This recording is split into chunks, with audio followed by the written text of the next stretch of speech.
Acknowledgements. Entrepreneurship is as much a spirit as it is a calling. It's a fire that burns deep inside, a fire that fuels the leaders among us to defy the odds, hold fast to our dreams, and invent the future. Before You Quit Your Job is a tribute to entrepreneurs around the world who refuse to back down from their dreams. I acknowledge all those who have inspired me to never lose my passion to be a catalyst of change, to challenge the status quo, and to stay the course. Thank you. Robert T. Kiyosaki. Introduction. What makes entrepreneurs different? One of the most frightening days of my life was the day I quit my job and officially became an entrepreneur. On that day, I knew there were no more steady paychecks, no more health insurance or retirement plans, no more days off for being sick or paid vacations. On that day, my income went to zero. The terror of not having a steady paycheck was one of the most frightening experiences I had ever experienced. Worst of all, I did not know how long it would be before I would have another steady paycheck. It might be years. The moment I quit my job, I knew the real reason why many employees do not become entrepreneurs. It is fear of not having any money, no guaranteed income, no steady paycheck. Very few people can operate for long periods of time without money. Entrepreneurs are different, and one of those differences is the ability to operate sanely and intelligently without money. On that same day, my expenses went up. As an entrepreneur, I had to rent an office, a parking stall, and a warehouse, buy a desk and a lamp, rent a phone, and pay for travel, hotels, taxis, meals, copies, pens, paper, staples, stationery, legal tablets, postage, brochures, products, and even coffee for the office. I also had to hire a secretary, an accountant, an attorney, a bookkeeper, a business insurance agent, and even a janitorial service. These were all expenses my employer had once paid for me. I began to realize how expensive it had been to hire me as an employee.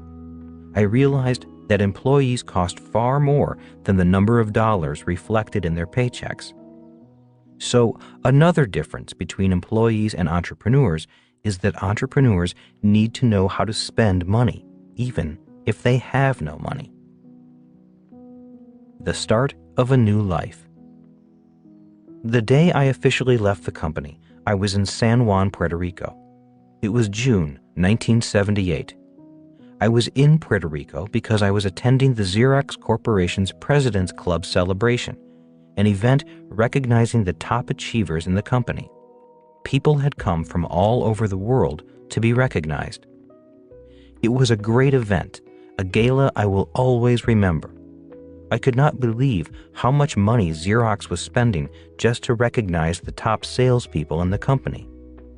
But even though it was a celebration, I was having a miserable time. Throughout the 3-day event, all I could think about was leaving the job, the steady paycheck, and the security of the company. I realized that once the party in San Juan was over, I was going to go on my own. I was not going back to work at the Honolulu branch office or the Xerox Corporation. When leaving San Juan, our plane experienced some kind of emergency. In preparing to land at Miami, the pilot had us all brace, cradle our heads, and prepare for a possible crash. I was already feeling bad enough about this being my first day as an entrepreneur, but now I had to prepare to die on top of it? My first day as an entrepreneur was not off to a very good start. Obviously, the plane did not crash, and I flew on to Chicago, where I was going to do a sales presentation for my line of nylon surfer wallets. I arrived at the Chicago Mercantile Mart late because of the flight delays, and the client I was supposed to meet, a buyer from a large chain of department stores, was already gone. Once again, I thought to myself, this is not a good way to start my new career as an entrepreneur. If I don't make this sale, there will be no income for the business, no paycheck for me, and no food on the table. Since I like to eat, having no food disturbed me the most. Are some people born entrepreneurs? Are people born entrepreneurs, or are they trained to be entrepreneurs? When I asked my rich dad his opinion on this age-old question, he said, "Asking if people are born or trained to be entrepreneurs is a question that makes no sense. It would be like asking if people are born employees or trained to become employees." He went on to say, people are trainable. They can be trained to be either employees or entrepreneurs. The reason there are more employees than entrepreneurs is simply because our schools train young people to become employees. That is why so many parents say to their child, "Go to school so you can get a good job." I have yet to hear any parent say, "Go to school so you can become an entrepreneur." Employees are a new phenomenon. The employee is a rather new phenomenon. During the agrarian age, most people were entrepreneurs. Many were farmers who worked the king's lands. They did not receive a paycheck from the king. In fact, it was the other way around. The farmer paid the king a tax for the right to use the land. Those who were not farmers were tradespeople, aka small business entrepreneurs. They were butchers, bakers, and candlestick makers. Their last names often reflected their business. That is why today many people are named Smith for the village blacksmith, baker for bakery owners, and farmer because their family's business was farming. They were entrepreneurs, not employees. Most children who were raised in entrepreneurial families followed in their parents' footsteps and also became entrepreneurs. Again, it is just a matter of training. It was during the industrial age that the demand for employees grew. In response, the government took over the task of mass education and adopted the Prussian system, upon which most Western school systems in the world are modeled. When you research the philosophy behind Prussian education, you will find that the stated purpose was to produce soldiers and employees, people who would follow orders and do as they were told. The Prussian system of education is a great system for mass-producing employees. It is a matter of training. The most famous entrepreneurs. You may also have noticed that many of our most famous entrepreneurs did not finish school. Some of those entrepreneurs are Thomas Edison, founder of General Electric; Henry Ford, founder of Ford Motor Company; Bill Gates, founder of Microsoft; Richard Branson, founder of Virgin; Michael Dell, founder of Dell Computers; Steve Jobs, founder of Apple and Pixar; and Ted Turner, founder of CNN. Obviously, there are other entrepreneurs who did well in school, but few are as famous as these. The transition from employee to entrepreneur. I know I was not born a natural entrepreneur. I had to be trained. My rich dad guided me through a process of starting as an employee to eventually becoming an entrepreneur.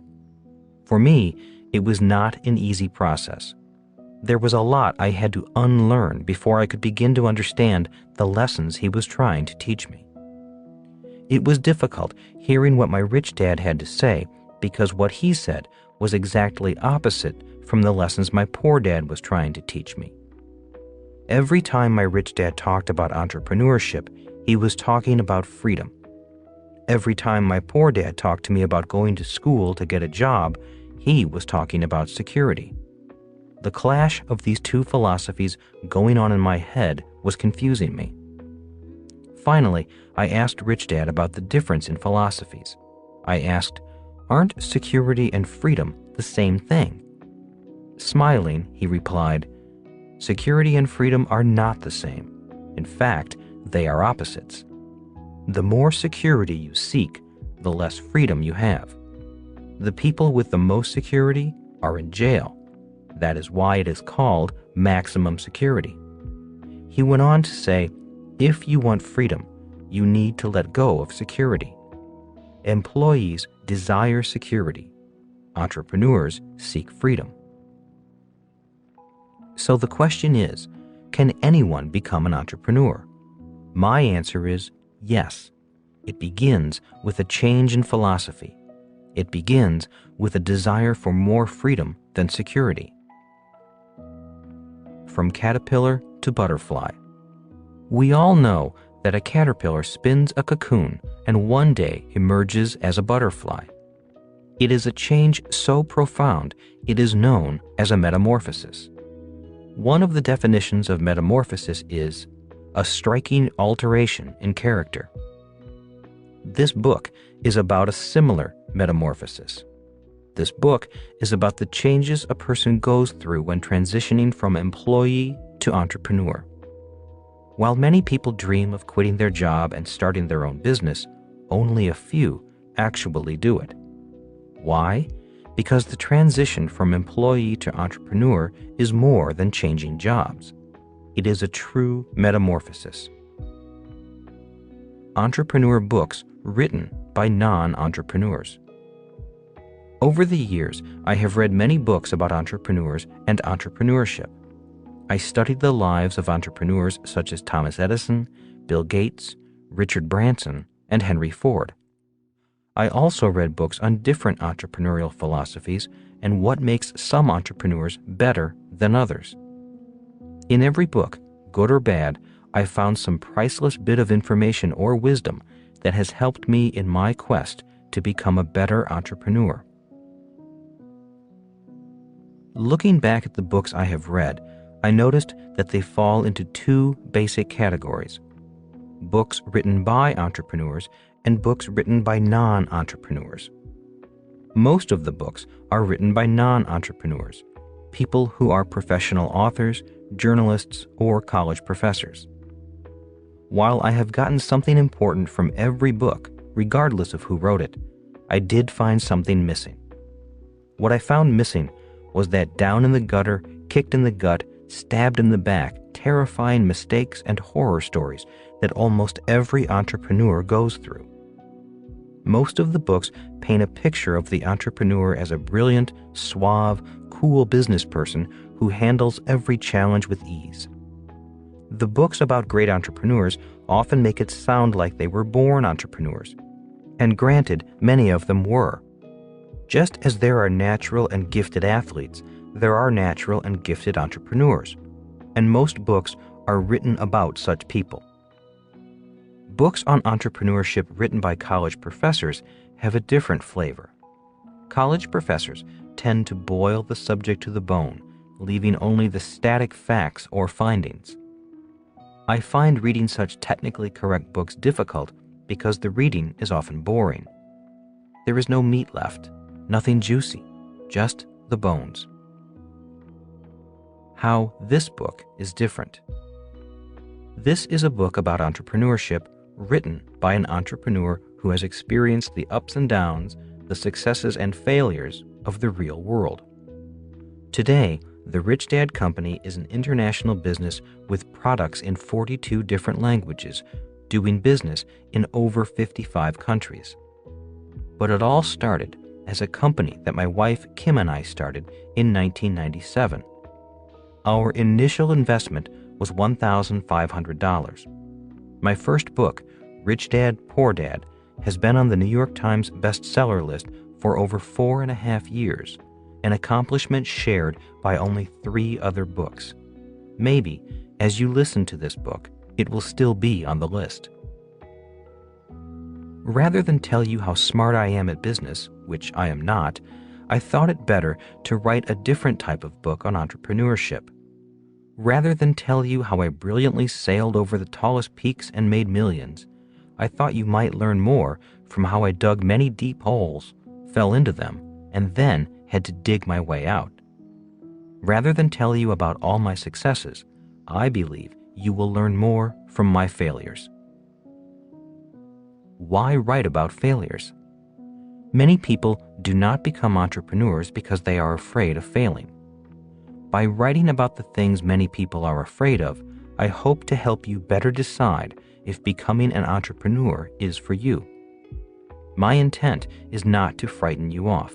My intent is to provide a little real-world insight on the ups and downs of the process of becoming an entrepreneur. Another reason for writing about failures is that humans are designed to learn by making mistakes. We learn to walk by first falling down and then trying again. We learn to ride a bicycle by falling off and then trying again. If we had never risked falling, we would go through life crawling like caterpillars. One of the missing elements I have found in reading many of the books about entrepreneurship, especially those written by college professors, is that they do not go into the emotional trials and tribulations an entrepreneur goes through.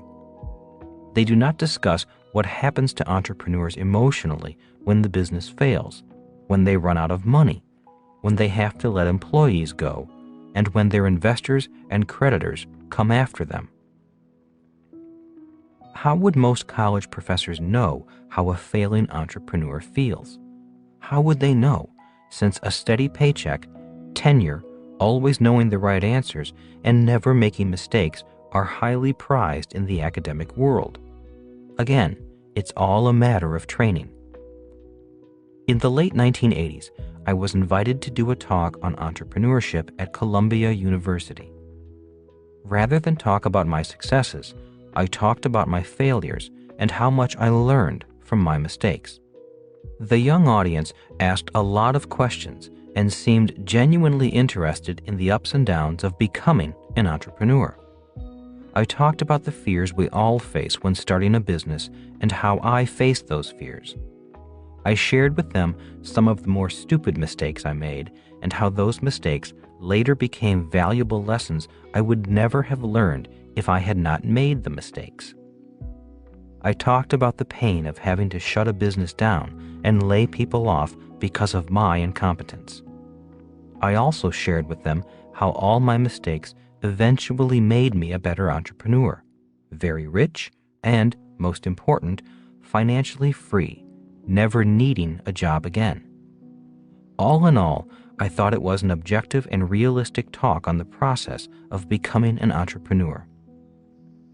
A few weeks later, I found out that the faculty member who had invited me to speak at the university was called into her department head's office and reprimanded. His final words to her were, "We do not allow failures to speak at Columbia." What is an entrepreneur? Now that we have torn into college professors, it is time to give them some credit. One of the better definitions of an entrepreneur is from Howard H. Stevenson, a professor at Harvard University. He says, entrepreneurship is an approach to management that we define as follows: the pursuit of opportunity without regard to resources currently controlled. In my opinion, this is one of the most brilliant definitions of what an entrepreneur is. It is bare bones and brilliant. The power of excuses. Many people want to become entrepreneurs, but always have some excuse for why they do not quit their job. Excuses such as, "I don't have the money. I can't quit my job because I have kids to support. I don't have any contacts. I'm not smart enough. I don't have the time. I'm too busy. I can't find anyone who wants to help me. It takes too long to build a business. I'm afraid building a business is too risky for me. I don't like dealing with employees. I'm too old." The friend who gave me this article by Professor Stevenson said, "Any 2-year-old is an expert at making excuses. The reason most people who want to become entrepreneurs remain employees is that they have some excuse that keeps them from quitting their job and taking that leap of faith. For many people, the power of their excuse is more powerful than their dreams." Entrepreneurs are different. Mr. Stevenson had many other bare-bone gems in his article, especially when he compared promoters, entrepreneurs, to trustees, employees, as he labels them. A few of these gems of comparison are: When it comes to strategic orientation, promoter, driven by perception of opportunity, trustee, driven by control of resources. In other words, entrepreneurs are always looking for the opportunity without much regard to whether they have resources. Employee-type persons focus on what resources they have or do not have, which is why so many people say, "How can I start my business? I don't have the money." An entrepreneur would say, "Tie up the deal and then we'll find the money." This difference in mindsets is a very big difference between an employee and an entrepreneur.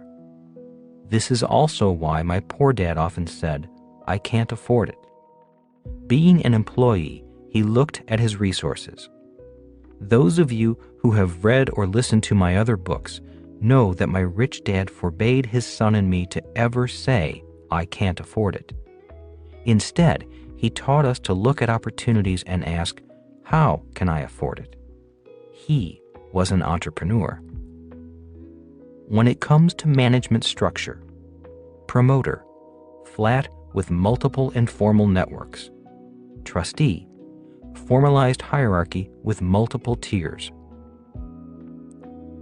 In other words, an entrepreneur will keep the organization small and lean, using cooperative relationships with strategic partners to grow the business.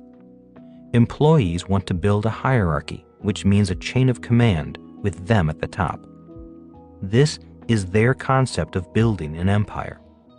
An entrepreneur will grow the organization horizontally, which means outsourcing rather than bringing the work in-house. An employee wants to grow the organization vertically, which means hiring more employees. Formal organizational charts are very important to employees climbing the corporate ladder. In this book, you will find out how the Rich Dad Company stayed small yet grew big by using strong strategic partnerships and major publishers throughout the world.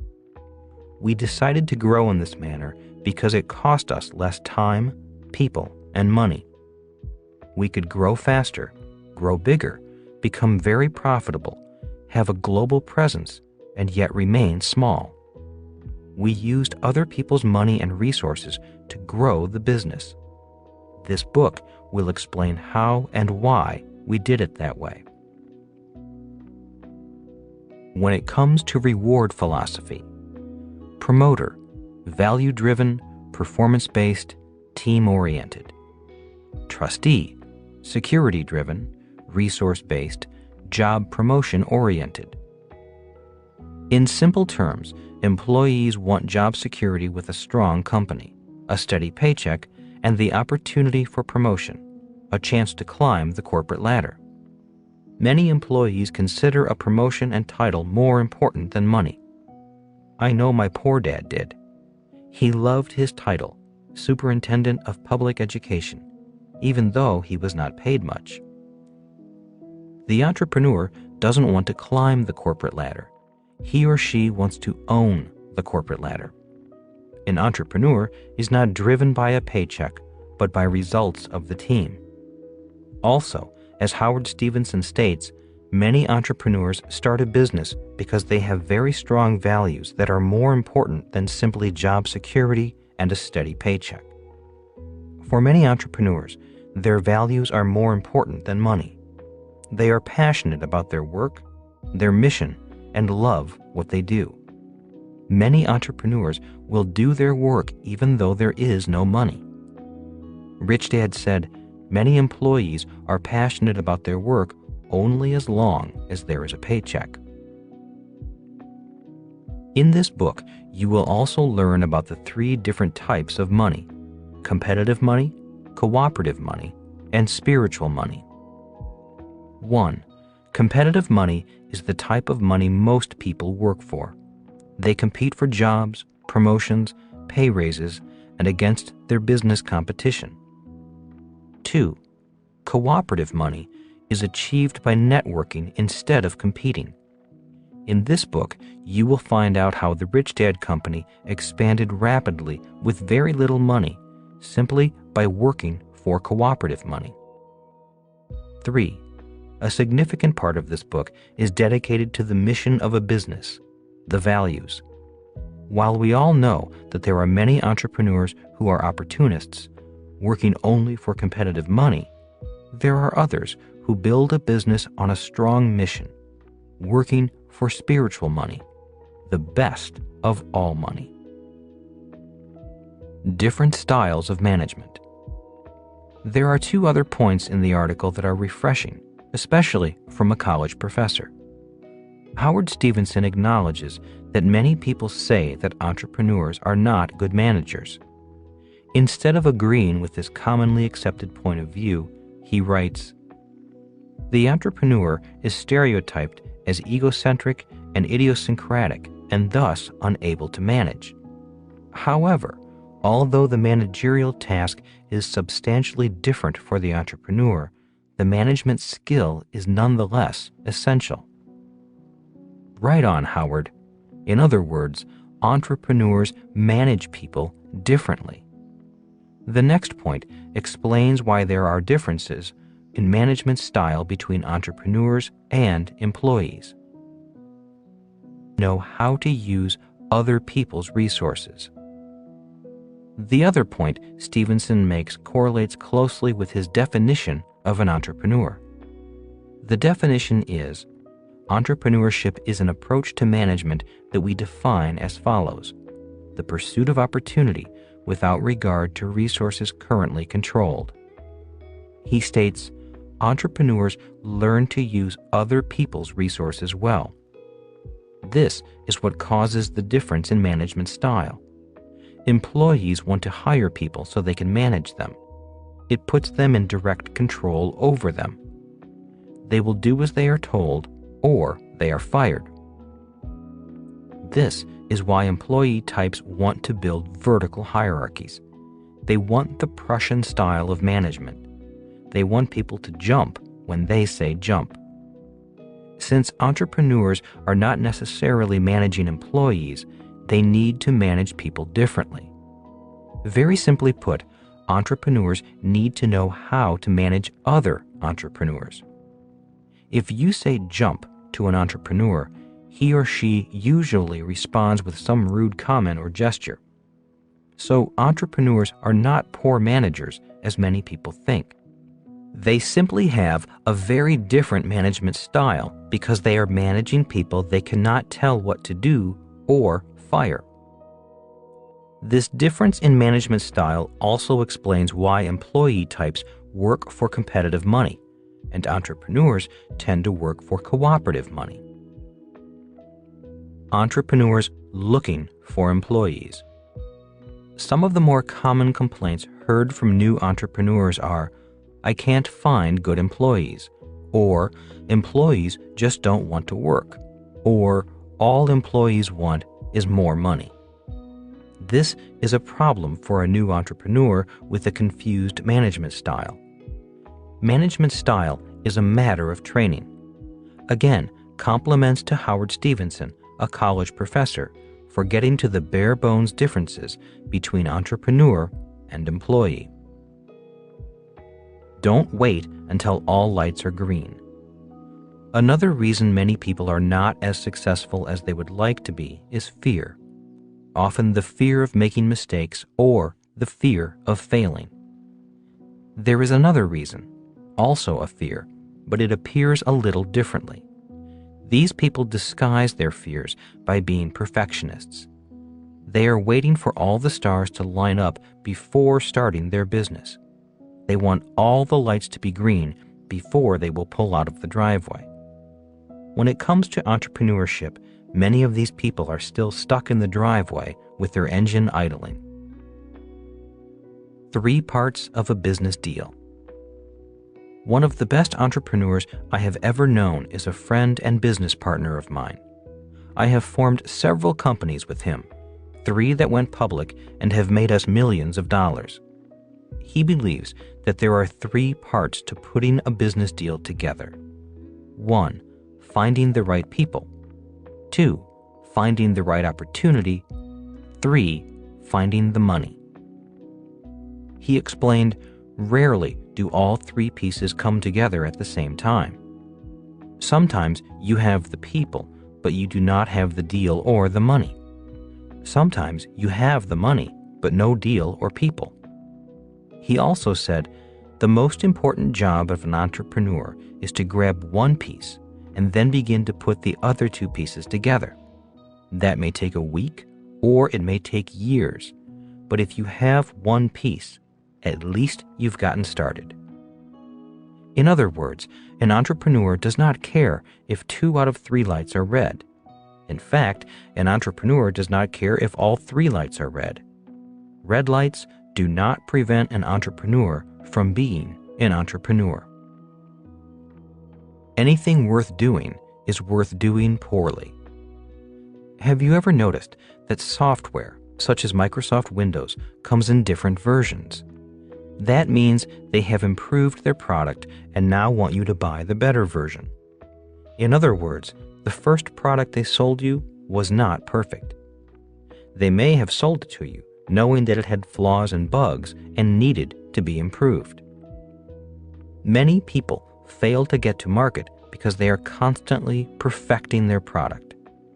Like the person who was waiting for all the lights to be green, some entrepreneurs never get to market because they are looking for or working on perfecting their product or writing the perfect business plan.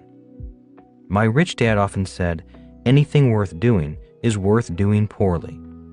Henry Ford said, thank God for my customers. They buy my products before they are perfected. In other words, entrepreneurs start and continue to improve themselves, their businesses, and their products. Many people will not start unless everything is perfect. That is why many of them never start. Knowing when to introduce a product into the marketplace is as much an art as it is a science. You may not want to wait for a product to be perfect. It may never be perfect. It just has to be good enough.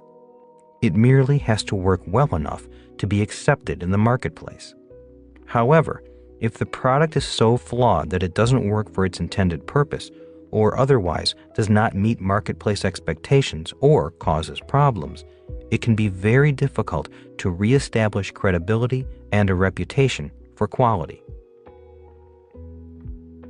One of the marks of a successful entrepreneur is being able to assess the expectations of the marketplace and know when to stop developing and start marketing. If the product is put on the market a little prematurely, then the entrepreneur can simply improve it and take steps to maintain goodwill in the marketplace. On the other hand, delay in introducing a product can mean opportunities irretrievably lost, a window of opportunity missed. For those of you who remember the early versions of Windows, you'll recall how frequently your computer crashed. There were some who said that Windows was so full of bugs that it should have come with a can of insecticide. If an automobile broke down as frequently as Windows did, it would not have been acceptable in the marketplace. In fact, the automobile would have been a lemon, and the manufacturer would have been forced to replace it. Windows, however, notwithstanding the bugs and the flaws, was phenomenally successful. Why was that? It filled a need in the marketplace and was not out of line with marketplace expectations. Microsoft recognized a window of opportunity and started marketing. If Microsoft had waited for Windows to be perfect, it still would not be in the marketplace.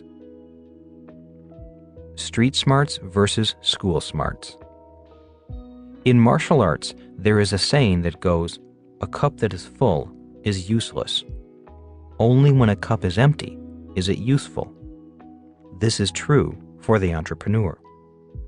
We have all heard people say, "Oh, I know all about that." Those are words coming from a person whose cup is full.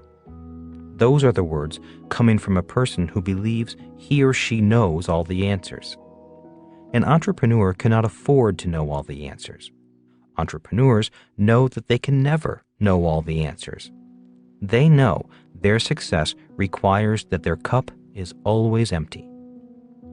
To be successful as employees, people need to know the right answers. If they do not know the right answers, they may be fired or not promoted. Entrepreneurs do not need to know all the answers. All they need to know is who to call. That is what advisors are all about. Employees are often trained to be specialists. Simply said, a specialist is someone who knows a lot about a little. His or her cup must be full. Entrepreneurs need to be generalists. Simply said, a generalist is someone who knows a little about a lot. His or her cup is empty. People go to school to become specialists. People go to school to become an accountant, attorney, secretary, nurse, doctor, engineer, or computer programmer. These are people who know a lot about a little. The more specialized people are, the more money they make, or at least they hope they make. What makes an entrepreneur different is entrepreneurs must know a little about accounting, the law, engineering systems, business systems, insurance, product design, finance, investing, people, sales, marketing, public speaking, raising capital, and dealing with different people trained in different specialties. True entrepreneurs know there is so much to know and so much they do not know that they cannot afford the luxury of specialization. That is why their cup must always be empty. They must always be learning. No graduation day. This means the entrepreneur must be a very proactive learner. Once I crossed the line from employee to entrepreneur, my real education began. I was soon reading every book on business I could get my hands on, reading financial newspapers and attending seminars. I knew I did not know all the answers. I knew I had to learn a lot and learn it fast. Today, nothing has changed. I know that my education as an entrepreneur will never have a graduation day. I will always be learning. In other words, when I am not working, I am reading or studying, and then applying what I learn to the business. Over the years, this constant study and then application to the business has been one of my most important habits for success. As I said, I was not a natural entrepreneur as some of my friends were, but as in the race between the turtle and the hare, I slowly but surely caught up with and passed some of my friends whose cups became full when they achieved success. A true entrepreneur has no graduation day. Over-specialized. In Rich Dad's Cash Flow Quadrant, the second book in the Rich Dad series, the E stands for employee. The S stands for self-employed, small business, or specialist. The B stands for big business owner. The I stands for investor. One of the reasons so many entrepreneurs are in the S quadrant rather than the B quadrant is that they are overly specialized. For example, medical doctors in private practice are technically entrepreneurs, but may find it hard to migrate from the S quadrant to the B quadrant because their training is too specialized. Their cup is full. For a person to move from S to B, he or she will need more generalized training and must always have an empty cup. Here's a side note on the cash flow quadrant. One of the reasons why Rich Dad recommended I become an entrepreneur in the B and I quadrants is that the tax laws are most favorable in those quadrants. The tax laws are not as favorable for employees or self-employed people, the E and S quadrants. The tax code offers greater incentives or loopholes for people who either hire a lot of people in the B quadrant or invest in projects the government wants growth in, investments such as low-income housing. In summary, taxes are different in different quadrants. This book will go into the differences in each quadrant and how an entrepreneur can migrate from one quadrant to another, especially from the S quadrant to the B quadrant. A list of differences. Before quitting their jobs, people need to decide if they want to make the transition from employee to entrepreneur. The transition, or metamorphosis, requires a change to some of the following traits: a mindset of freedom instead of security, the ability to operate without money, the ability to operate without security, a focus on opportunity rather than resources, different management styles to manage different people, the ability to manage people and resources they do not control, a focus on team and value rather than pay or promotion, an active learner, no graduation day, generalized education rather than specialized, the courage to be responsible for the entire business. You may notice that farmers, possibly our earliest entrepreneurs, have had to develop most of these traits in order to survive as farmers. Most had to plant in the spring in order to harvest in the fall. Most had to pray that the weather was in their favor and that pests, diseases, and insects left enough for their family to live on through a long, hard winter.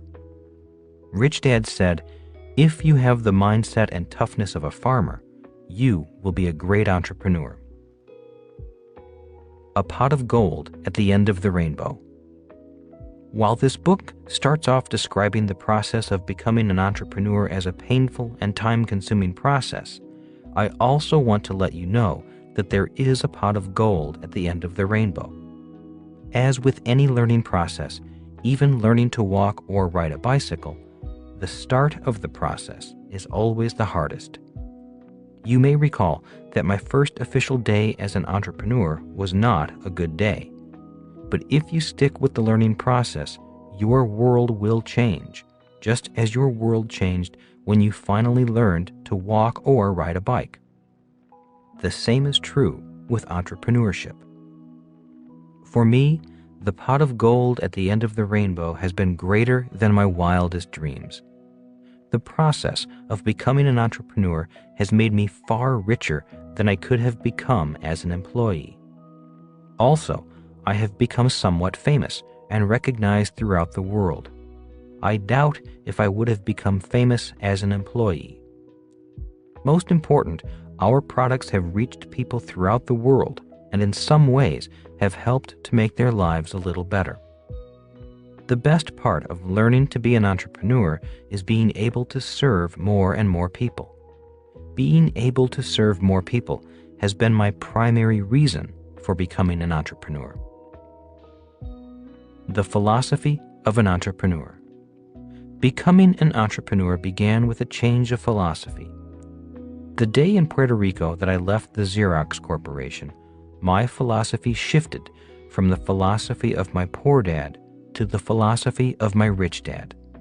The shift looked like this: from a desire for security to a desire for freedom, from a desire for a steady paycheck to the desire for great wealth, from seeing value in dependence to seeing value in independence, to make my own rules rather than obey someone else's rules, from a desire to give orders rather than take orders, a willingness to be fully responsible rather than say, "It's not my job," to determine the culture of a company rather than try to fit into some other company's culture, to make a difference in this world rather than complain about the problems of the world, to find a problem and turn it into a business opportunity, to choose to be an entrepreneur rather than an employee. The new super entrepreneurs. In 1989, the world went through perhaps the biggest change in history. In 1989, the Berlin Wall came down and the internet went up. In 1989, the Cold War ended and globalization started to take off. The world went from walls to web, from division to integration. In his best-selling book, The World is Flat, Thomas Friedman stated that when the wall came down and the web went up, the world went to one superpower, the United States. Global supermarkets, and super individuals. My prediction is there will soon be new super entrepreneurs whose wealth will dwarf the wealth of today's mega-rich entrepreneurs. In the 1980s, Bill Gates and Michael Dell were the hot young billionaire entrepreneurs. Then, Sergey Brin and Larry Page, founders of Google, and Mark Zuckerberg of Facebook, became the hot new billionaire entrepreneurs. My prediction is the next super entrepreneurs will not be from the United States. Why? Once again, the answer is that walls have turned into webs. In 1996, the Telecom Reform Act and money from Wall Street gave rise to such companies as Global Crossing, a bankrupt company that did one important task.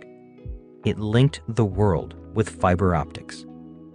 Once this fiber optic network was in place, brain power from countries such as India did not need to emigrate to Silicon Valley to find work.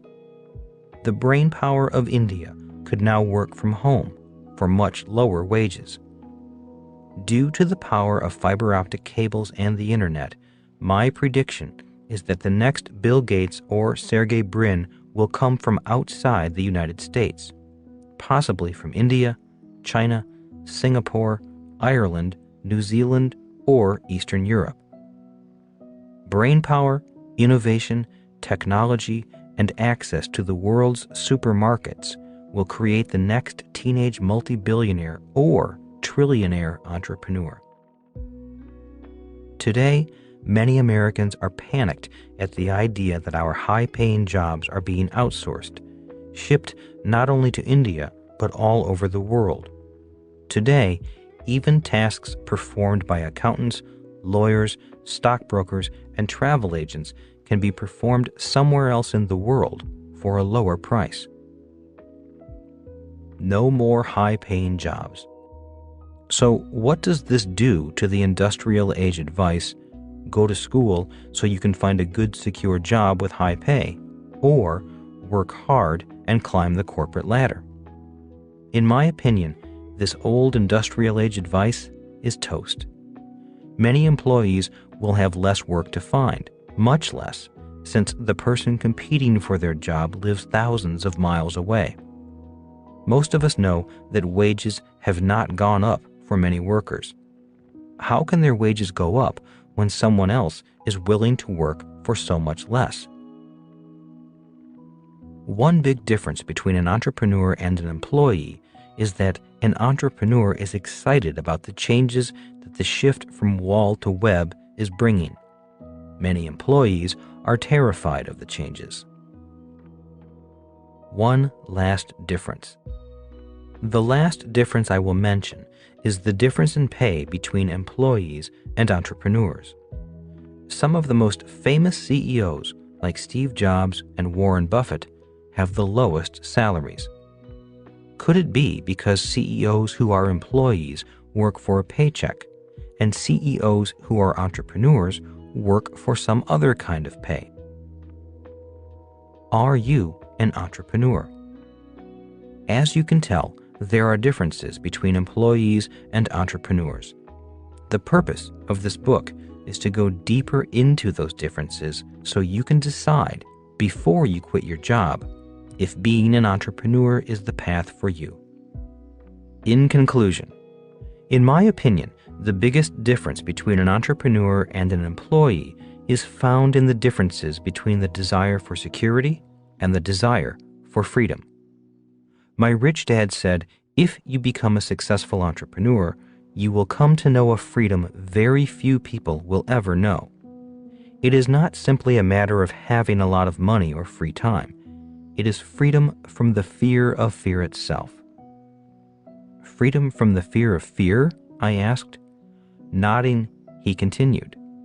When you look under the covers of the word security, you find fear hiding there. This is the reason most people say, get a good education. It's not out of the love of study or scholarship.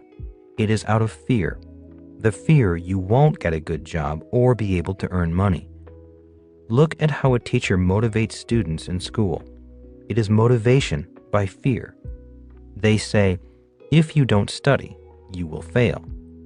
They use the fear of failing to motivate students to study. When the student graduates and gets a job, once again, the motivation is fear. Employers say, verbally or non-verbally, if you don't do your job, you'll be fired. The employee works harder out of fear, the fear of not putting food on the table or not having money to make the mortgage payments. The reason people crave security is fear. The problem with security is that it does not cure fear. It simply throws a blanket over the fear, but the fear is always there, like the boogeyman chuckling under the bed. Being in high school at the time, I could really relate to the idea of studying out of fear. In school, I only study because I am afraid of failing. I do not study because I want to learn. I am so afraid of failing that I study subjects I know I will never use. Nodding, Rich Dad said, studying for security is not the same as studying for your freedom. People who study for freedom study different subjects than people who study for security.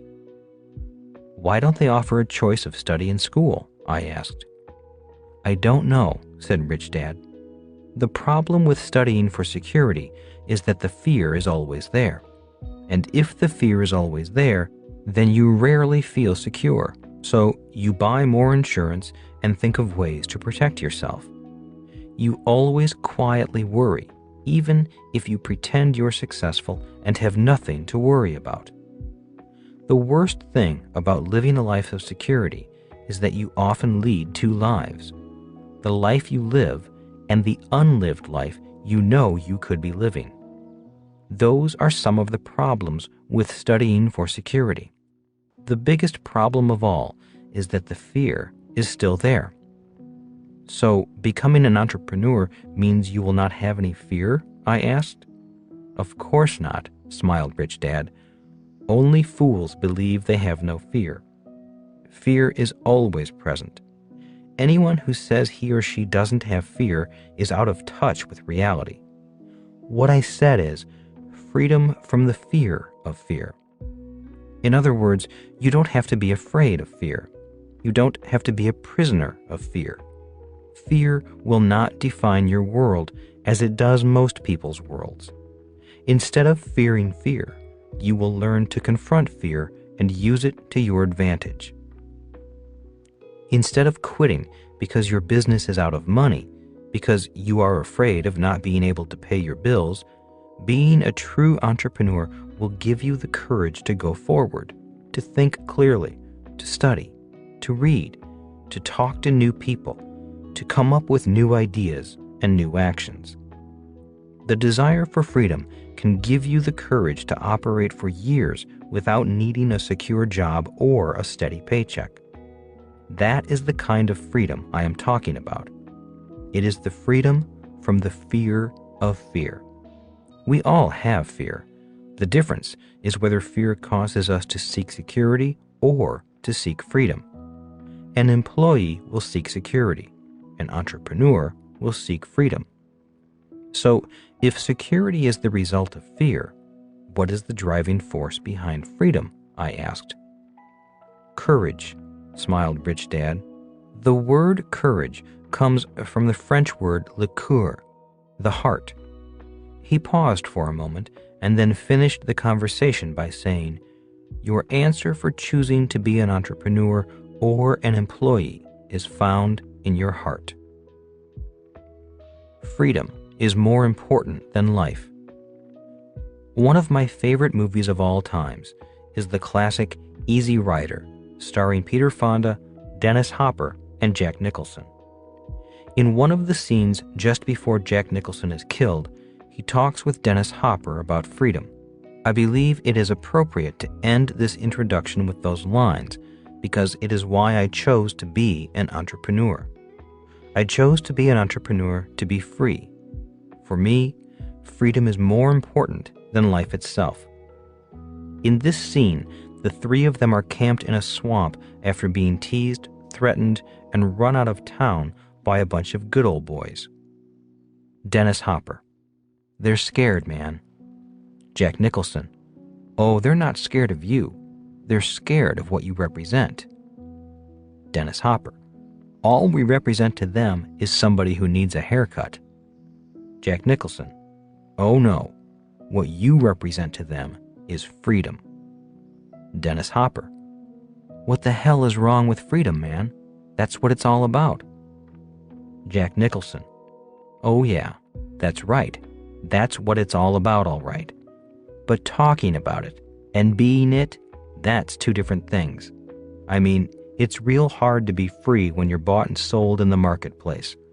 Of course, don't ever tell anybody that they're not free, because they're going to get real busy killing and maiming to prove to you that they are. Oh yeah, they're going to talk to you and talk to you and talk to you about individual freedom.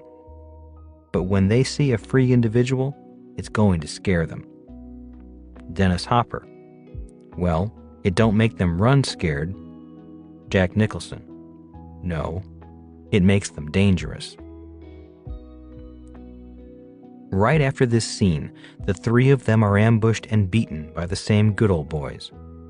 Nicholson's character dies, and Fonda and Hopper ride on, eventually to be killed, not by the same good old boys, but by other good old boys who share the same philosophy. While the movie has different messages for different people, for me, the movie was about the courage it takes to be free, the freedom to be yourself, regardless of whether you are an entrepreneur or an employee. The rest of this book is dedicated to your freedom. Rich Dad's Entrepreneurial Lesson Number 1. A successful business is created before there is a business.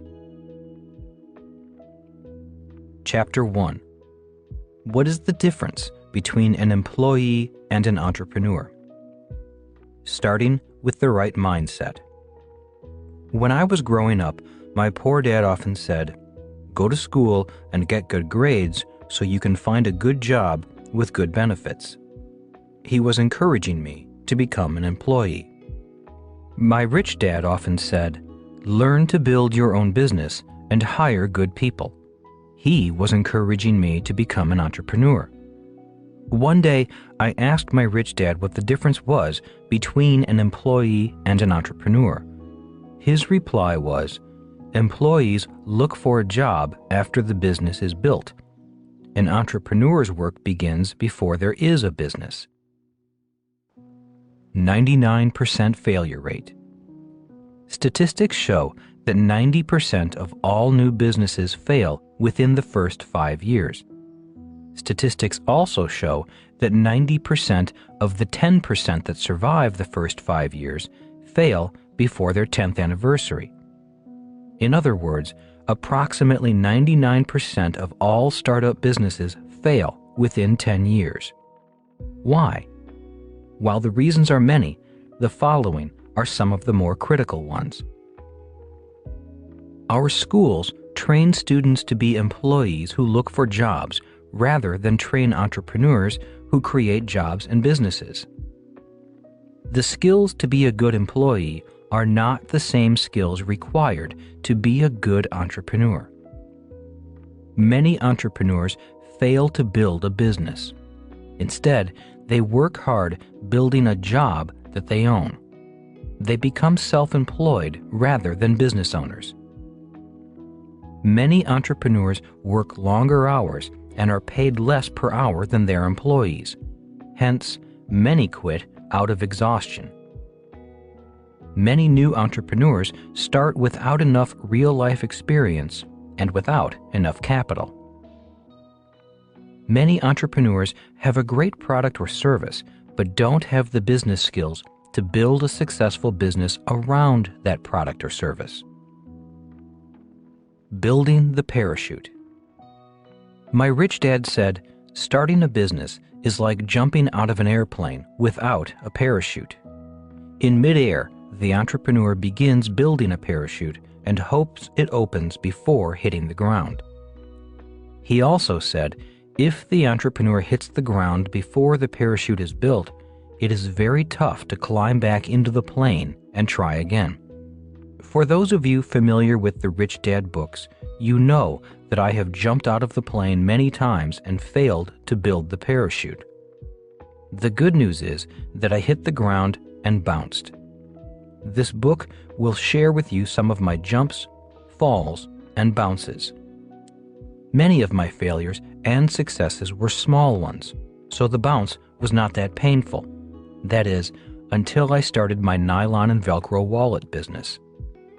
I will go into further detail throughout the book because I made many mistakes and learned from them along the way. The success of that business was sky high, and so was the fall. It took me over a year to recover from that powerful bounce. The good news is that it was the best business experience of my life.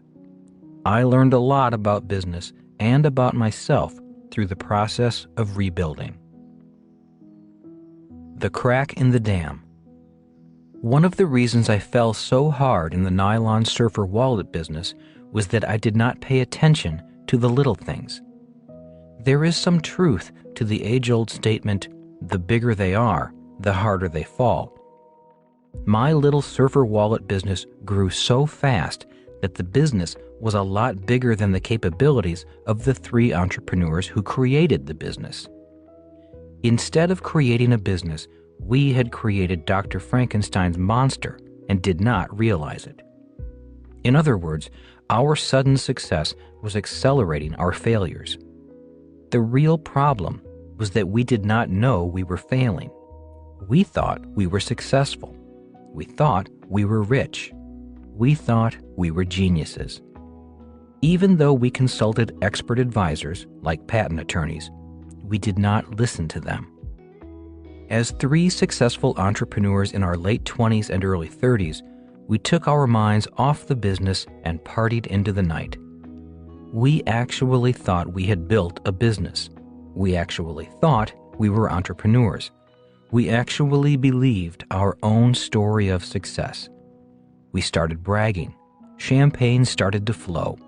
It was not long before we each had fast sports cars and were dating even faster women. Success and money had blinded us. We could not see the cracks forming in the wall of the dam. Finally, the dam broke. The house of cards started tumbling down around us. Our parachute did not open. Too much success.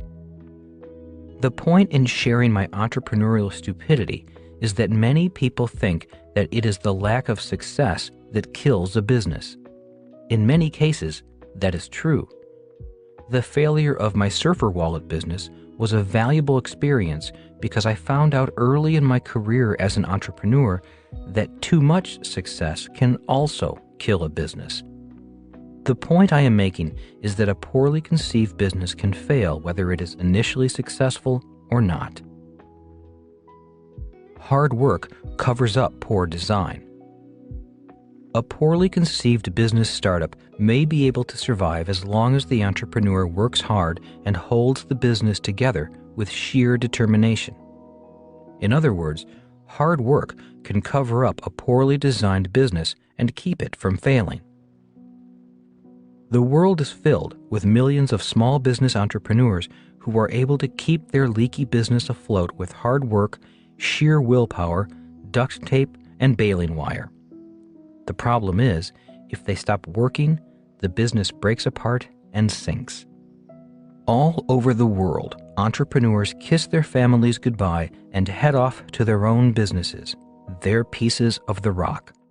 Many of them go to work, thinking that working harder and longer will solve their business problems. Problems such as not enough sales, unhappy employees, incompetent advisors, not enough cash flow to grow the business, increases in suppliers' prices, rising insurance premiums, increases in landlords' rent, changing government regulations, government inspectors, increasing taxes, back taxes, unhappy customers, non-paying customers, and not enough time in the day, to name a few. Many entrepreneurs do not realize that many of the problems their businesses face today began yesterday, long before there was a business. One of the primary reasons for the high failure rate of small businesses is sheer exhaustion. It's tough to make money and keep going when so much of your time is tied up in activities that do not make you any money or that cost you money without offsetting income. If you are thinking about starting your own business, before you quit your job, you might want to talk to some entrepreneurs about how much time they spend on non-income producing activities to run their business and how they handle this challenge. As a friend of mine once said, "I'm so busy taking care of my business that I don't have time to make any money." Do long hours and hard work guarantee success? A friend of mine quit his high-paying job with a large bank in Honolulu and opened a tiny lunch shop in the industrial part of town. He had always wanted to be his own boss and do his own thing. As a loan officer for the bank, he saw that the richest customers of the bank were entrepreneurs, and he wanted a piece of the action. So he quit his job and went for his dream. Every morning, he and his mom would get up at 4 o'clock to begin preparing for the lunch crowd. The two of them worked very hard, scrimping and cutting corners in order to serve great-tasting lunches with generous portions at low prices. For years, I would stop by, have lunch, and find out how they were doing.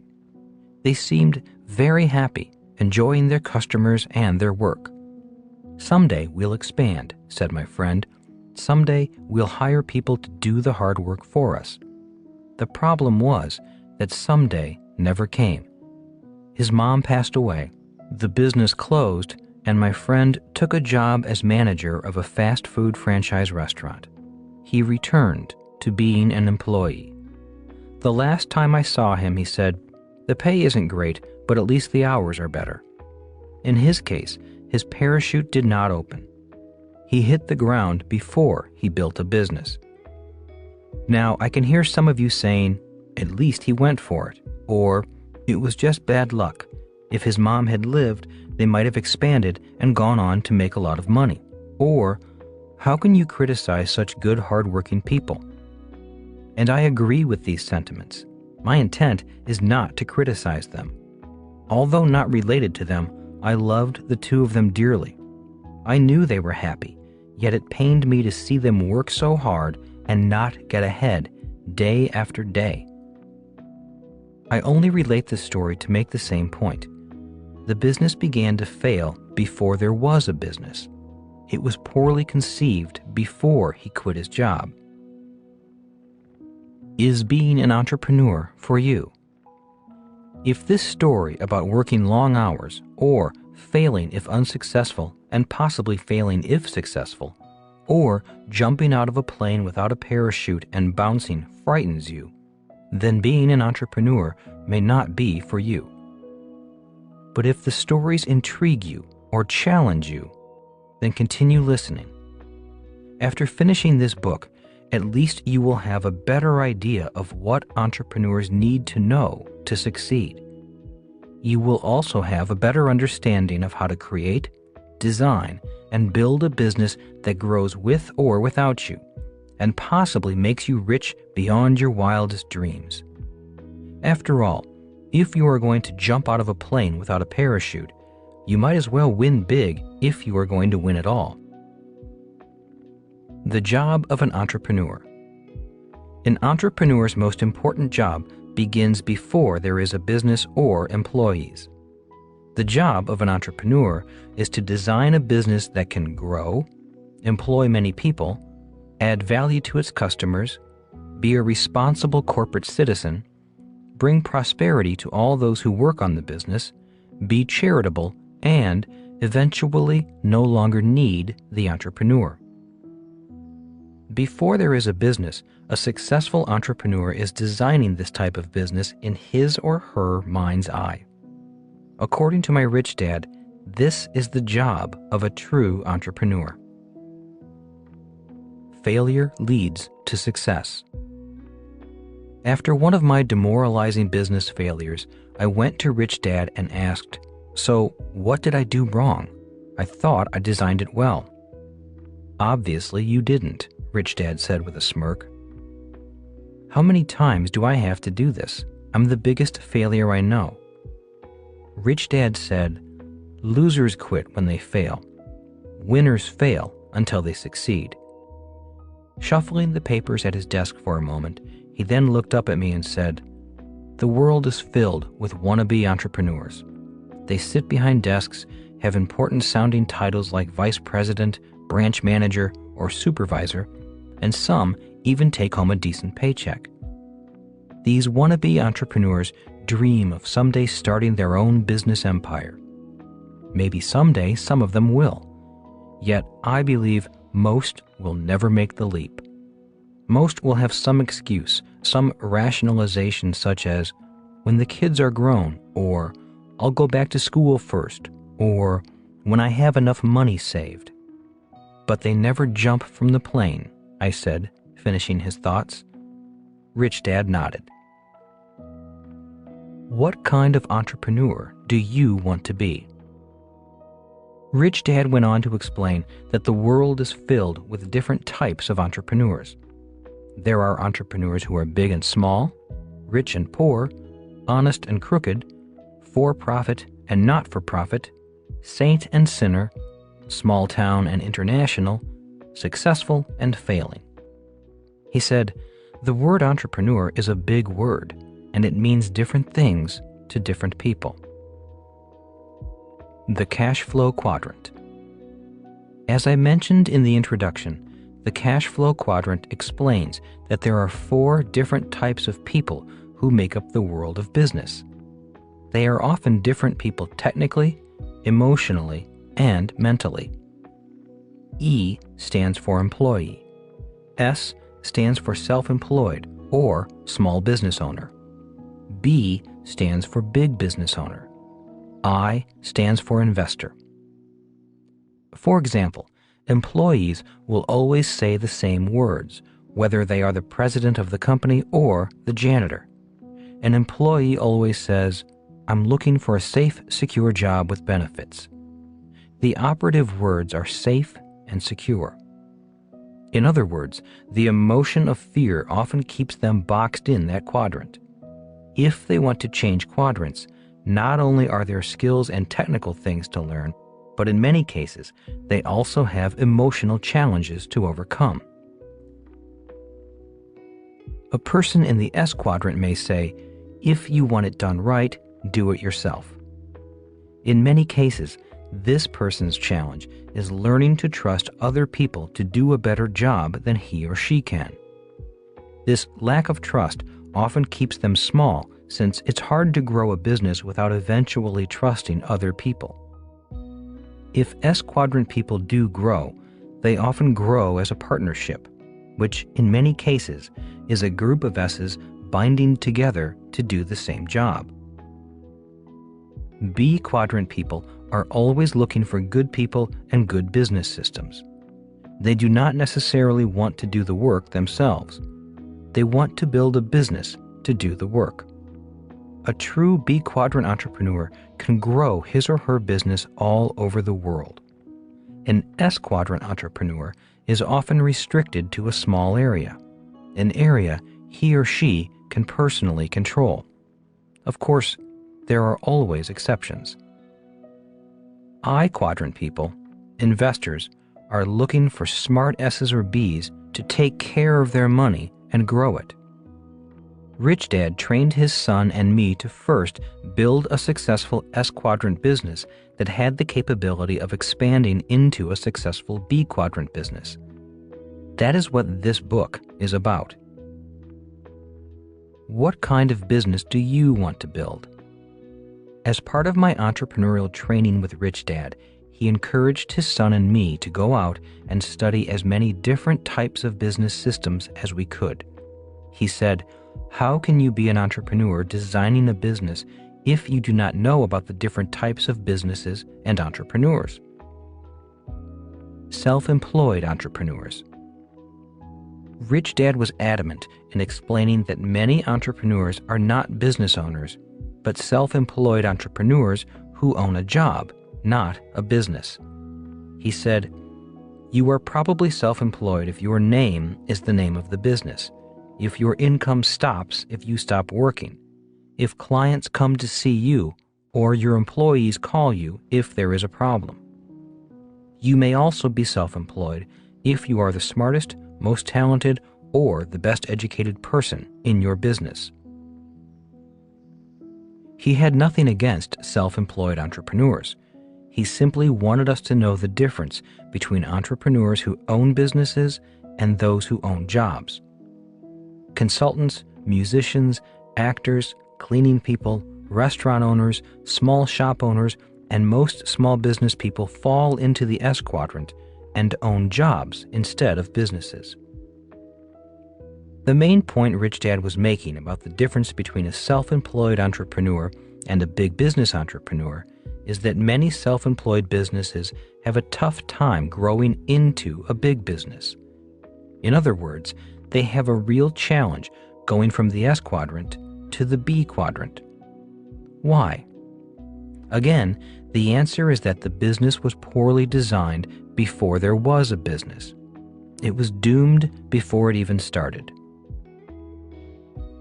Rich Dad himself started out as a self-employed entrepreneur in the S quadrant, yet in his mind, he was designing a very large business, run by people much smarter and more capable. Before he started his business, he designed his S quadrant business to be able to grow into the B quadrant. Professionals and tradespeople. He also wanted us to know that many professional people, such as doctors, lawyers, accountants, architects, plumbers, and electricians, start a self-employed style of business based on a profession or a technical trade. Many of these professions and trades require government licenses to operate. Also included in this category are professional salespeople, many of whom are licensed independent consultants, such as real estate, insurance, and securities salespeople. Many of these types of people are technically self-employed entrepreneurs, aka independent contractors. The problem with this type of business is that there is not really a business to sell because there really isn't a business outside of the individual owner. In many cases, there really isn't an asset. The business owner is the asset. If he or she does sell, he or she will not typically get the higher multiples a true B quadrant business can command. In addition, he or she may have to agree to stay on for the successful continuation of the business. In essence, they go from being the owner to the buyer's employee.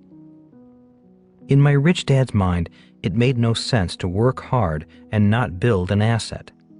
This is why he advised his son and me against ever wanting to become employees. He said, "Why work hard and build nothing?" Later in this book, we will go into some ways this type of entrepreneur can create a business asset, an asset they can build and maybe sell someday. Mom-and-pop operations. A very large category of entrepreneurs is often referred to as mom-and-pop businesses. This type of business gets its name because many small businesses are family businesses. As an example, my mom's mother owned a little convenience store that the family took turns working in. The challenge for growth in a mom-and-pop operation is nepotism. Many people put their children in charge of the business even though their children may be incompetent because blood is thicker than water. Often, the children don't share the passion for the business that their parents had, or they don't have the entrepreneurial drive to lead the business. Franchises. A franchise, such as McDonald's, is in theory a turnkey operation. The entrepreneur sells a ready-made business to a person who does not want to go through the creative and development phase of starting a business. It's like being an instant entrepreneur. One advantage to some franchises is that banks are more inclined to lend money to someone who wants to buy a franchise than to a person who wants to start a business from scratch. the banks are more comfortable with the successful track record of similar franchises, and the banks value the mentoring programs that most franchises have to assist the new entrepreneur. One of the biggest problems with big-name franchises is that they are generally more expensive to get into and have little flexibility for a budding entrepreneur. Franchises are the type of businesses that typically face legal issues and often end up in court. These fights are some of the most vicious fights in the business world. Reportedly, one of the main reasons for fighting is that people who buy a franchise business do not want to run it the way the franchisor, the person who created the business, wants them to run it. Also, if the franchise does not do well financially, the franchisee may want to blame the franchisor for the lack of business success. If you do not want to follow the directions of the franchisor to a T, it is best you design, create, and start your own business. Network marketing and direct sales. The network marketing and direct sales industry is recognized by many to be the fastest growing business model in the world today. It is also the most controversial. Many people still have a negative reaction, claiming that many network marketing organizations are pyramid schemes. Yet, in reality, the biggest pyramid scheme in the world is the traditional big business corporation, with one person at the top and all the workers below. Everyone who wants to be an entrepreneur should take a look at a network marketing business. Some of the biggest Fortune 500 companies distribute their products through a network marketing or direct sales system. I am not a member of any one network marketing or direct marketing business, but I do speak favorably of the industry. People who want to be entrepreneurs should consider joining one of these businesses before they quit their jobs. Why? Many of these companies provide essential training in sales, business building, and leadership skills not found anywhere else. One of the most valuable benefits from associating with a reputable organization is that it teaches the mindset as well as the courage required to become an entrepreneur. You will also become more familiar with the systems required to build a successful business. The entry fee is typically quite reasonable, and the education can be priceless. To further explain the educational value of such types of business, please go to our website, richdad.com, to see 2 books on the subject: The Business School for People Who Like Helping People and The Business of the 21st Century.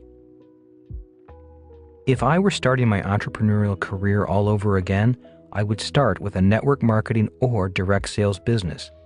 Not for the money, but for the real-world business training I could receive. Training similar to the type of training my rich dad gave me. Legal thieves. One of the more interesting discussions Mike and I had with Rich Dad involved the subject of entrepreneurs stealing from other entrepreneurs. Rich Dad used an accountant working for an accounting firm as an example. One day, the accountant, who was an employee of the firm, resigned and started his own business with clients he met while an employee of the firm. In other words, the accountant walked out the firm's door but took the business with him. Rich Dad said, "While this may not be illegal, it still is stealing." While this is one type of business design, it is definitely not the kind of entrepreneur he wanted his son and me to be. Creative entrepreneurs. The type of entrepreneur he wanted us to be was a creative entrepreneur, like Thomas Edison, Walt Disney, or Steve Jobs. Rich Dad said, "It is easy to be a small entrepreneur, like a mom-and-pop sandwich shop. It is also relatively easy to be an entrepreneur in a trade or a profession, such as a plumber or dentist. And it is easy to be a competitive entrepreneur, someone who sees a good idea, copies the idea, and then competes against the entrepreneur who created the idea." This is what happened to me when I pioneered the nylon and Velcro wallet business. Once we created the market and the awareness of this new product line, competitors came out of the woodwork, and my little business was squashed. Of course, I cannot blame them. I can only blame myself because, once again, I designed the business poorly before there was a business. Even though I took a pounding, Rich Dad was happy that I was learning to be a creative entrepreneur rather than a competitive one.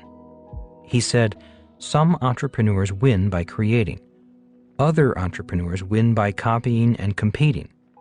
The riskiest of all types of entrepreneur is the creative entrepreneur, also known as an innovator." Why is the creative entrepreneur the riskiest type to be? I asked. Because being creative means you are often a pioneer. It is easy to copy a successful and proven product. It is also less risky. If you learn to innovate, create, or invent your way to success, you are an entrepreneur creating new value rather than an entrepreneur who wins by copying. Public and private. The vast majority of large and small businesses are private companies. A large private company is often referred to as a closely held company. That generally means a company owned by just a few owners, and ownership interests are not available to the public at large. A public company is a company that sells shares of the business to the public at large, most often through stockbrokers and other licensed securities dealers. A public company sells its shares on a stock exchange like the New York Stock Exchange and operates under much more stringent rules than private companies. Rich Dad never formed a public company, yet he recommended that Mike and I create one as part of our development as entrepreneurs. In 1996, at the same time we were forming the Rich Dad Company, I was also an investor and involved in forming 3 public companies. One company was created to explore for oil, one for gold, and one for silver. The oil company failed, even though it struck oil, which is a story in itself. The gold and silver companies did find substantial amounts of the gold and silver they were looking for. Although the oil company failed, the gold and silver companies made the investors a lot of money. Working on developing the public companies was a great experience. As Rich Dad suggested, I learned a lot and became a better entrepreneur in the process. I found out that the rules are a lot tougher for a public company. A public company is actually 2 different companies serving 2 different customers, the real customers and the investors. A public company also serves 2 bosses, the board of directors and the government securities agency such as the SEC, the Securities Exchange Commission. I found out about tougher accounting standards and tougher reporting standards. When I was first starting out as an entrepreneur, Rich Dad said, "The dream of many entrepreneurs is to see the company they formed listed on the stock exchange." Yet, after the Enron, Arthur Andersen, WorldCom, and Martha Stewart scandals, the rules became tighter and the compliance requirements much more complicated and expensive. The government was breathing down public companies' backs. Building a public company business wasn't as much fun as I had expected. Even though I learned a lot, made myself and our investors a lot of money, became a better entrepreneur, learned how to design a public company, and was glad I went through the learning process, I doubt if I will ever form a public company again. That type of business is for a different type of entrepreneur.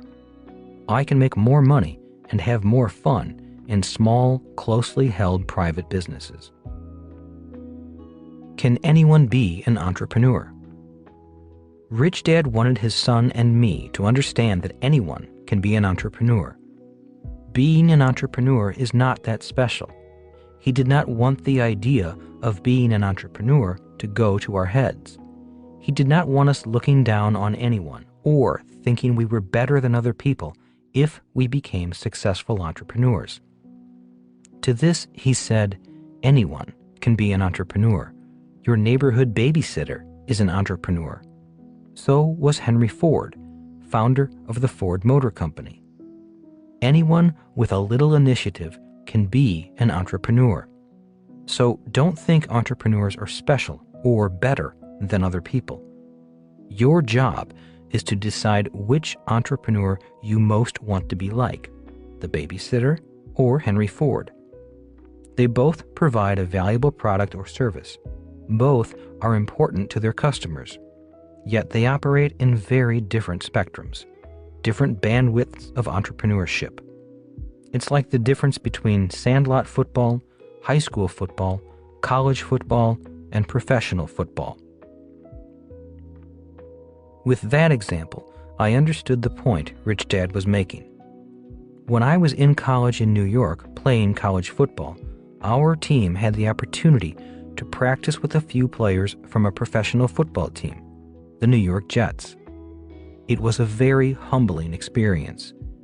It was soon obvious to all of us on the college football team that, while we played the same game as the pro players, we were playing at a completely different level of play. As a linebacker, my first rude awakening was trying to tackle a New York Jets running back coming through the line. I doubt if he even knew I hit him. He ran right over me. It felt like I was trying to tackle a charging rhino. I did not hurt him, but he definitely hurt me. That running back and I were about the same size, but after trying to tackle him, I realized the difference was not physical. It was spiritual. He had the heart, the desire, and the gift of natural talent to be a great player. The lesson I learned that day is that we both played the same game, but we were not playing at the same level of play.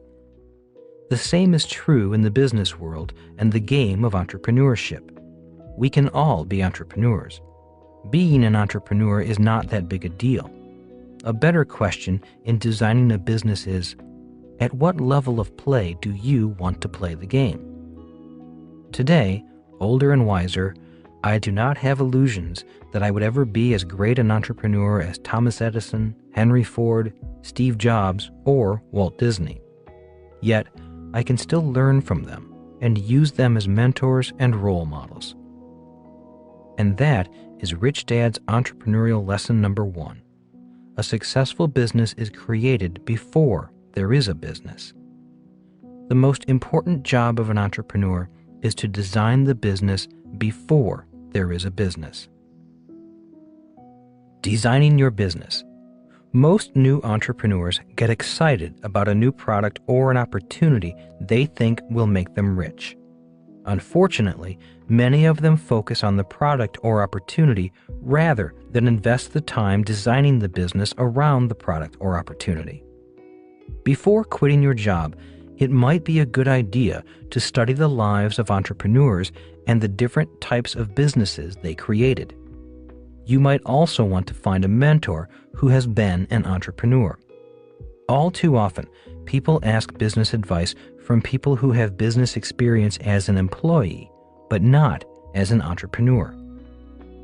Later in this book, we will introduce the BI triangle, which outlines what components are required to create any business, regardless if it is big or small, franchise or individually owned, mom and pop, or publicly owned. Once a person understands the different components that make up a business, it becomes much easier to design businesses as well as evaluate good ones and bad ones. I recommend keeping your daytime job while you start a part-time business, not for the money, but for the experience. That means even if your part-time business does not make any money, you are gaining something far more important than money: real-life experience. Not only will you learn about business, you will learn a lot about yourself. Rich Dad's entrepreneurial lesson number 2: How to turn bad luck into good luck. Chapter 2: Dumb and Dumber Get Rich and Richer. My first business. My first business failed in 1956. I was 9 years old. My second business succeeded in 1956. I was still 9 years old. If not for the failure of my first business, my second business would not have succeeded. Failing as a strategy. Failing in business early in life was a defining experience. It was instrumental in developing a success strategy for my future. At the age of 9, I started to realize that making mistakes was the best way for me to learn about business. Although I did not make much money, I realized that the smarter I became by failing and learning from those failures, the richer I would become. Today, in business, I will often do something knowing I might fail. Why? Because at the age of 9, I learned that failing was essential to succeeding. There are two primary reasons why entrepreneurs fail. One is that the would-be entrepreneurs are so afraid of failing that they freeze and then do nothing. They get up and go to work, always with some excuse why they are not ready to quit their jobs and start their businesses. The usual excuses include not enough money, too risky, the time is not right, kids to feed, and many others. The second reason entrepreneurs fail is that they do not fail enough. Many small business owners and self-employed business owners succeed to a point and then stop growing. The business plateaus or begins to die. The business reaches a certain size and then fails to grow. Once again, the entrepreneur needs to risk failing before the business can begin growing. Fear of failing is the primary reason why so many people do not succeed in life or are not as successful as they would like to be. This occurs not only in business, but in all aspects of life. I remember in high school never going on a date because I was so afraid of being rejected. Finally, just before graduating, I asked a beautiful classmate for a date to the senior prom. To my surprise, she said yes. We had a miserable time, but at least I was making progress. Another difference between an employee and an entrepreneur. Recently, during a radio interview, I was called a risk taker by a radio host. I replied, "In today's rapidly changing world, the people who are not taking risks are the risk takers. People who are not taking risks are falling behind." The program was a half-hour show that regularly interviewed different people from different walks of life. The show could have been called The Secret to My Success. When the host asked me for my secret, I told her about my first business failure at the age of 9 and how that failure led to the success of my second business. I then said, I realized that failing was the way to success. "You learned this at 9? The host asked. "That's correct," I replied. "Like most people, I do not like failing. I hate it. Yet, that business failure early in life gave me a glimpse into the future. I saw my process for success. Some people get ahead by knowing all the right answers. Those people generally do well in school. That is not my process. I get ahead by failing. That is why I have started so many different businesses. More have failed than succeeded, yet the ones that have succeeded have been pretty big successes, like the success of my real estate company, the 2 public gold and silver mining companies I helped found, and the Rich Dad Company.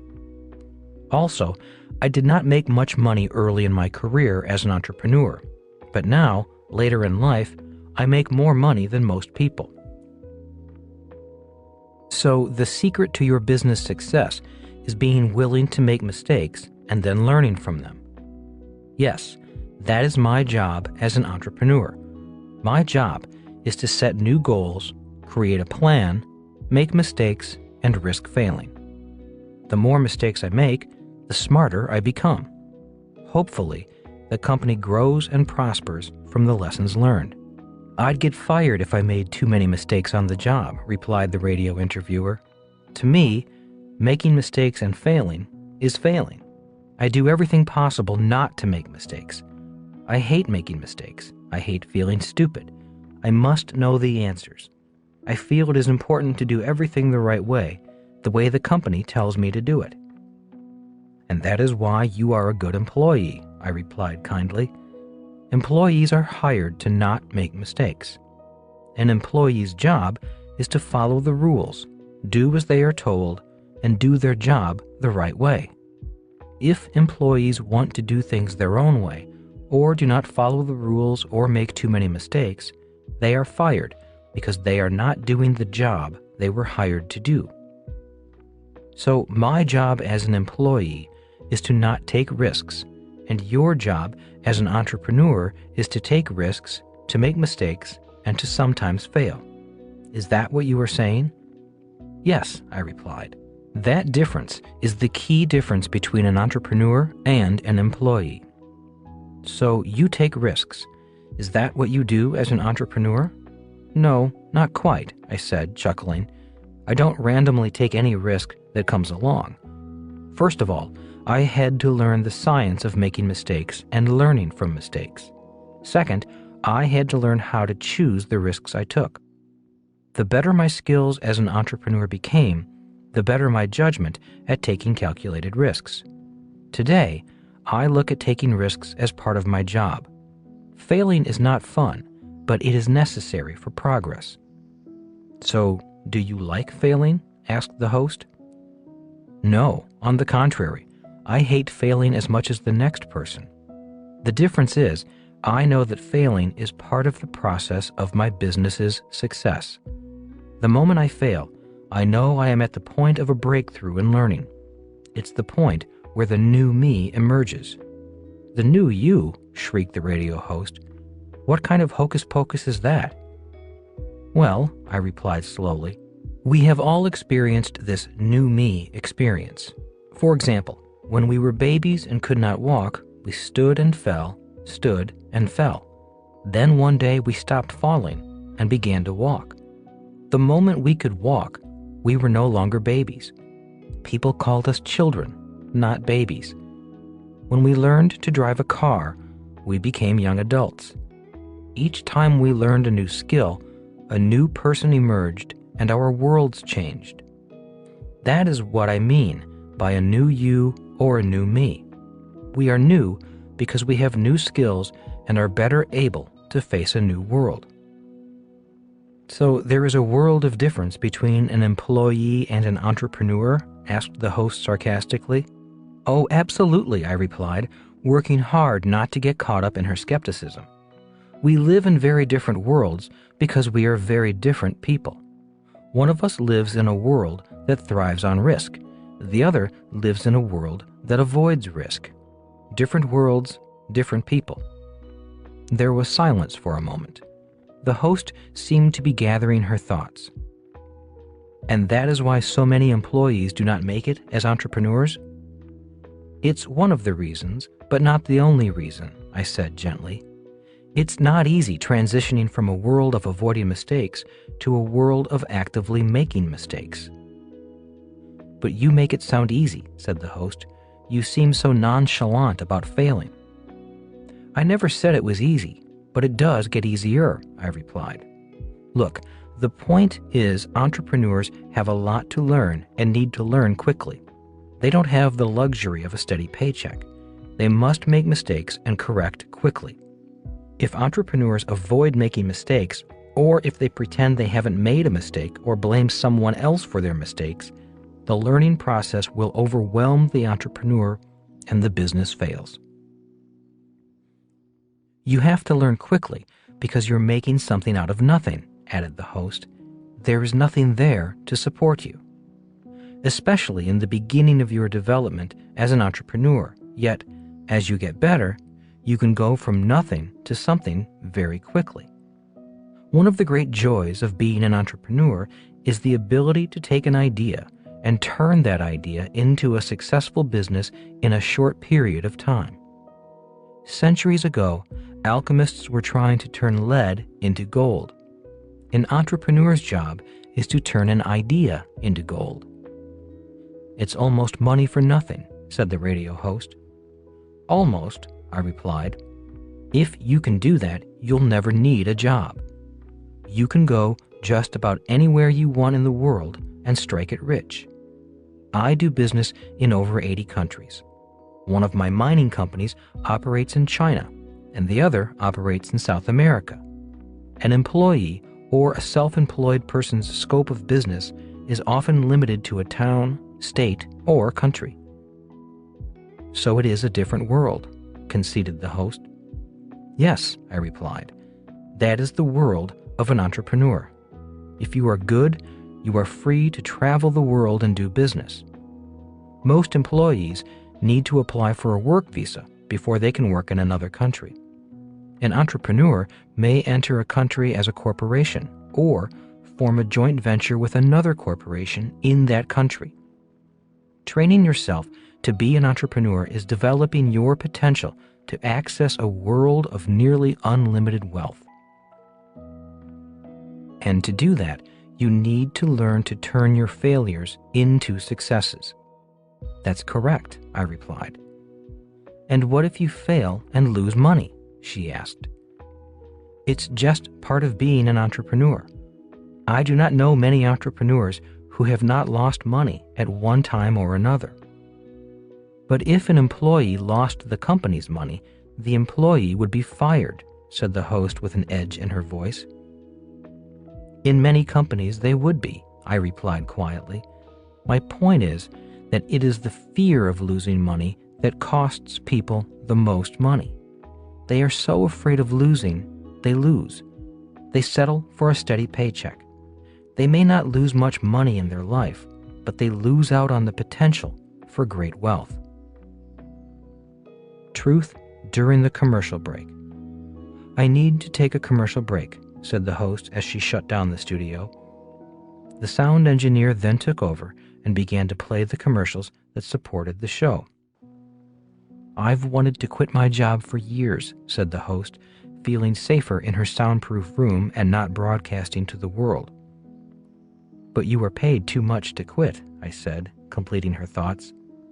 Nodding, she said, Yeah, that's it.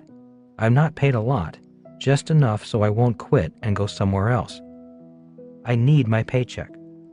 My husband and I make a lot of money, but with 4 kids in school, there is no way we can do what you are talking about.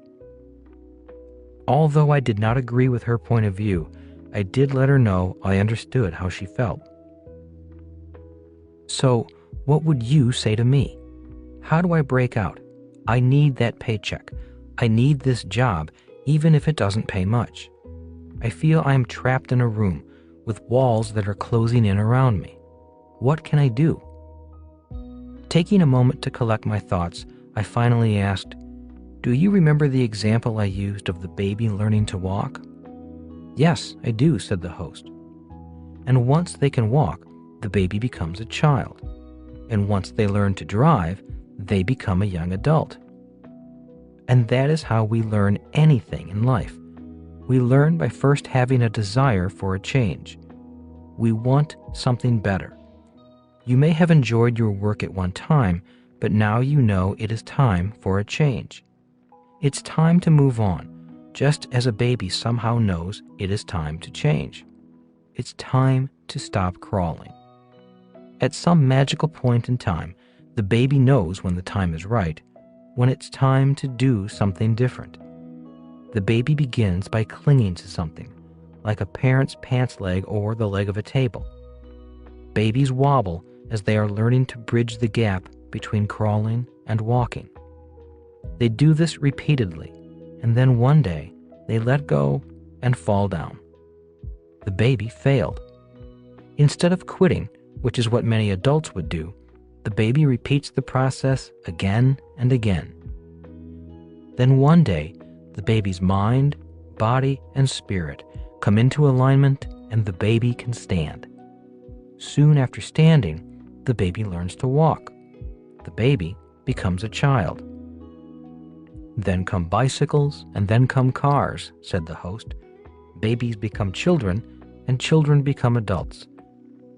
I completed the thought by saying, yes, and the process is similar for for entrepreneurship. I just happened to start at age 9, failed at 9, and succeeded at 9.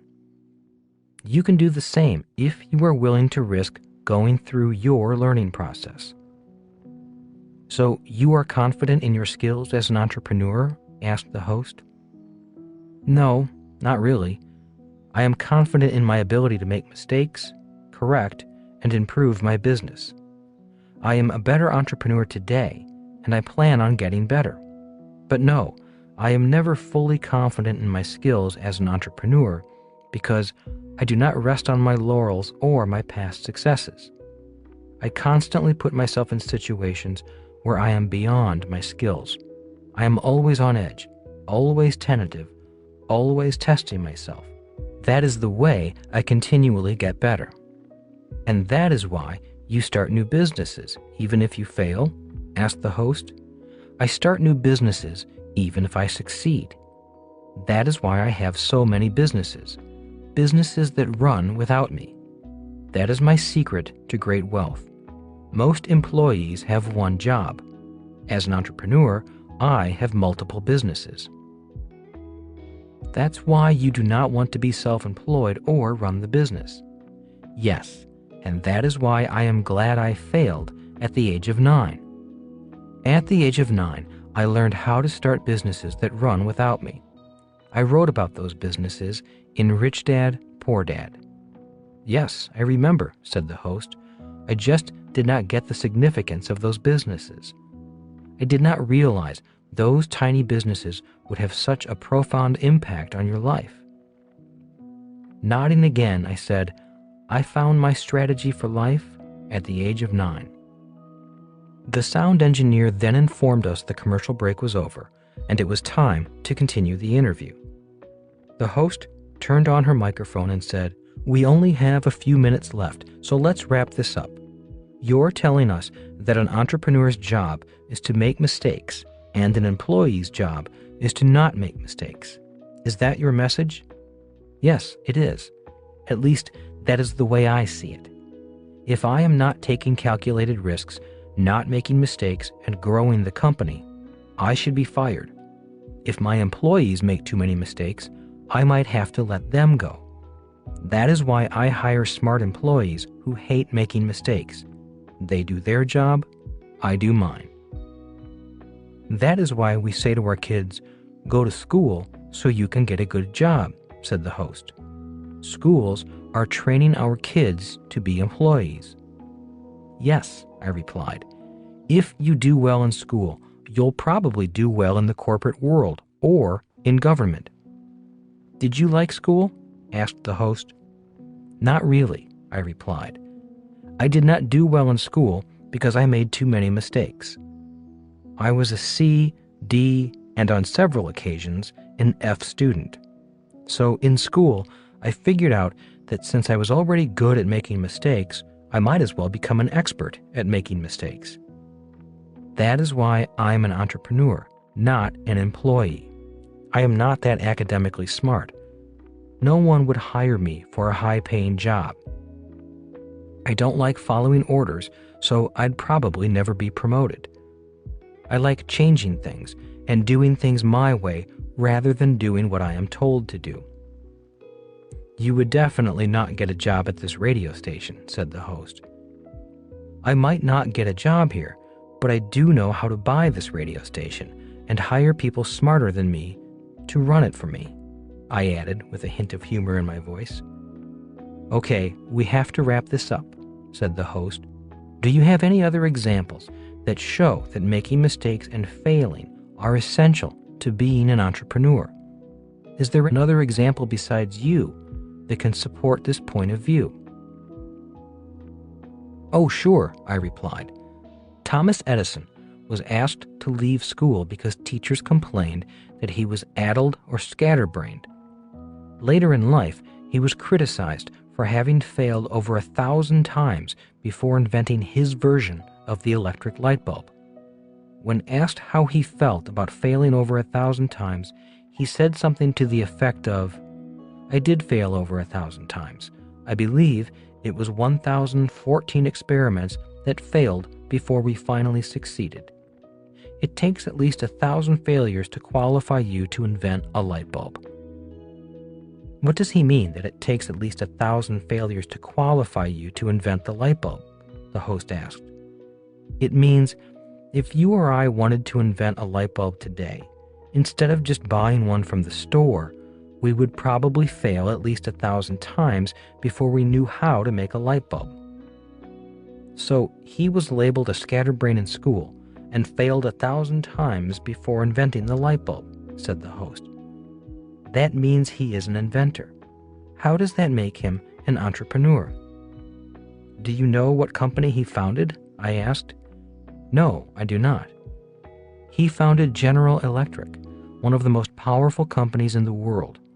It was originally known as Edison General Electric, one of the original 12 members of the Dow Jones Industrial Average. Of the original 12, only GE has survived to this day. Not bad for an addle-minded scatterbrain who failed a lot. The interview was over.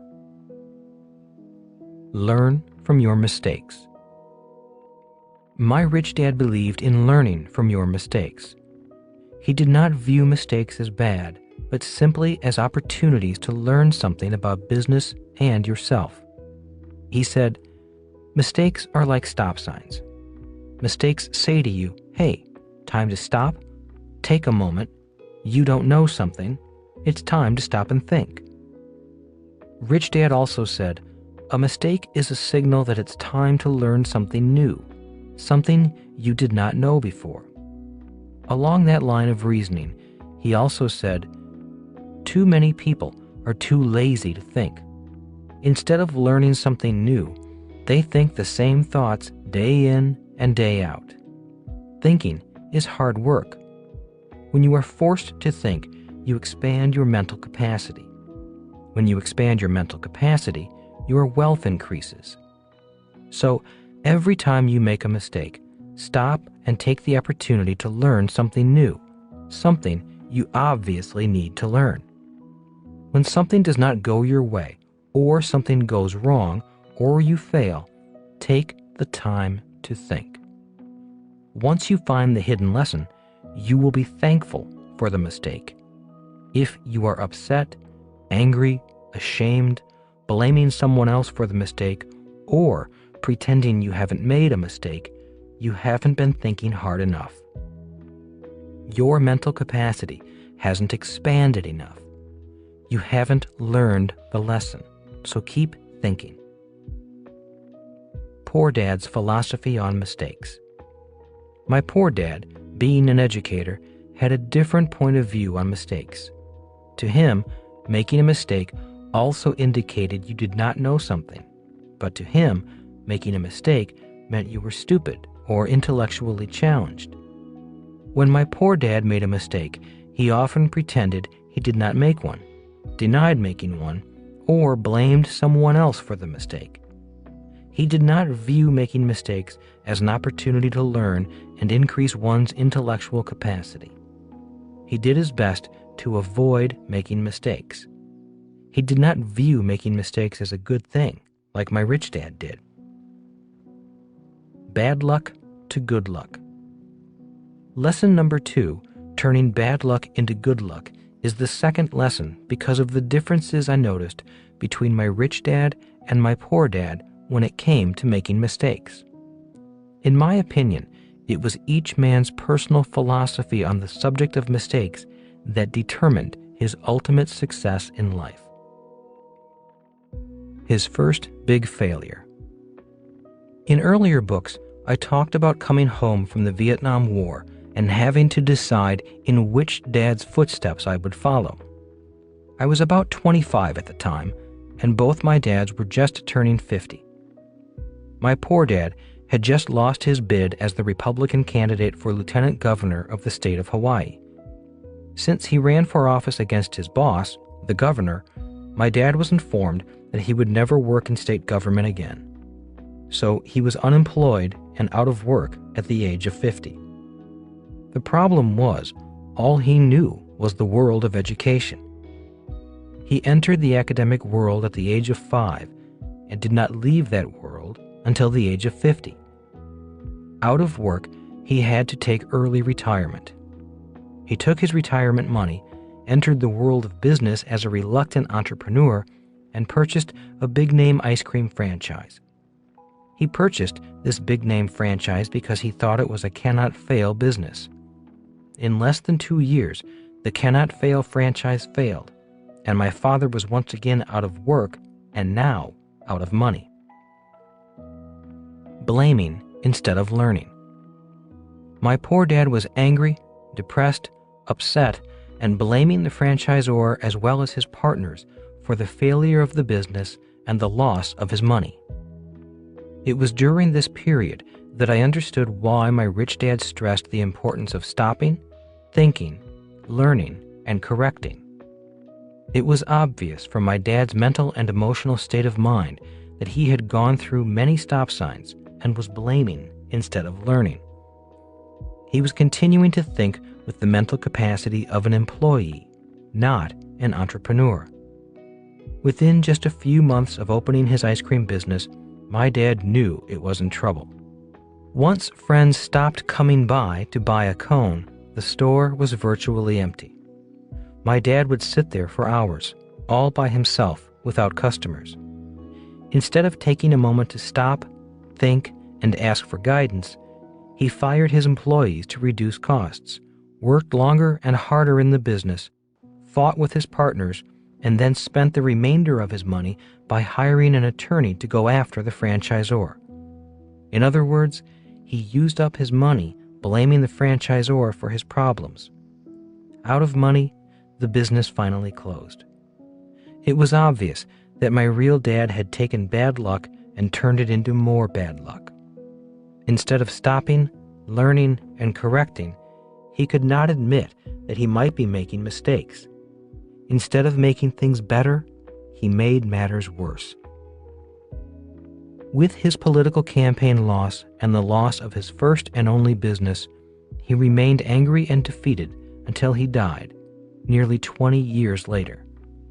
That is why this lesson on mistakes, bad luck, and being dumb and dumber yet getting richer and richer is so important to me.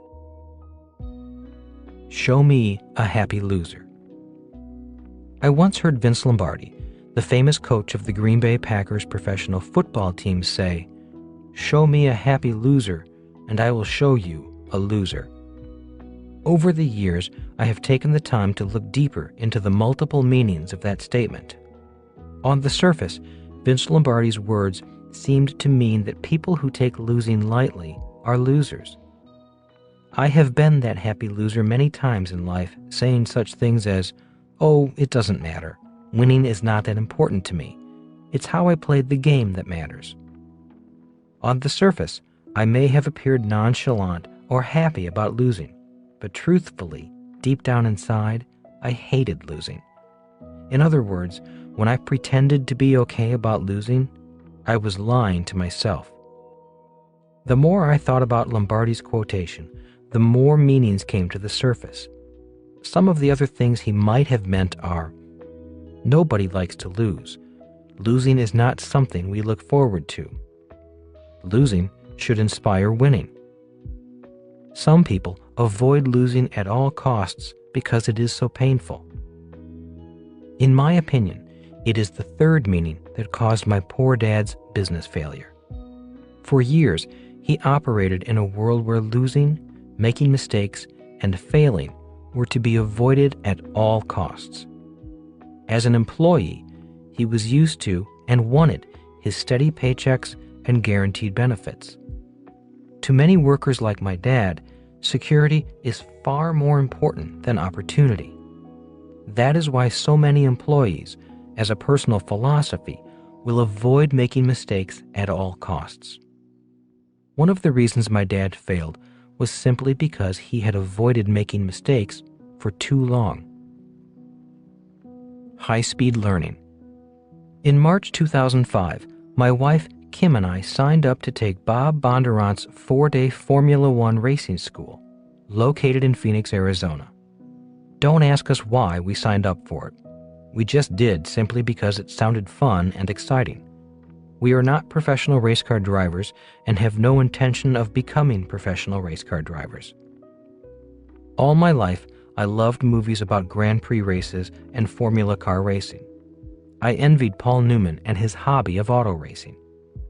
Starting with my very first car, a 1969 Datsun 2000, I have almost always owned high-performance street cars. After the Datsun, I purchased a Corvette, several Porsches, and a Ferrari.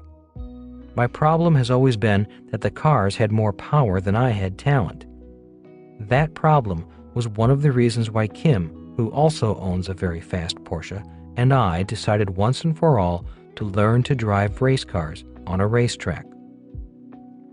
From day one of the class, we realized that we had made a mistake. There were two classes. One class was for high-performance driving. This is the class we should have been in. In that class were everyday people who simply wanted to learn to drive regular cars at high speed. The second class was titled Grand Prix Driving, which is the class Kim and I were in. In this class were professional race car drivers and amateur drivers with years of racing experience.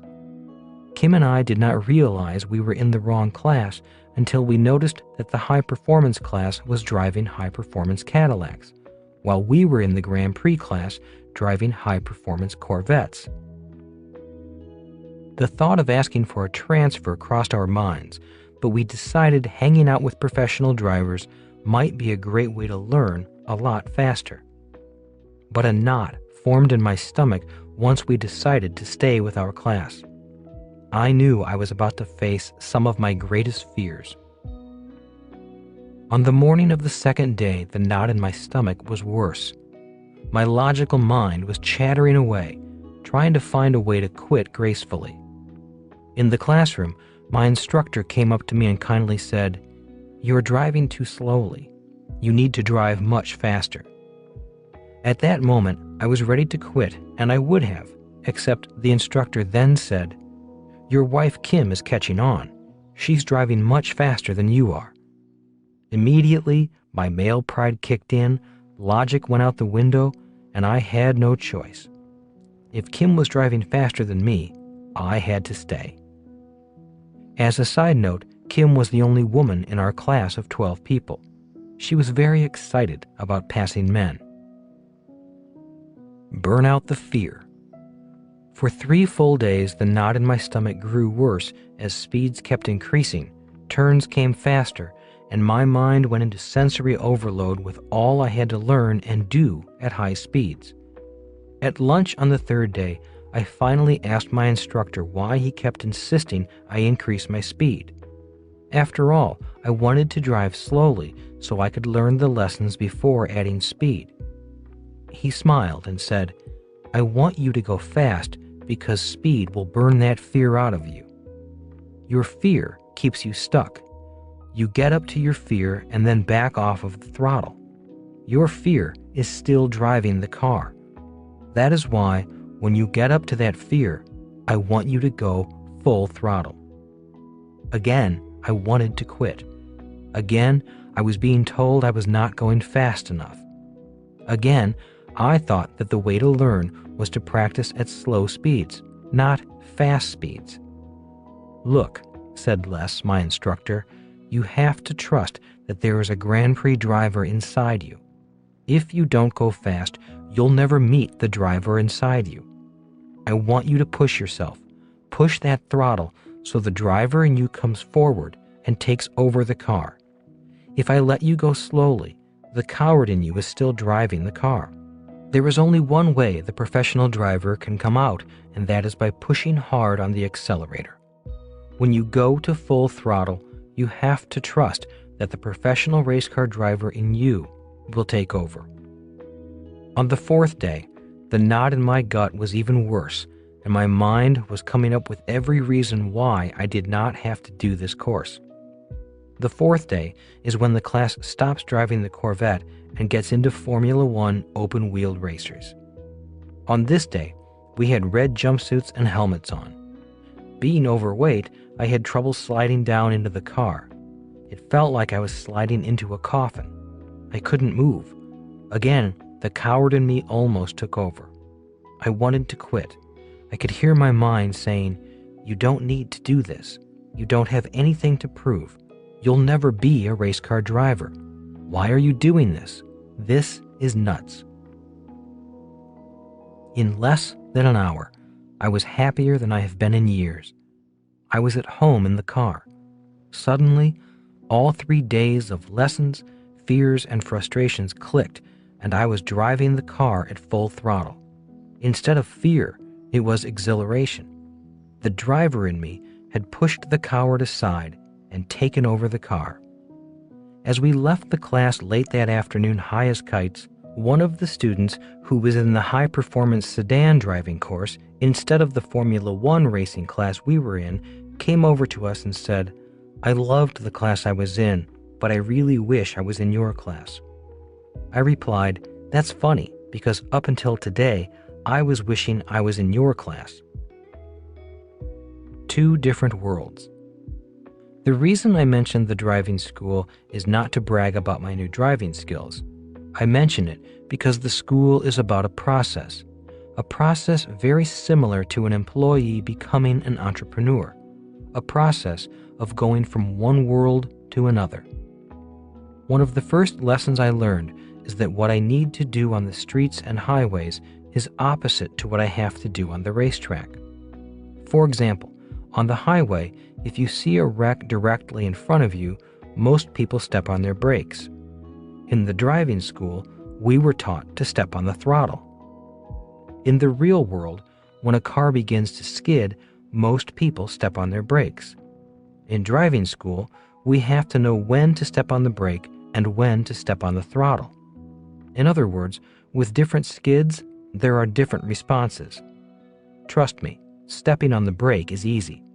Stepping on the throttle in a skid is hard. It goes against everything I know. In order to do it, I definitely needed to increase my mental and physical capacity. In the normal world of driving, most people are asked to drive at or below the speed limit. In driving school, we were taught to step on the throttle and go beyond our personal limits to speed. Speed and fear definitely increased my capacity. A great curriculum. My 4 days at the Bob Bondurant High Performance Racing School were 4 days of the steepest learning curve I have ever gone through in my life. The learning curves at the racing school were even steeper than the learning curves I went through at the Navy Flight School. Obviously, Bob Bondurant is not only a great Formula One driver, he is also a wonderful teacher. As a fellow teacher, even though terrified most of the time, I did spend a lot of time evaluating his teaching methodology. I was impressed with the curriculum in the classroom and on the track. For 4 days, he and his instructors kept us going through our fears as well as our mental and physical limitations with a high degree of safety. Once on the track, I did not have much concern for my physical well-being. The primary concern I had was my wife Kim passing me at higher speeds, which she did on several occasions. Physically, I was fine, but my ego was severely bruised each time her car flew past mine. The entrepreneurial process. The process of going from street driver to racetrack driver required that I unlearn many things. In other words, the right things to do on the street will get you killed on the racetrack. Also, the smart thing to do on the street, such as slow down, is often the stupid thing to do on the racetrack. The same is true with going from employee to entrepreneur. They are two different worlds, and what is right in one world is wrong in the other. The reason I tell the story of my poor dad's transition from the world of government to the world of entrepreneurship is to illustrate this point, that what he did right in the world of government was wrong in the world of entrepreneurship. Since a new entrepreneur is creating something out of nothing, it is obvious that mistakes will be made. In order to succeed, a new entrepreneur needs to be committed to going through these steps as quickly as possible. 1. Start the business. 2. Fail and learn. 3. Find a mentor. 4. Fail and learn. 5. Take some classes. 6. Keep failing and learning. 7. Stop when successful. 8. Celebrate. 9. Count your money, the wins and the losses. 10. Repeat the process. The dreaded disease. In my estimation, 90% of wannabe entrepreneurs do not get to step 1. They may have a plan. They may have created the perfect business in their head or on paper, but that dreaded disease, known as analysis paralysis, infects them. Instead of going forward, I have seen many wannabe entrepreneurs design and redesign their plan, or they find some excuse why the time or the plan is not right. Instead of taking action and failing, they work hard at trying not to fail. They enter the world of analysis paralysis. It is impossible to become an entrepreneur without starting a business. It would be like trying to learn how to ride a bicycle without a bicycle, or wanting to learn to be a race car driver without a race car and a track. My rich dad said, "The main reason to start a business is to have a business to practice on. If you do not have a bicycle to practice on, how can you learn to ride a bike? If you do not have a business to practice on, how can you learn to be an entrepreneur?" Different schools of thought. At the Bondurant High Performance Driving School, the course curriculum did not focus on doing things right. The course focused on making driving mistakes at higher and higher speeds. As our ability to make mistakes and to correct them at high speeds increased, our confidence went up. On the 4th day of the course, I could make a horrible mistake at high speed, lose control of the car in a turn, regain control, get the car back on the track, get back to full throttle, and continue the race. If I had attempted that on the first day, I would probably be in the hospital. Once again, I mentioned this driving school because it reflects a contrast in different schools of thought. My poor dad came from the school of thought that focused on the avoidance of mistakes. That is why he was a good employee. My rich dad came from the school of thought that encouraged making mistakes. That is why he was a good entrepreneur. Dumb and Dumber. This chapter is entitled Dumb and Dumber, Get Rich and Richer, as a tribute to Jim Carrey. For those of you who have ever watched a Jim Carrey movie, you may have noticed that the dumber he is on screen, the richer he becomes. The same is true with entrepreneurship. If you are a person who needs to always look good, sound smart, never make mistakes, and have all the right answers, then being an employee or a self-employed person might be a better path for you. When I first started out, I looked like the biggest clown in town. My businesses would go up and come crashing down. Soon, my reputation as an entrepreneur in the business community of Honolulu was laughable. If not for my rich dad guiding me and encouraging me to learn from my mistakes and go out and make more, I might have quit my process. I found it painful to play Jim Carrey's screen characters in real life. Yet, as the years went on, the mistakes were bigger but not as painful, simply because I was becoming an expert at making mistakes. Instead of running through 5 or 6 stop signs, I did stop, think, learn, correct, and expand my capacity as an entrepreneur before going on. Today, I can honestly say I am richer than many of my peers, many who did well in school or had higher paying jobs early in life, simply because I was willing to be dumb and dumber for years. That's part of paying the price to succeed. Turning bad luck into good luck. When we were just entering high school, Rich Dad taught his son and me how to turn bad luck into good luck. At the time, both Mike and I were sinking fast in our sophomore year of high school because we were flunking English. Mike and I were not great writers. Instead of being upset with us, Rich Dad said, "Let this setback in school make you stronger, not weaker. If you can turn this bad experience into a good experience, you will be further ahead of your classmates who passed the course." "But we both have F's on our report card," Mike protested. "That record travels with us all the way through college." "Yes, the grade travels with you, but so does the lesson in life. In the long run, this lesson in life can be far more important than your grades if you take this bad incident and turn it into a good incident." Mike and I were really angry with our English teacher.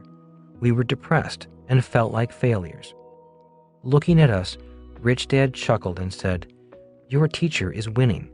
You guys are losing because you're acting like losers." "What can we do?" I asked. "He's got the power. He's already flunked us, and the whole school knows it." "He only has the power to flunk you," smiled Rich Dad.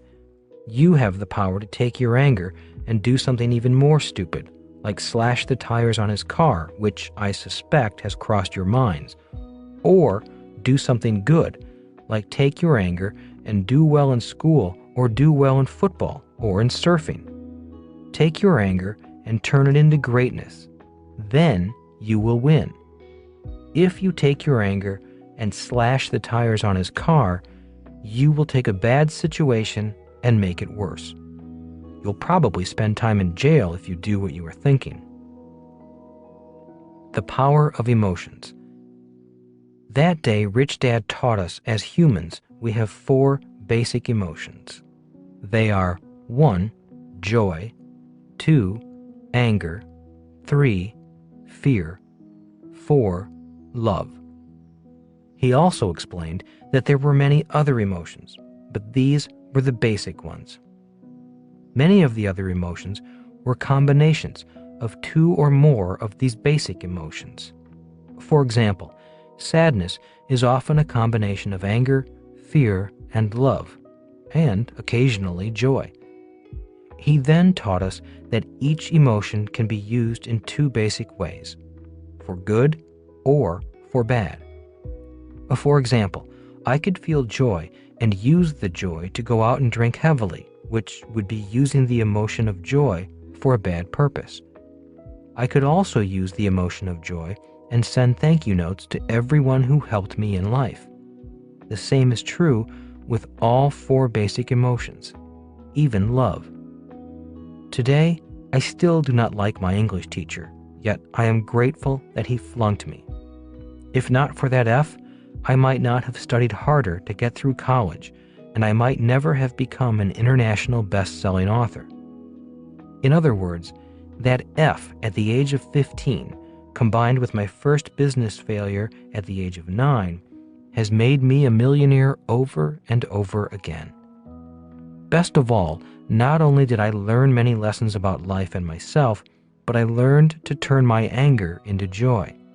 And I learned that being dumb and dumber can make me become richer and happier. And that is one of the steps in turning bad luck into good luck.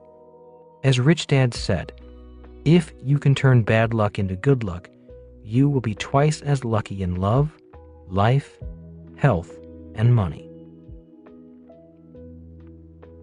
Rich Dad's entrepreneurial lesson number 3. Know the difference between your job and your work. Chapter 3.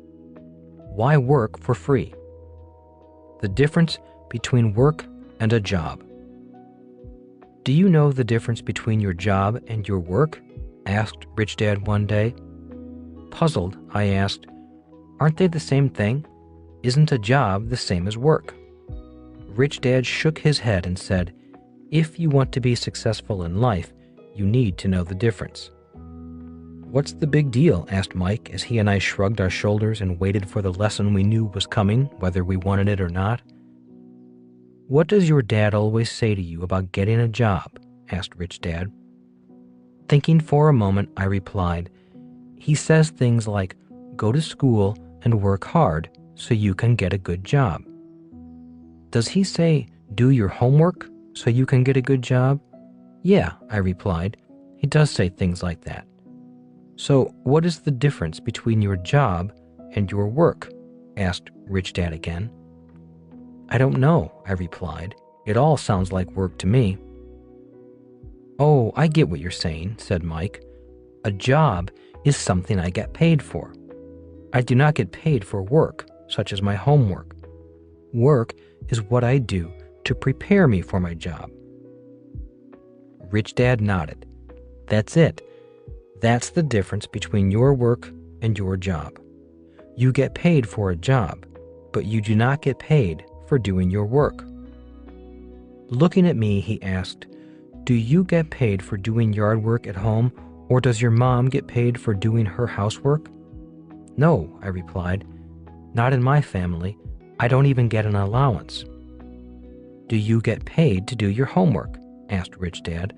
Does your dad give you money to read books? No, I replied a little sarcastically. Are you saying that my homework is what prepares me for my job? That is what I am saying, Rich Dad smiled. When it comes to money, the more homework you do, the more money you earn on your job. People who do not do their homework make less money, regardless if they are an employee or an entrepreneur. Thinking for a long while, I finally asked, so is it true that if I do not do my homework at school, I won't get a high-paying job? Yes, I would say that is true, said Rich Dad. At least, if you don't do your homework, you will not become a medical doctor, accountant, or lawyer. If you are an employee, it's tough to get promoted and earn more money if you don't have a trained skill or a college degree. And if we want to be entrepreneurs, we need to do a different type of homework? I asked. Rich Dad nodded and said, many entrepreneurs quit their job without doing their homework. That is why so many small businesses fail or struggle financially. So you're having us do our homework to become entrepreneurs. Exactly, Rich Dad said, and that is why I am not paying you. Working for me for free is doing your homework. Many employees do not understand working for free. They expect to get paid for anything they do. That is why they fail. They continue to think like employees. They want that steady paycheck. Lots of work, but no jobs. In many poor parts of town, there is a lot of work to be done, but there are very few jobs, Rich Dad continued.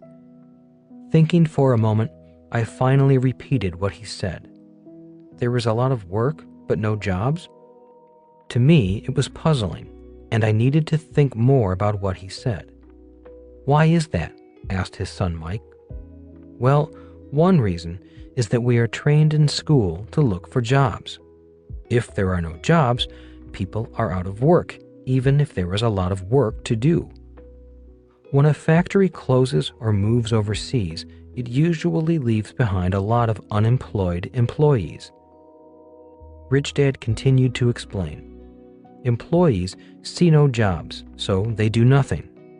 On the other hand, an entrepreneur sees a lot of opportunity. The entrepreneur knows that the jobs will come if the work is done.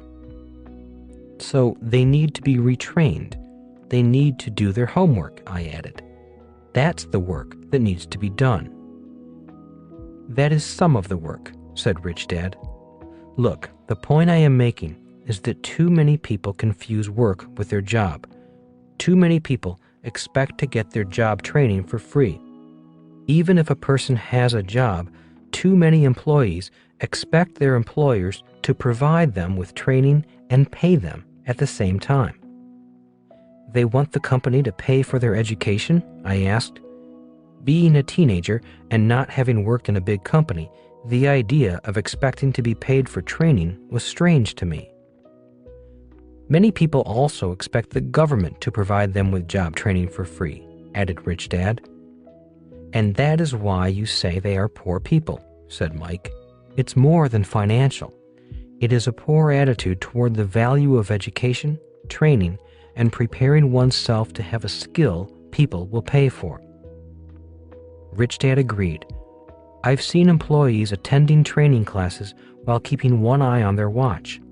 At quitting time, they jump up and leave the class, even if the instructor has not finished the lesson.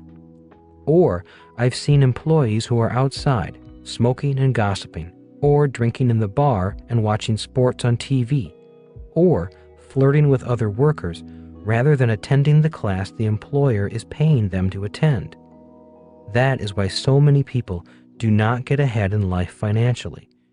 Too many won't learn anything, even if it is free or if they are paid to learn it. And that applies to both employees and entrepreneurs. Since I came from a family of government educators who believed in free education, I asked, would you explain a little further the relationship between work and jobs? Doctors worked for free. Sure, said Rich Dad. Medical doctors spend a lot of money and a lot of time learning to be doctors before they get paid as a medical doctor. That is one reason why they earn more money than most people. Doctors do their homework before they get paid, Mike added. Professional athletes work for free. They certainly did, said Rich Dad, but also look at great athletes who earn a lot of money.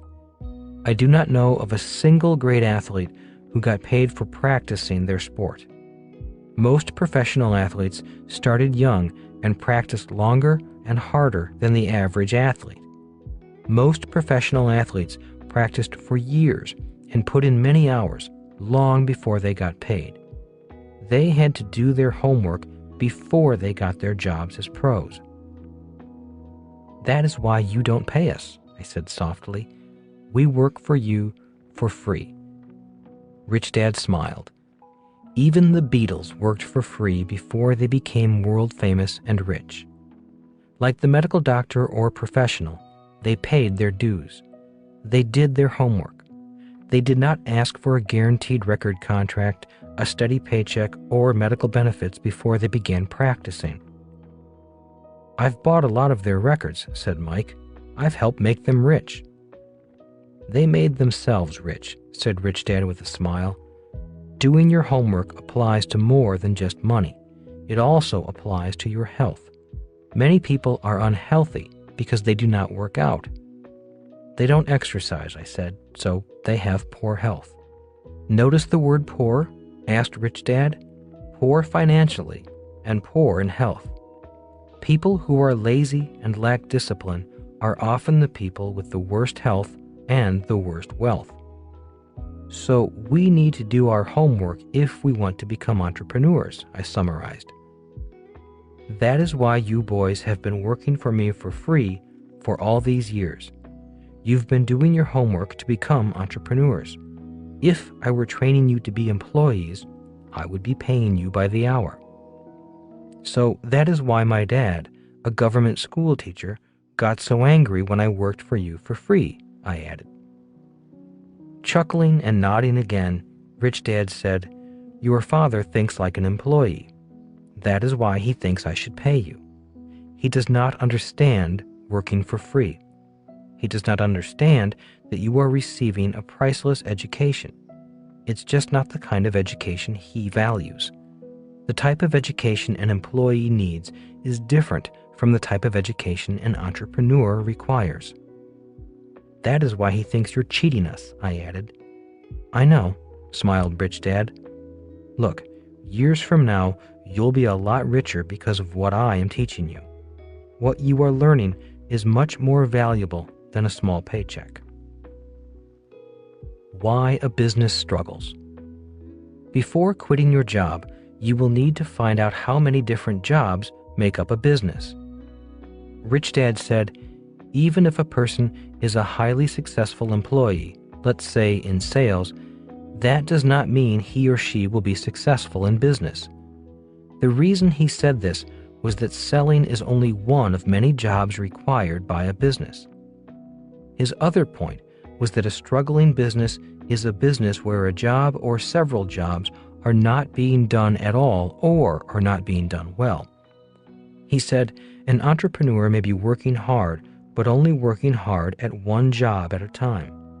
That is why so many self-employed business owners struggle or eventually burn out from overwork. They may be working hard, but they may not be doing all the jobs a business requires. The basic jobs of a business. In the third book of the Rich Dad series, Rich Dad's Guide to Investing, the BI triangle is introduced. The B and I refer to the business and investor quadrants of the cash flow quadrant.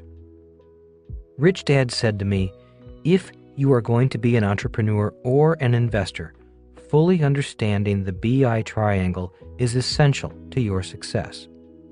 As a teenager, I did not really believe or appreciate Rich Dad's respect for the importance of the BI triangle. Today, I do. A great new product. Many times, individuals will say, I have an idea for a great new product. As you can tell from the BI triangle, the product is only the tip of the iceberg. Job descriptions for a successful business. You can think of the different aspects of a business as job descriptions. To be successful, the business needs someone with the skills to fulfill each of those functions. Starting with the product level, you will see the list of jobs required to bring the product to market. In simple terms, product, legal systems, communications, and cash flow are technically all the elements required for a business to function successfully. If one or more of these elements is missing or is being done poorly, the business will struggle and often will fail. When my poor dad's ice cream business began to fail, it was not because it was not selling a good ice cream product. In fact, it was a great ice cream product. In my opinion, the reason the business failed was that my dad was not a good sales or marketing person. He was a great communicator as a speaker, yet he failed to fill the job description known as communications. Taking my poor dad's ice cream lesson a little further, my dad did not realize that sales and marketing involve more than simply running advertising or being able to sell an extra scoop of ice cream to a customer. His problems began when he thought the brand of ice cream was all he needed for success. His problems began when he rented a cheap location in a remote shopping mall. His ice cream shop was located in an obscure corner of a so-so shopping mall.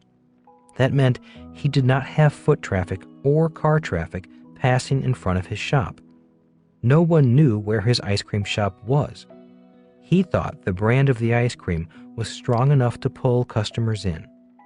His business began failing before there even was a business. He almost made it.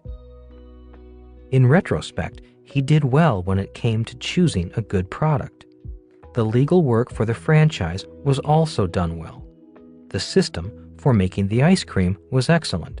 The franchisor made sure there was a good accounting package as part of the business, so the cash flow component was covered. There just wasn't enough cash to count. So my dad did a good job in covering 4 out of the 5 elements. He almost made it. Where my dad did a poor job was at the communications level of the BI triangle. He did not fully understand the intricacies of sales and marketing. When sales did not happen, the whole business began to fail. Instead of cutting his losses and purchasing a better location immediately, my dad did what many people do when sales decline and cash becomes tight. He cut back on staff. He cut back on advertising. He went cheaper instead of spending more money. When he did spend money, he spent it on legal bills, blaming the franchisor for his problem. Few things are a bigger waste of money than a lawsuit. Yet, that is what happens when people blame rather than learn. Instead of looking at his own actions and taking personal responsibility for the mistake, my dad insisted he was right. Eventually, he went broke. There is a poem that describes people who are willing to die being right. It goes, "Here lies the body of Justin Gray. He died defending his right of way. He is right, his case is strong, but he's as dead as if he were wrong." Every time I see people taking their sweet time in a crosswalk, expecting all cars to stop as they cross a busy street, I think of this poem. When I meet people who need to be right, who habitually blame other people when things go wrong, who would rather argue than listen, who know all the answers, or who think they are the center of the universe, I think of this poem. I also repeat this poem to myself whenever I become Justin Gray. The Triangle of Financial Success. The BI triangle applies to more than just the B and I quadrants. For example, if an employee is a receptionist for a business, a well-answered phone is the product of the job. In my opinion, the receptionist has one of the most important jobs in the company. If the receptionist does their job well, the company actually runs smoother. If the receptionist delivers a bad product, for example, by being rude over the phone, then their value to the company goes down. The receptionist should be counseled, retrained, or terminated. I am sure we have all experienced a rude receptionist at one time or another. The receptionist also has legal rights. If the company violates those rights, the receptionist can take action. The receptionist is an essential part of the entire business system. At home, the receptionist may be the leader of a system known as a home and a family. If life at home is happy, then chances are that the receptionist does a better job at work. If the systems at home are breaking down, such as no heat, no water, leaky roof, or problem family members, the failing systems at home may affect the systems at work. Since the receptionist is an integral link in the communication of a business, if he or she has poor communication skills, once again, the entire business system suffers. Retraining or removal is essential.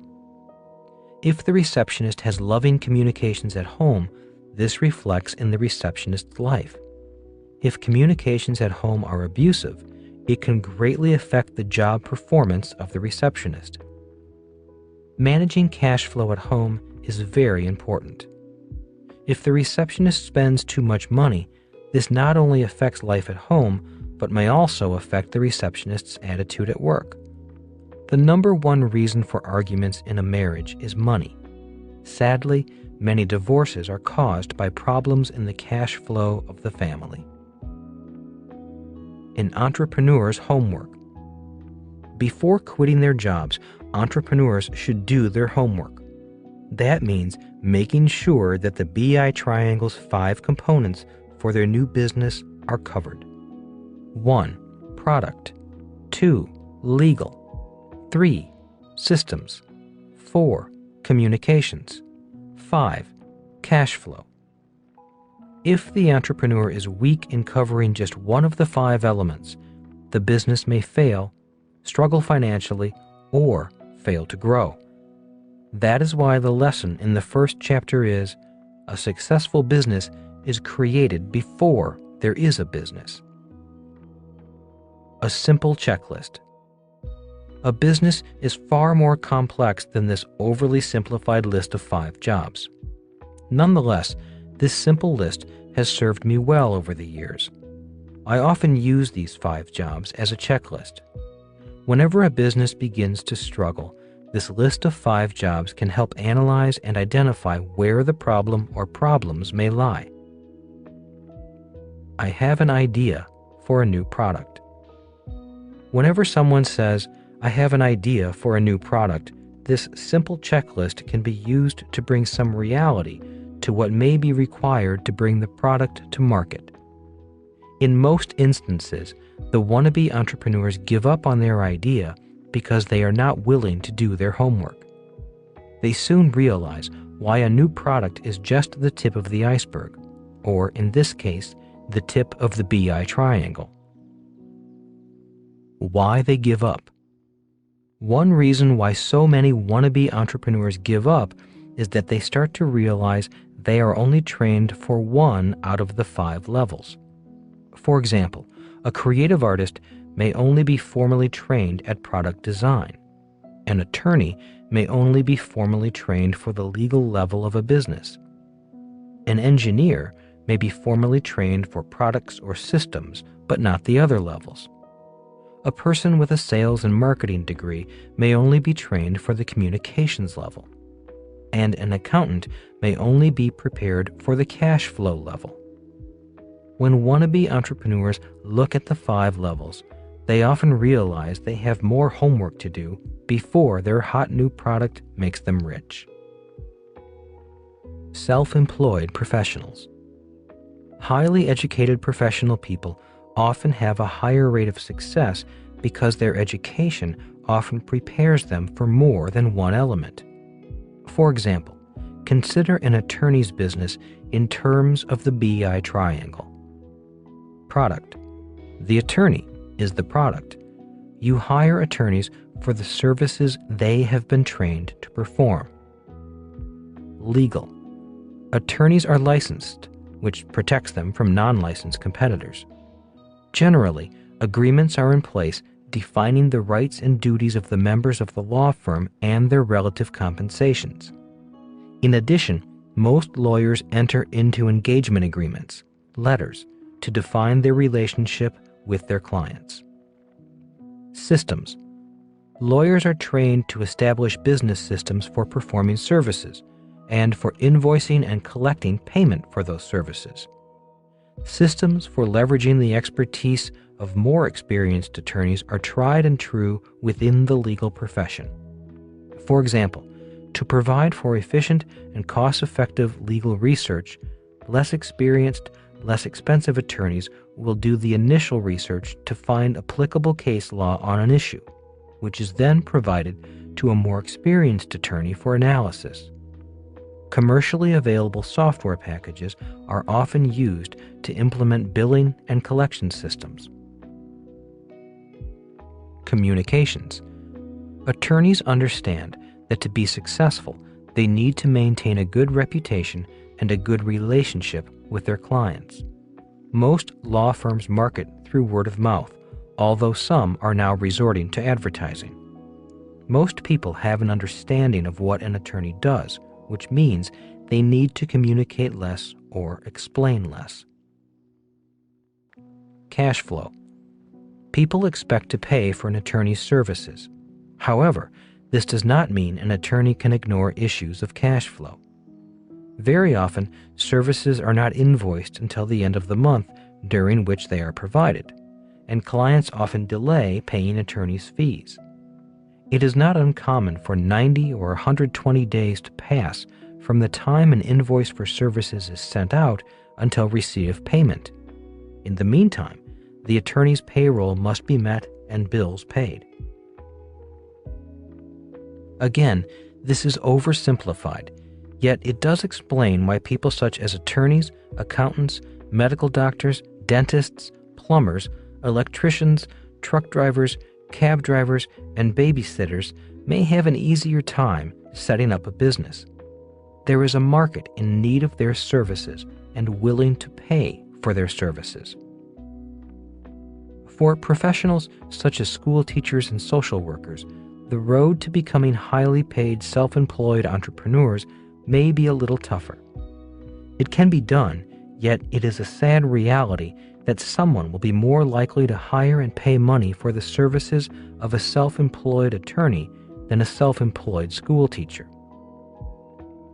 One reason why highly educated people such as my poor dad, a school teacher, suffer as entrepreneurs is that their professional education does not prepare them for multiple levels of the BI triangle. Many people, such as firemen, nurses, librarians, or secretaries, are trained to perform essential services, but not the services required by the 5 elements of a business. Before they quit their job, I strongly recommend they do their homework. You do not have to be first. Many people think Thomas Edison was the first person to invent the electric light bulb, which helped him found General Electric. The facts are, he was not the first. Records show that he was actually 23rd on the list of people who invented working light bulbs. So why does history recognize Edison as the inventor, and why did his company become one of the biggest in the world? The answer is found in his life, in the BI triangle, and in the 5 components of a business. Edison was born in 1847. From ages 12 to 15, he worked on the railroad selling snacks and printing his own newspaper. From 15 to 22, he worked for the telegraph company. In 1869, at age 22, he received his first patent. In 1876, he constructed his own laboratory in New Jersey. In 1878, he invented the tinfoil phonograph. In 1879, he invented electric light. In 1882, he installed a complete electrical system in New York City. Communications. Raise money. You may notice that instead of attending school from the ages of 12 to 15, Edison worked in sales. He would go up and down the train selling candy and a newspaper he printed. He was working on the communications level. When I left the Marine Corps in 1974, my rich dad said, "You must get a job in sales. Being able to sell is the basic skill of all entrepreneurs." I went to work for the Xerox Corporation and suffered for 2 years because I was shy and I hated rejection. But by 1977 and 1978, I was consistently in the top 5 of all salespersons. Today, I meet many wannabe entrepreneurs who have a great idea for a new product or new business. The problem for most of them is that they cannot sell, which means they cannot raise money. The inability to raise money may be the #1 reason why most wannabe entrepreneurs give up and go back to their jobs.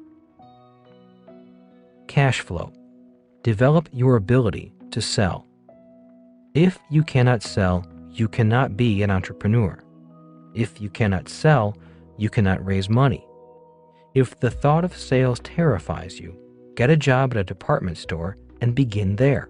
Or get a job with a company like Xerox that requires that you go around to businesses and knock on doors.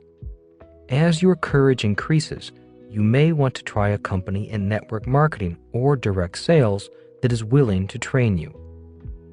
An entrepreneur raises money from friends and family, banks and organizations that support entrepreneurs, customers, suppliers, investors, public markets. I have read books about Edison that say his ability to sell allowed him to have a constant stream of venture capital flowing into his projects. They say he was ahead of his time in understanding and integrating the concepts of self-promotion. His ability to self-promote is one of the reasons he was credited for being the first to invent the electric light bulb when, in reality, he was number 23. Cash flow. Develop your ability to sell.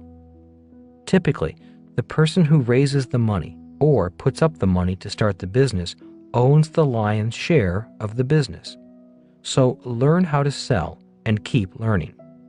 For me, learning to sell was much like learning to drive race cars. It was my own fear that I had to overcome. I am saddened by the fear in the eyes of people who want to be entrepreneurs but are afraid of selling. Legal. Protect your asset. In 1869, Thomas Edison received his first patent at the age of 22. He was doing his job by legally protecting his asset. Later in this book, I will go into why this step is so important for any entrepreneur. Systems. Control the network. By working for the telegraph company, Thomas Edison learned to understand the power of a system. That is why, when inventing his electric light bulb, he was also designing the electrical system that would power his light bulbs. If he had not worked for the telegraph company, he might not have known the importance of this system. Another word for system is network. That is why the richest people on earth control networks such as television networks, radio networks, gasoline networks, network marketing networks, and distribution networks. A big difference between a small business owner and a big business owner is the comprehension of the importance of a system or a network. Our success at the Rich Dad Company is largely due to network systems. For example, our publisher distributes our books through their network system of booksellers, and our radio shows travel through the airwaves of radio networks. Do your homework. As you can tell, this overly simplifies the importance of making sure that all 5 components of the BI triangle are functioning well. Once again, if one or more of the 5 components is not being done, the business suffers. If an entrepreneur designs a business and forgets one of the 5 elements, the business suffers or even fails. The business succeeds or fails before there is a business. That is why it is important to do your homework, even if it means working for free. As this book goes on, we will further develop the BI triangle. Before you quit your job, it is important to look deeper into each component of the BI triangle. This does not mean you have to be an expert at each level. This does mean that, as an entrepreneur, you do not have just one level. You have 5 levels. So, before quitting your job, spend a little time learning more about each level. Rich Dad's Entrepreneurial Lesson Number 4. Success reveals your failures. Chapter 4. Street Smarts versus School Smarts. Good grades in the real world. If I do well in school, will I do well in the real world? I asked my rich dad. That depends upon what you define as the real world. The BI triangle became more meaningful to me after my poor dad shut down his ice cream franchise. He was in his 50s when he took his early retirement money and life savings and lost it all. Instead of rebounding, which many entrepreneurs do after the loss of a business, my dad seemed to go downhill. Rather than start a new business, he took a job as the head of the teachers union and went after his ex-boss, the governor of Hawaii, demanding better wages and benefits for teachers. Rather than learning from his mistakes and becoming a better entrepreneur, he once again became an employee and an advocate for employee rights. One reason why he did not rebound was because he was out of money. Instead of learning to raise capital for his next business venture, he just took a job. He went back to the world of employees where he felt more comfortable.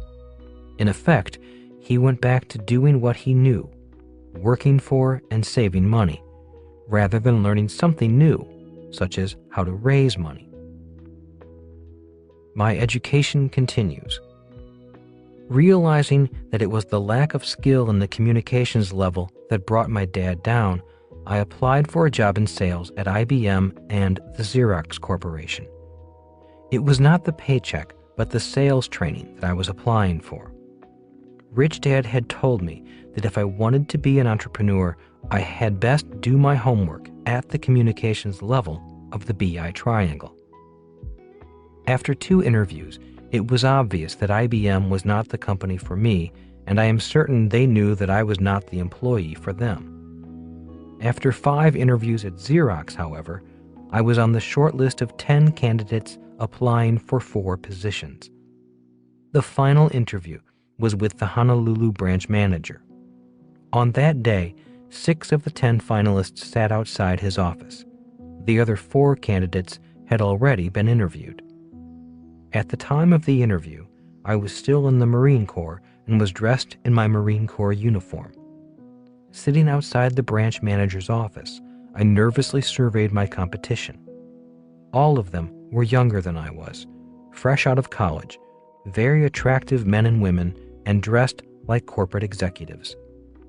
The Vietnam War was still on and very unpopular in some circles, which meant men in uniform were unpopular in those circles as well. Being off the military base and in downtown Honolulu among civilians was not fun. I had never been spit on, but I was spit at several times. Sitting next to these young people in business attire, I felt really out of place in my Marine Corps uniform, which consisted of a short-sleeve khaki shirt, green slacks, short haircut, and military decorations. Finally, the secretary notified me that the big boss was ready to talk to me. I entered his office and took a seat in front of him. Reaching across the desk to shake my hand, he wasted no time in saying what he had to say. "I've reviewed your file. You come highly recommended by the rest of my staff who interviewed you. They believe you could be a valuable asset to our sales team." With that, I took a deep but quiet breath and waited for the good or the bad news. Although he was saying nice things, I noticed that he had trouble looking at me. His eyes were constantly buried in my file folder. Finally, he looked up and said, "I hate to tell you this, but I am going to be the one who turns you down." Standing, he extended his hand and said, "Thank you for applying." I stood and shook his hand, but my blood was boiling. I wanted to know why. Why was I turned down? Figuring that I had nothing to lose, I asked, "With all due respect, sir, would you mind telling me why you're turning me down? You haven't even given me the courtesy of an interview. Can you give me a specific reason why you're so sure I'm no longer a candidate?" "Now is not the time," said the branch manager. "At this moment, we have 10 excellent applicants and only 4 openings. I wish we had more openings, but we don't. Why not wait a year and reapply? Maybe your chances will be better then. Now, if you'll excuse me, I need to continue interviewing the other candidates." Looking directly at him, I said, "Just give me a reason. How can you tell which one of us is better than the other without an interview? Besides, I believe this is a very rude way to treat me. You have me come all the way over here and then do not even have the courtesy to interview me. So just tell me how you can make a decision without an interview. That is all I want to know." "Okay, if you must know, you are the only applicant without an MBA. You only have a bachelor's degree." With that, the branch manager walked to the door to show me out. "Just a minute," I said. "After earning my bachelor's degree from the Merchant Marine Academy, I've spent 5 years in the Marine Corps fighting a war no one wanted to fight. I did not have to go to war because I was sailing for the oil industry. I was employed by Standard Oil, which made me draft exempt, yet I volunteered anyway. And now you are telling me that you are not going to hire me because I didn't go back to college to get my master's degree? I had other things to do. There was a war to fight, and you are telling me that you'd rather hire draft dodgers who went to school? That is not what we are here to discuss. We are not here to discuss the war or our political inclinations," said the manager, who was about my age. "And yes, I am hiring people who went back to school. The job market is tight. We have many qualified applicants, so we can afford to be choosy. Right now, we are only hiring applicants with MBAs. That is how we are making our decision. Go back, get your MBA, and maybe then we'll talk." "So why wasn't I told this earlier?" I asked. "Why let me go through this process only to tell me now?" "We make exceptions for exceptional people," said the manager. "Even though you do not have a master's degree, our screeners thought you might have other qualities we are looking for. So far, my other managers thought you were good, but not exceptional." At that moment, I decided to become exceptional, or at least memorable. The manager held the door open and once again extended his hand for a weak handshake with a weak smile. Refusing to shake his hand, I asked in a loud voice, "Tell me something. What does a college degree have to do with sales?" With those words, all the other applicants with their MBAs turned their heads and stared at the open door. It shows character. It shows dedication and a high degree of intelligence. So what does a college degree have to do with sales? I repeated. Okay, said the manager. What makes you think you can sell, Mr. Marine? What makes you think you're better qualified to sell than these applicants who have more education than you? Because I have spent 5 years getting a different kind of education, an education you cannot find in school. While these kids were cramming for college exams, I was flying a helicopter into Viet Cong machine gun nests. My education has been in leadership, to bring out the best in my troops even though we were all terrified. Not only have we been trained in classrooms to think under pressure, we have had to think under pressure in actual combat. Most important, I have been trained to think of the mission before I think of myself, to think of my men before I think of myself. These college kids have been trained to merely kiss butt for a higher grade. To my surprise, the branch manager was listening. I had his attention.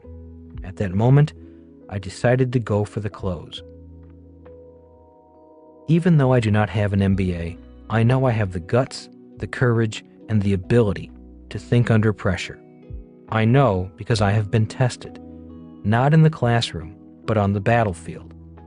I know your job is to beat IBM, just as my job was to beat the Viet Cong. For a year, I have been flying my gunship against the Viet Cong, a competitor far tougher and more determined to win than any IBM sales rep. My training for the past 5 years has allowed me to beat the Viet Cong. That is why, even though I do not have an MBA, my Marine Corps education has prepared me to beat IBM. If you think an MBA program trains these kids to beat IBM on the street, by all means hire them. I have my doubts, but I do not have doubts about me. If I can beat the Viet Cong, I know I can beat an IBM sales rep, even if they have an MBA and I don't. The entire office area was silent. Looking down the row of hopeful applicants, briefcases carefully placed at their sides or on their laps, I could see the MBAs shaking a little. They heard everything I said. Turning to the branch manager, I shook his hand and thanked him for listening. I had said my piece. Smiling, I said, I think I'll go work for your competitor. Just a minute, the branch manager said softly. Please step back into my office. I do have the power to make an exception in spite of our current hiring policy. Nothing to lose.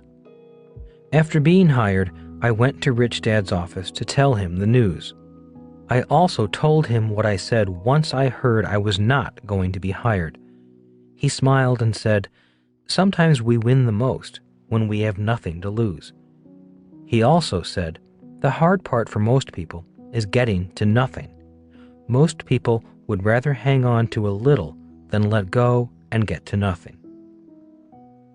4 years of misery. Learning to sell was much harder for me than learning to fly.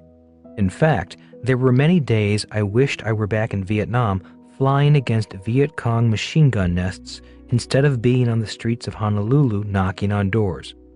Basically, I am a very shy person. Even today, parties and social events are painful for me.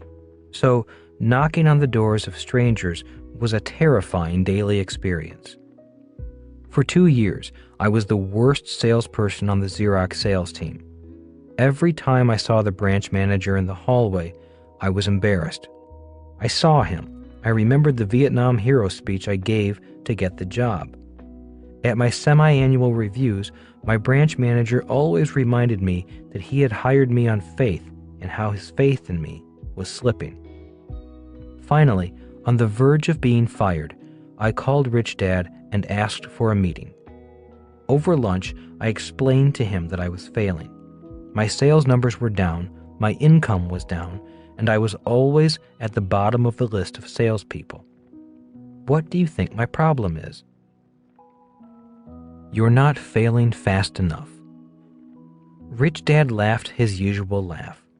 His laugh was his way of letting me know that I was okay and just stuck in the learning process. "How many cold calls do you make a day?" he asked. "3 or 4 on a good day," I replied. "Most of the time, I am doing busy work at the office or hiding in some coffee shop, working up the courage to go knock on another door. I hate making cold sales calls. I hate rejection." "I do not know anyone who likes rejection or making cold calls," said Rich Dad. "Yet I do know people who have learned to overcome their fear of rejection and the fear of making cold calls. They became very successful people in spite of their fears." "So how can I stop failing?" I asked.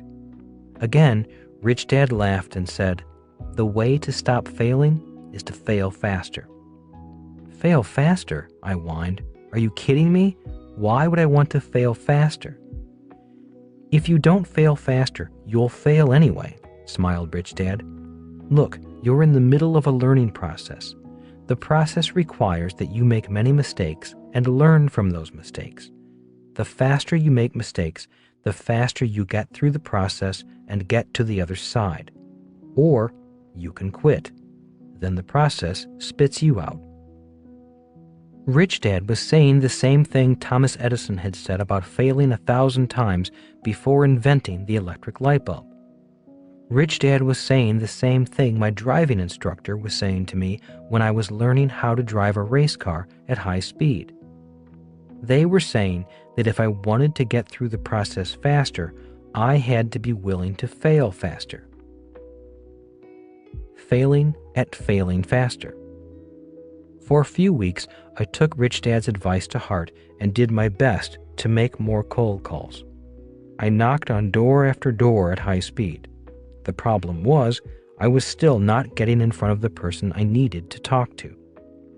Their secretaries were very skilled at keeping pesky salespeople like me away from their bosses. Now that I was failing at failing faster, I called Rich Dad again and asked for advice. I called him because I realized I was even failing at failing. Again, he laughed and said, "Keep your daytime job and find a sales job at night, but find a sales job that will let you fail faster." Naturally, I whined and complained. I didn't want to work at night. I was single, and this was Hawaii. I wanted to be at the Waikiki nightclubs. I did not want to be selling at night. After listening to me moan and complain, Rich Dad simply asked, "How badly do you want to be an entrepreneur?" The number one skill of an entrepreneur is their ability to sell. If you do not get through this part of the process, you'll be better off as an employee. It's your life. It's your future. It's your choice. You can fail now, or you can fail later. It was an old lesson. I had listened to the same lesson before. The subject changed. This time, it was the subject of sales. But the lesson was always the same. The lesson was that if I wanted to succeed, I had to be willing to fail. With my own dad's business failure still fresh in my mind, I knew this lesson about sales was especially important. I knew that if I wanted to become an entrepreneur in the B quadrant, I had to learn to sell. But I hated knocking on doors. I dreaded it, day in and day out. One day, after hearing 4 replies of, "We're not interested," and one, "If you do not get out of my office, I'll call the cops," I hit the depths of depression. I went home rather than back to the office. Sitting in my little apartment in Waikiki, I contemplated quitting. I even considered going back to school and getting my law degree. But I lay down, took a couple of aspirin, and that idea soon passed. It was time to fail faster in a new way. Working for free. Rather than find a job at night, I remembered Rich Dad's advice that it was easier to find work if you were willing to work for free. I found a charity that needed people to dial for dollars at night. Leaving my job at Xerox, I would go uptown and dial for dollars from 7 to 9:30 p.m. For 2.5 hours, I failed as fast as I could over the phone. Instead of making only 3 to 7 sales calls during the day, I was sometimes making over 20 sales calls in 2.5 hours at night. My rejection rate and failure rate went up. But curiously, as my failure rate went up, so did my success in raising money. The more calls I made, the better I became at handling the rejections. I learned what worked with the calls that succeeded and started changing my pitch based on the rejections and the successes. The faster I failed at night for charity, the more I succeeded at Xerox by day. Soon, I was climbing up the list of salespeople rather than being at the bottom of the list. Even though I was not being paid at night, my income by day was going up. Working those extra hours even had an impact on my fun hours. The higher the number of rejections at the charity, the more fun I had in the nightclubs of Waikiki. Suddenly, I was not as afraid to talk to the pretty women in the clubs. I was less awkward, less terrified about being rejected. Soon, I was even becoming cool and popular, and women were actually hanging around me. After 4 years at an all-male military school and then years in the Marine Corps, being around so many pretty women was quite a treat. It was a lot better than being the lonely nerd at the end of the bar, staring at the pretty women from a distance. From 10 p.m. to 1 in the morning, I was the disco duck, just like John Travolta in the movie Saturday Night Fever. I even had a white suit, long-collared shirts, disco boots on my feet, and shells around my neck. Everywhere I went, I walked to the sounds playing in my head of the Bee Gees song, Staying Alive. My hours were ridiculous, and I am sure I looked ridiculous, but it worked. I was failing fast and doing my homework at the communications level of the BI triangle. Failing pays off. In my 3rd and 4th years at Xerox, instead of being at the bottom of the sales pack, I was at the top of the pack. I was also making a lot of money. My failing was paying off. In the 4th year, I was consistently number 1 in sales. Once I made it to the top, I knew it was time to move on. My school days in sales were over. It was time to learn something new. But little did I know that my success in sales was setting me up for the biggest business failure of my life. The 4 business schools. Rich Dad explained to his son and me that there are 4 different types of business schools. They are 1. Traditional business schools. These schools are located at accredited colleges and universities and offer degreed programs, such as an MBA program. 2. Family business schools. Many family businesses, such as my rich dad's business, are great places to get a business education, if you are a member of the family. 3. Corporate business schools. Many businesses offer intern programs for promising young students. After graduation, the company hires and then guides their career development. In many cases, the company will pay the tuition and even allow time off for further study. After receiving a formal education, promising employees are often rotated through different divisions of the company so they can see the entire business and get hands-on experience. 4. Business schools of the street. This is the school that entrepreneurs attend when they leave the security blanket of school, family, or the corporate world. This is the school where your street smarts are developed. Going to school. All 4 schools have their merits, their strengths, and their weaknesses. I am not here to say that one is better than the other. In my life, I have been fortunate enough to attend all 4 in one way or another. A traditional business school. While at Xerox, I did attend a local university night school with the intent of receiving my MBA. That lasted less than a year. It was not for me. The instructors were either employees of the school or employees of a corporation. The students, for the most part, were seeking to become high-paid, well-educated employees, just like their instructors. They were looking to climb the corporate ladder, whereas I wanted to build and own corporate ladders. It was a different culture and a different curriculum, so I left. A family business school. My friendship with Mike allowed me to attend a family business school via Rich Dad's Businesses. That was a great school for me, simply because it lasted for years. Rich Dad was not only a successful real-world entrepreneur, but also a great teacher. A corporate business school. Through the Xerox Corporation, I attended one of the best corporate sales training programs in the world. Soon after I was hired in 1974, the company flew me first class from Honolulu to Leesburg, Virginia, to spend 2 weeks at their sales training facility. It was fantastic. After receiving our classroom training, we immediately hit the streets to practice what we learned in the classroom. Our sales managers were great teachers and mentors. They kept us on track with classroom theory applied to real-world challenges found on the street. We studied hard, not only learning sales skills, but also studying our competitors' products and strategies. We had one objective at that time, and that was to beat IBM. They were tough competitors and a worthy opponent, so we knew we had to be up for the challenge. The business school of the streets.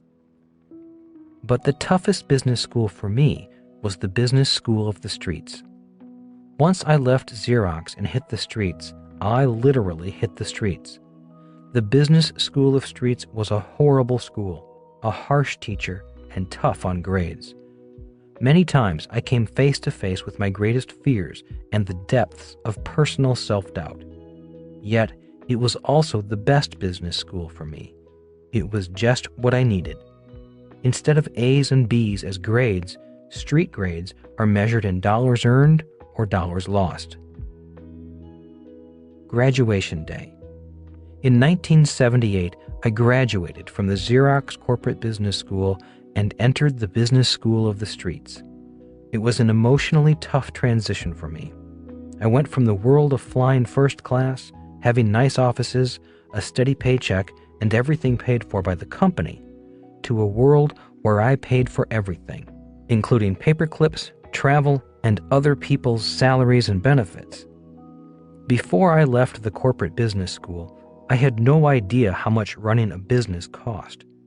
For 2 years, in order to reduce expenses, my 2 partners and I did not take salaries. Once again, I was working for free. I knew then why Rich Dad had insisted that his son and I work for him for free. He was preparing us for the world of entrepreneurship, a world where everyone else gets paid first and you get paid last, if you get paid at all. Success reveals your failures. Another of Rich Dad's lessons was, success reveals your failures. In other words, your strengths will reveal your weaknesses. Again, I did not know what he meant until my own business had become successful. Our nylon surfer wallet business was successful in 2 out of the 5 levels. We were successful at the communications level and the product level. The 3 partners had trained for years to be successful at those levels. The problem was that we were too well trained at those 2 levels, and our success was too great too soon. It was like hooking up a plastic garden hose to a fire hydrant. As soon as international success put pressure on the system, the whole business blew. Our strong points blew out through our weak points. Our strengths had revealed our weaknesses. Our success had revealed our failures. We had failed to strengthen the legal, the systems, and the cash flow components of the BI triangle. We had them covered, but we failed to strengthen them as our success increased. Back to the drawing board. After our venture collapsed, 2 of my partners left the business. I wanted to quit also, but Rich Dad said, rebuild the business. It will be the business school you have been waiting for. For the next 6 years, I went back to the drawing board many times. Each failure was less painful, and the recovery was quicker. Each time I failed, I knew what to work on. I knew what I had to study next. The business school of the streets was guiding me. Each failure was actually making me smarter and more confident. Each failure made me less afraid of failing and more excited about learning what I needed to learn next. Each failure was a challenge, the door to the next world. If I was successful, the door to the next world opened. If I failed and the challenge beat me, the door slammed in my face. If the door slammed in my face, it meant I needed to get smarter. I needed to think harder. I needed to use my creativity to find a way to get into the next door. In many ways, it was like being a salesman on the street again, knocking on doors once more. When people ask me how we survived through all those years without money, my answer is, I do not know. I simply took it one day at a time. After my first 2 partners left and things looked bleakest, 2 new partners showed up. One of them was my brother, John. They brought in some money, but more important, they brought in a new vitality and new skills. One new partner, Dave, brought experience in the systems level of the business. He was excellent at manufacturing. My brother John came in to handle the cash flow level. He was excellent at keeping our creditors happy and suppliers supplying. We also brought in a new advisor, a retired senior auditor from an accounting firm, to help us straighten out our mess.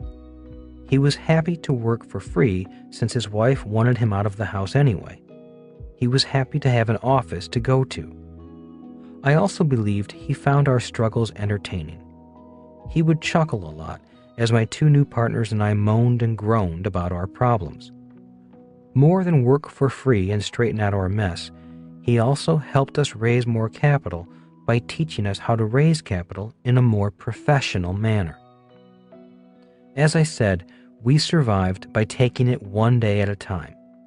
All I knew was that I did not want to go back to a job as my poor dad had done once his ice cream business failed. In many ways, my philosophy was, I had gone too far to turn back.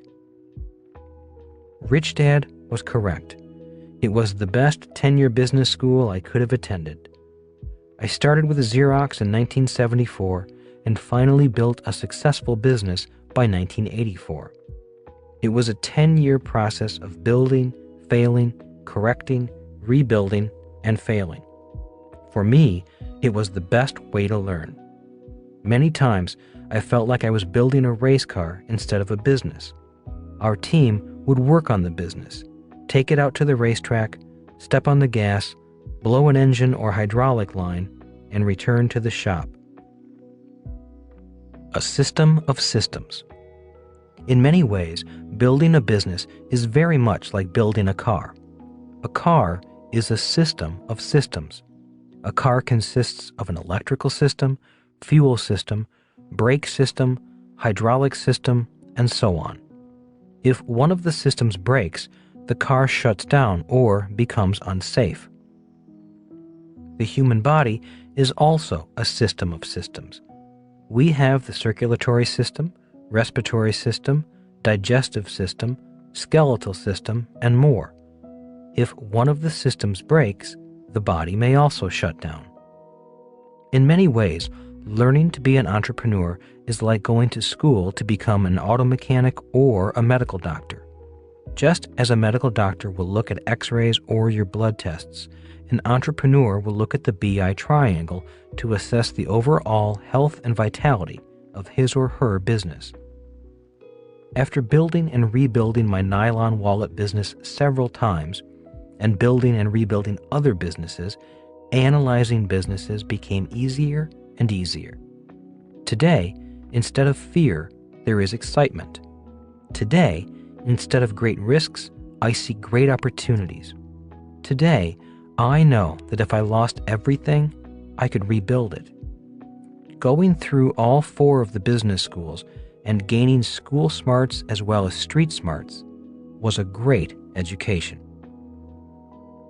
Which is more important? Often I am asked, what is more important for an entrepreneur? School smarts or street smarts? Today, my answer is both. To be a successful entrepreneur, you and your team need to be school smart and street smart. When you look at the BI triangle, you can see why. While all 5 levels require street smarts, the legal and cash flow components really do require a school-trained professional. Obviously, for the legal level, you want an attorney. For the cash flow level, you want an accountant, preferably a CPA. As obvious as this may sound, you would be surprised how many people come to me wanting advice on how to build a business without an accountant or attorney on their team. Team smarts. An entrepreneur needs to know the difference between school smarts and street smarts. More important, an entrepreneur needs to have team smarts, which means finding the best combination of people required by the task at hand. To ultimately win in business, it is team smarts that wins.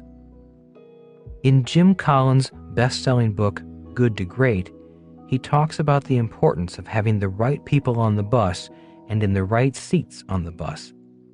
It is also important to get the wrong people off the bus. You need to have a team with the talent necessary for all the elements in the BI triangle. 3 big mistakes. When it comes to legal and accounting professionals, I have noticed 3 basic mistakes entrepreneurs make. 1. They don't have or don't seek proper legal and accounting advice before setting up their business. 2. They listen to their accountant or attorney too much. Many times I have asked the entrepreneur, who is running the business, the accountant, the attorney, or you as the entrepreneur? Always remember, even if they are smarter than you in certain subjects, you are the one who pays their bills. You need to decide the course of your business. 3. They do not have an accountant or an attorney as part of their team. This does not mean you have to employ them full-time. It simply means you need to trust them. They need to know everything and want to know everything. You need to be intimate. Rich Dad used to say, having a part-time accountant or attorney is like having a part-time husband or wife. The difference between school smarts and street smarts. School smarts. A thinker, analytical skills, critical thinker. T thinker, technical skills, expertise. Street smarts. C thinker, creative thinker, flexible logic. P thinker, people skills, leadership. On the left side are characteristics generally associated with school smart people. The right side is generally associated with street smart people.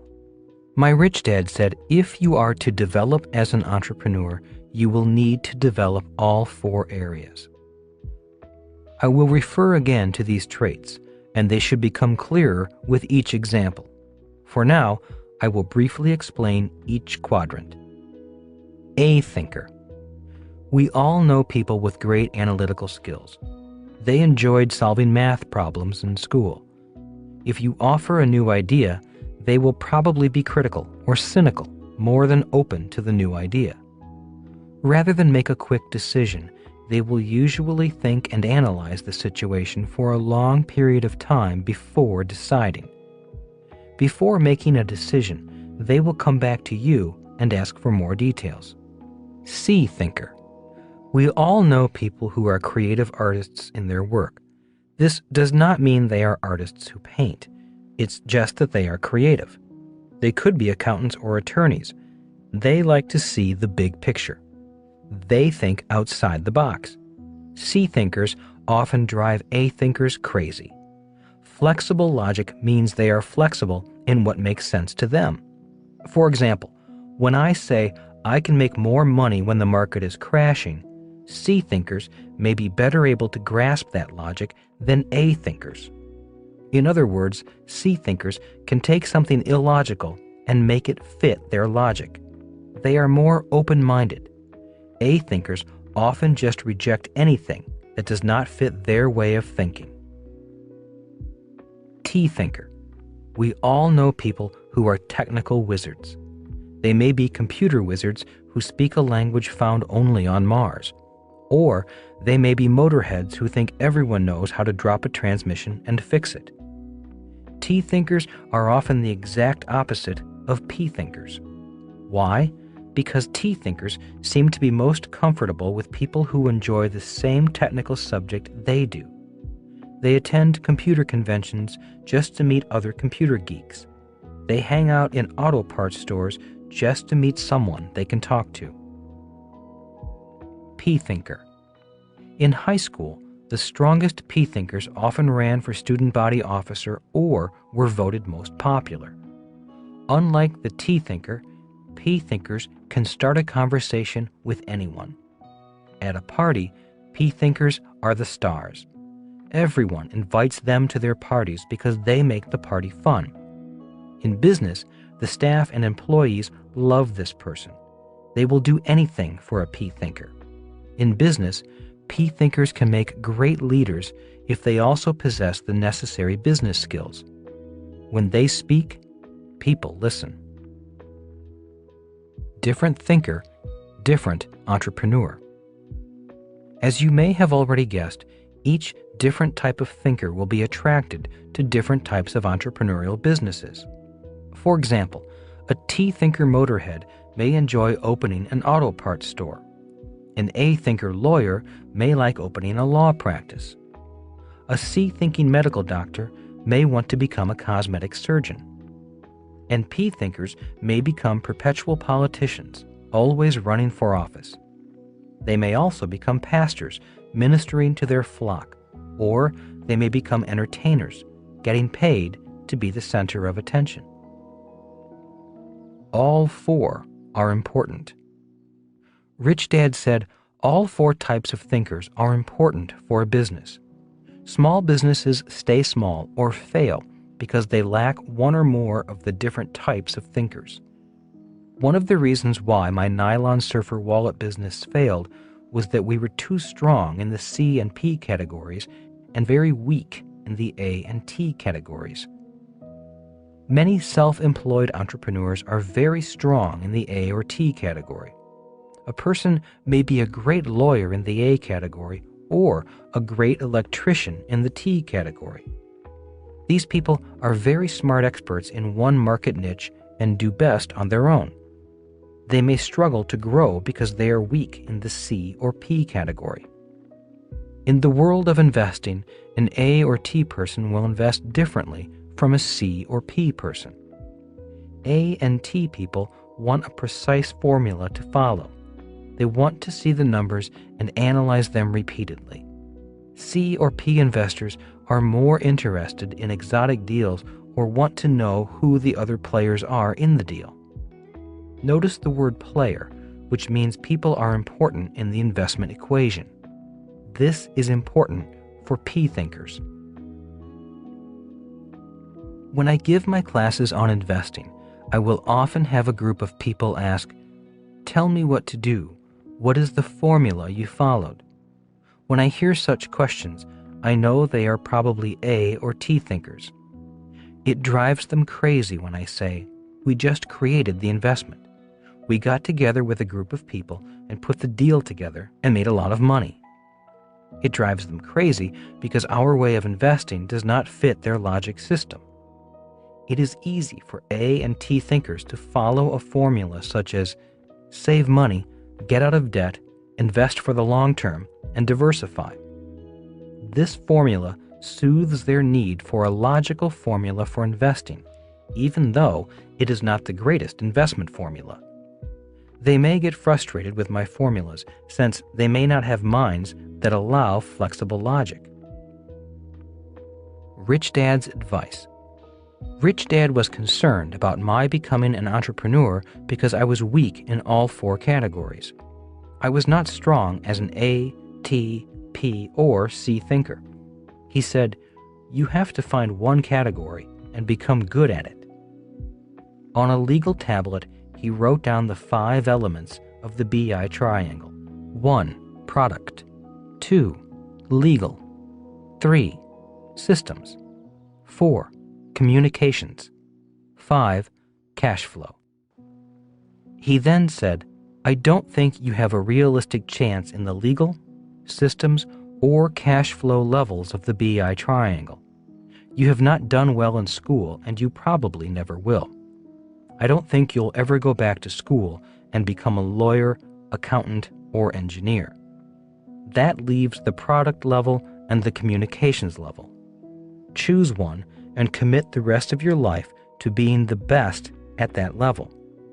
And that is how I decided to leave the Marine Corps and work for the Xerox Corporation.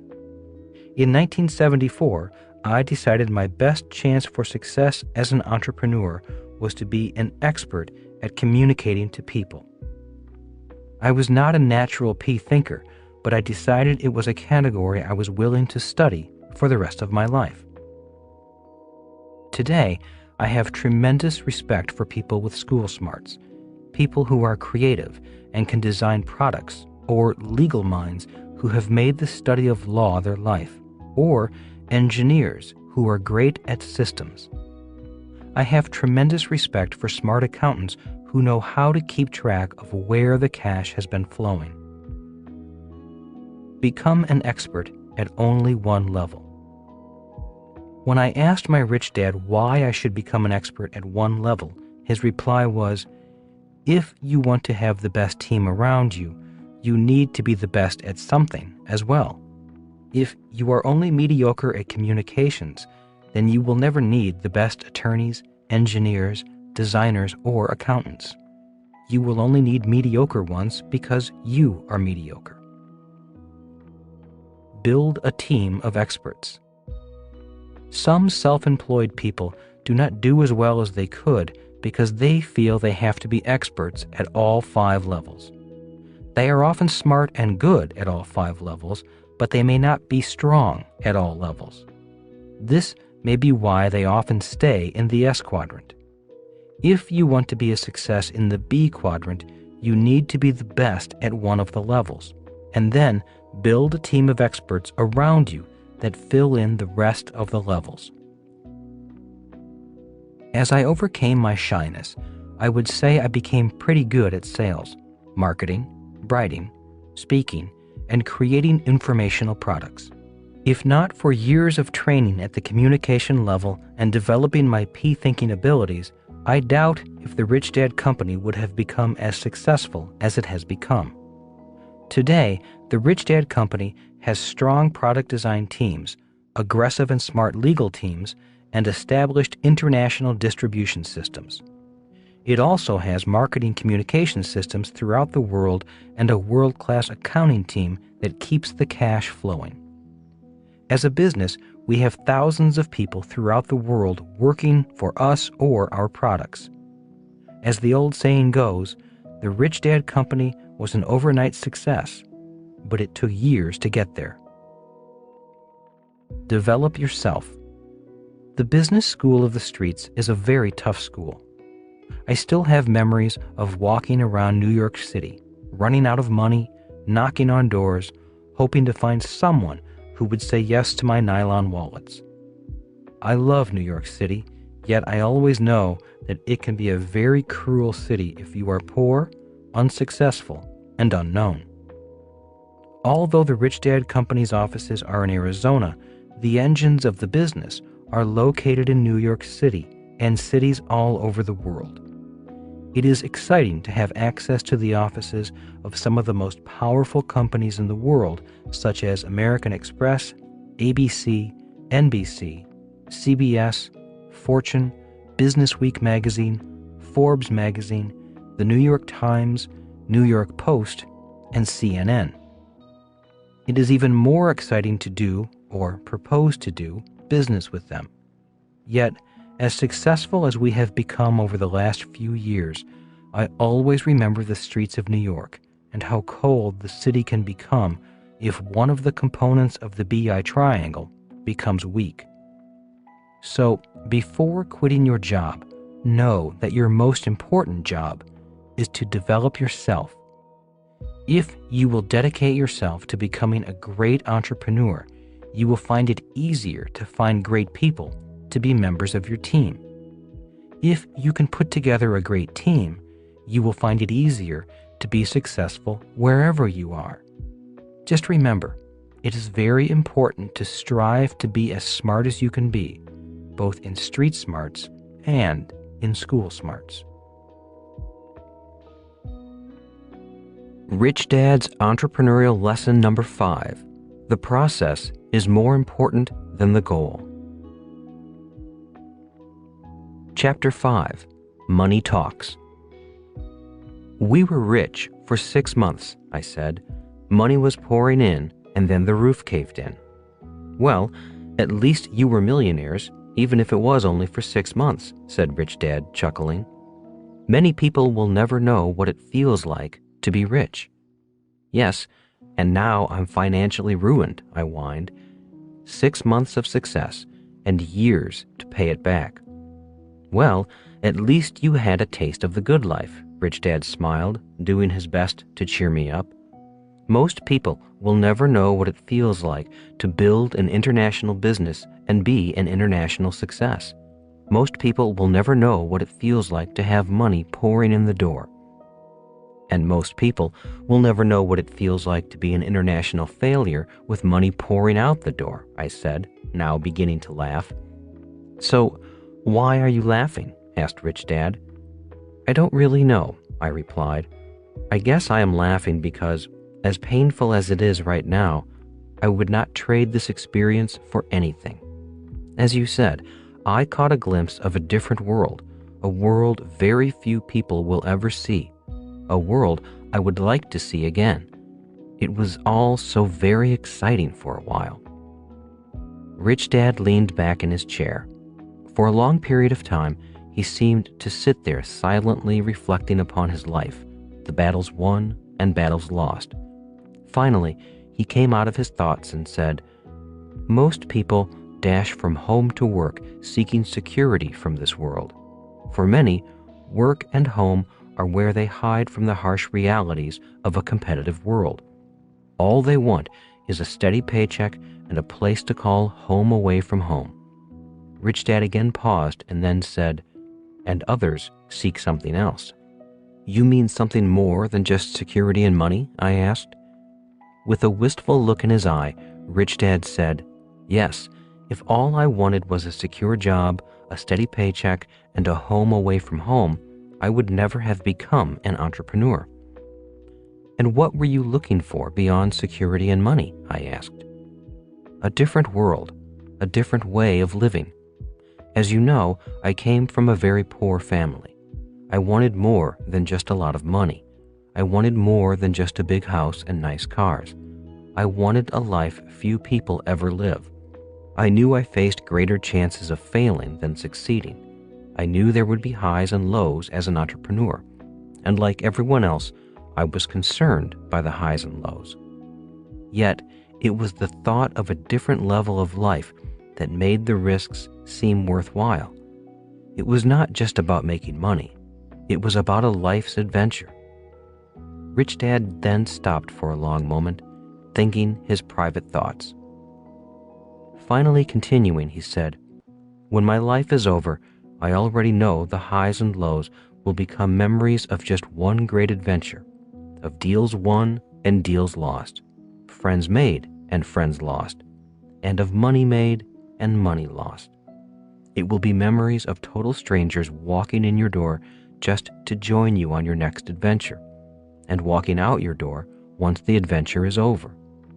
And along the way, hopefully, you find that place, a place with the quality and beauty of life you knew in your heart existed, that you knew in your dreams would come true.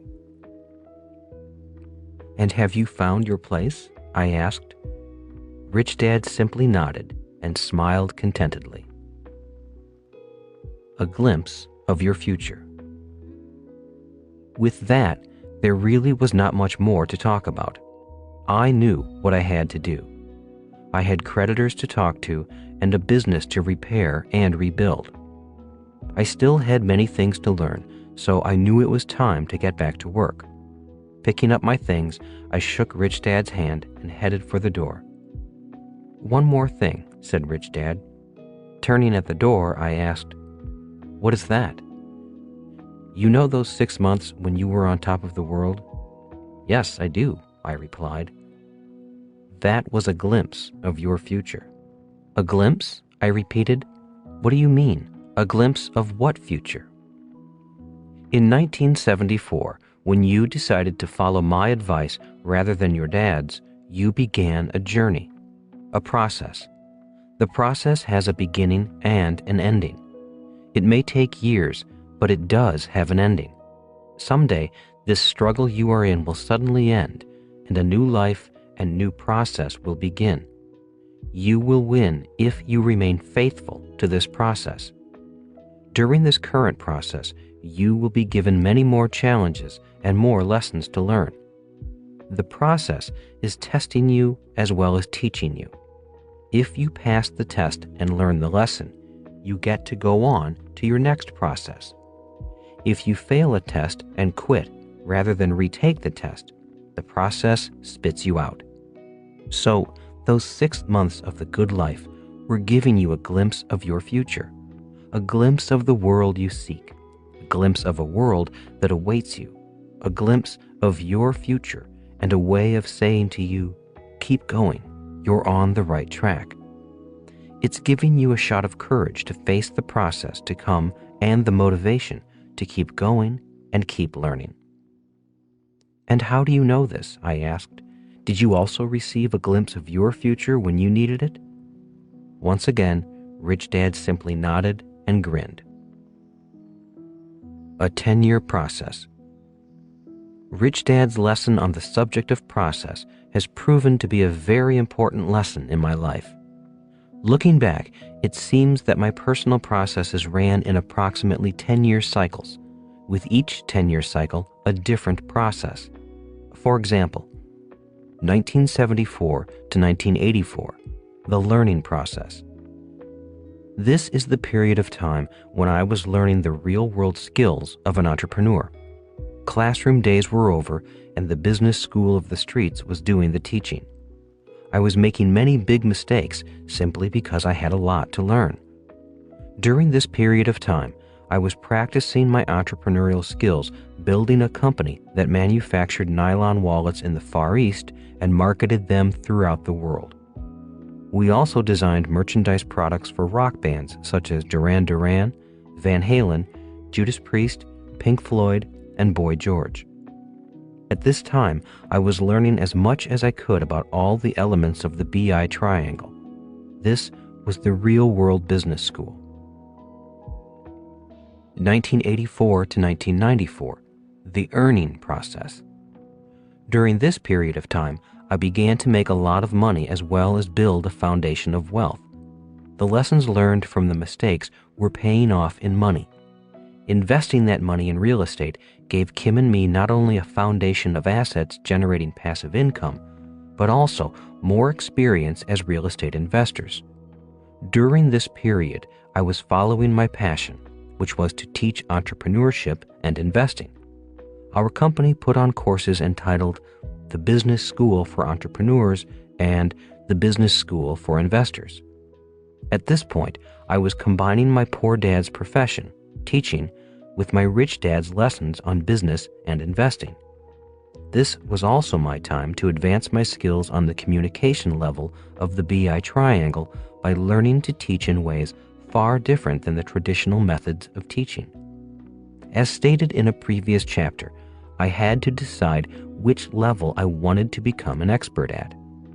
After learning the basics of all 5 levels, I decided that my best chance of developing my skills was at the communication level. By being the best I could be at this level, I would have a better chance of attracting a higher caliber of team members at the other levels. 1994 to 2004, the giving back process. After Kim and I had enough money to survive on without working, I knew it was time to give back. In selling our education business, I took time to design a business that could teach my rich dad's lessons to more people at lower prices. That was the conception of the Rich Dad Company.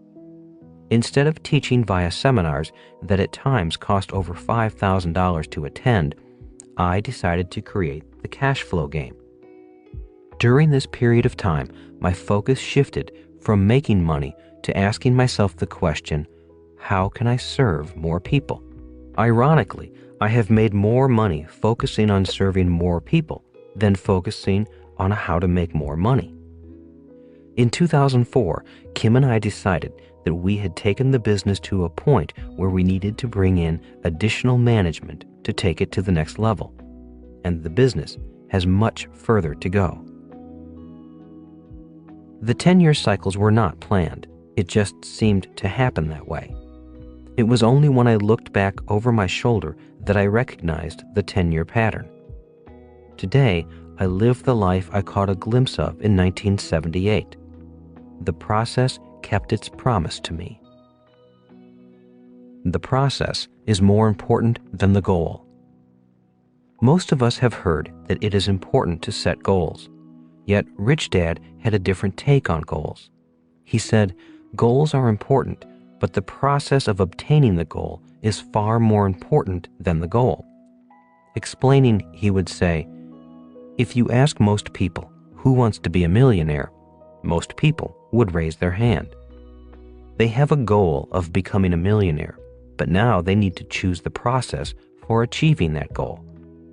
There are many ways a person can reach their goal of becoming a millionaire. Different processes to become a millionaire. Rich Dad said, the reason the process is more important than the goal is that the process determines who you become in attaining your goals. Some different processes to become rich are, you can become rich by inheriting money. But most of us know if we stand to inherit money, and finding a rich person willing to adopt you may prove quite difficult. You can become rich by marrying for money. The problem is, we all know who and what you become in the process. It is the oldest profession in the world. You can become rich by being cheap. The problem is, if you become rich by being cheap, at the end of the process, you are still cheap, and the world hates rich, cheap people. In fact, the rich, cheap people of the world give rich people a bad name. You can become rich by being a crook. The problem is, at the end of the process, you are a rich crook with crooked friends. Honest rich people do not like crooked rich people. You can become rich by being lucky. There are many ways to be lucky when getting rich. You can be born with great talent, as many athletes and actors are. You can win the lottery. You can be born rich, or you can just happen to be in the right place at the right time. The problem is, if you lose the money, you have to count on luck to get the money back. You can become rich by becoming a smart entrepreneur. To become a rich entrepreneur, you need to become a smart entrepreneur. The reason I like this process of becoming rich is that the process requires you to become smart, and becoming smart is much more important than making money. If you lose your money, this process will teach you how to get it back and become even smarter in the process. Money does not make you rich. Lottery prizes are often in the millions of dollars simply because there are millions of people who want to become rich by being lucky. I find it interesting that this process of getting rich is not only the riskiest of all methods with the worst odds of winning, but it is a process that does not increase your financial intelligence at all. In fact, winning the lottery often reveals how low a person's financial intelligence really is. The following are stories about people who used the process of luck to become millionaires. Two-time lottery winner living in a trailer. Winning the lottery isn't always what it's cracked up to be, says Evelyn Adams, who won the New Jersey lottery not just once, but twice, to the tune of $5.4 million. Today, the money is all gone, and Adams lives in a trailer. I won the American dream, but I lost it too. It was a very hard fall. It's called rock bottom, says Adams. Everybody wanted my money. Everybody had their hand out. I never learned one simple word in the English language. No. I wish I had the chance to do it all over again. I'd be much smarter about it now, says Adams. A poor boy who got lucky. Ken Proxmire was a machinist when he won $1 million in the Michigan lottery. He moved to California and went into the car business with his brothers. Within 5 years, he filed for bankruptcy. He was just a poor boy who got lucky, explains Ken's son, Rick. Living on food stamps. William Bud Post won $16.2 million in the Pennsylvania lottery, but now lives on his Social Security. I wish it never happened. It was a total nightmare, says Post. A former girlfriend successfully sued him for a share of his winnings. It wasn't his only lawsuit. A brother was arrested for hiring a hitman to kill him, hoping to inherit a share of the winnings. Other siblings pestered him until he agreed to invest in a car business and a restaurant in Sarasota, Florida. Two ventures that brought no money back and further strained his relationship with his siblings. Post even spent time in jail for firing a gun over the head of a bill collector. Within a year, he was $1 million in debt. He admits he was both foolish and careless, trying to please his family. Now he lives quietly on his monthly Social Security check and food stamps. What if you lost $1 billion? Years ago, a reporter asked Henry Ford, a billionaire when $1 billion was worth much more than it is today, what if you lost everything? Ford's response was, I'd have it back in less than 5 years. When you contrast Henry Ford's response to the responses of the lottery winners, I believe you get the difference between the process of becoming a millionaire by luck and that of becoming a billionaire by being an entrepreneur. A question to think about. After reading Henry Ford's response, I often ask myself, if I lost it all, how much would I recover in 5 years? If my past is any indicator, each time I hit zero, and I did hit zero a number of times, I came roaring back, making much more money than I lost. I've not made $1 billion as Henry Ford did, but my businesses have had income in the hundreds of millions of dollars. In my opinion, the entrepreneur's process is the best process to get rich because it is also an educational process to achieving great wealth, if you have the heart, mind, and stamina for it. Pouring the foundation. The educational process of becoming an entrepreneur requires the entrepreneur to learn and gain experience in the 5 levels of the BI triangle. Once a person becomes somewhat proficient in all 5 levels, life is pretty good. It took me about 10 years as an undergraduate student of the business school of the streets to attain a basic level of proficiency. Can a person attain proficiency at all 5 levels faster? Absolutely. One of the reasons for writing this book was to simply inform you of the levels. If you know about the levels, it makes it easier to focus your learning activities and personal development, level by level.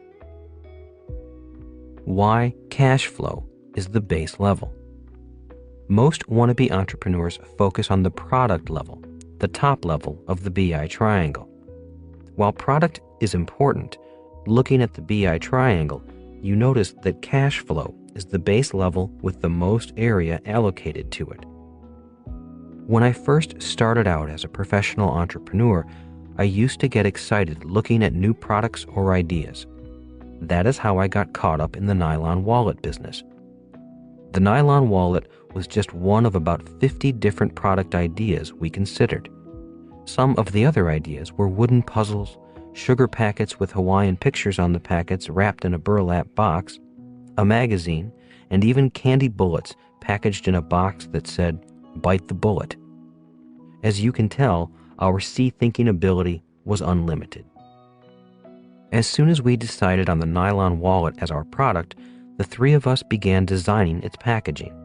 Again, this required see-thinking, which all three of us enjoyed. It was not long before we were hitting the streets looking for investors. Most potential investors were polite and took time to look at our product and its packaging. Then, if they were interested, they all asked the same questions. May I see your numbers? What are your projections?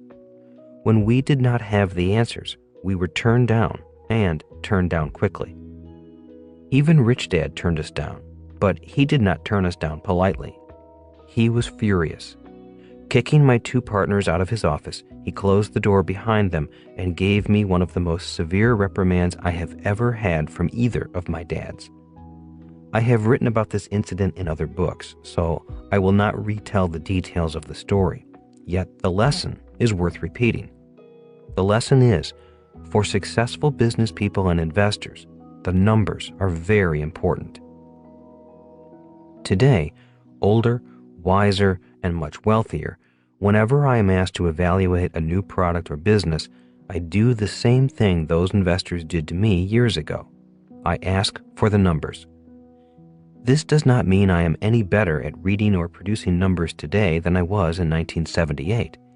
The difference is, I ask for them and then ask someone who was trained at reading the numbers to go over the numbers with me. My level of expertise is the communications level, and I do go over that portion of the business plan carefully.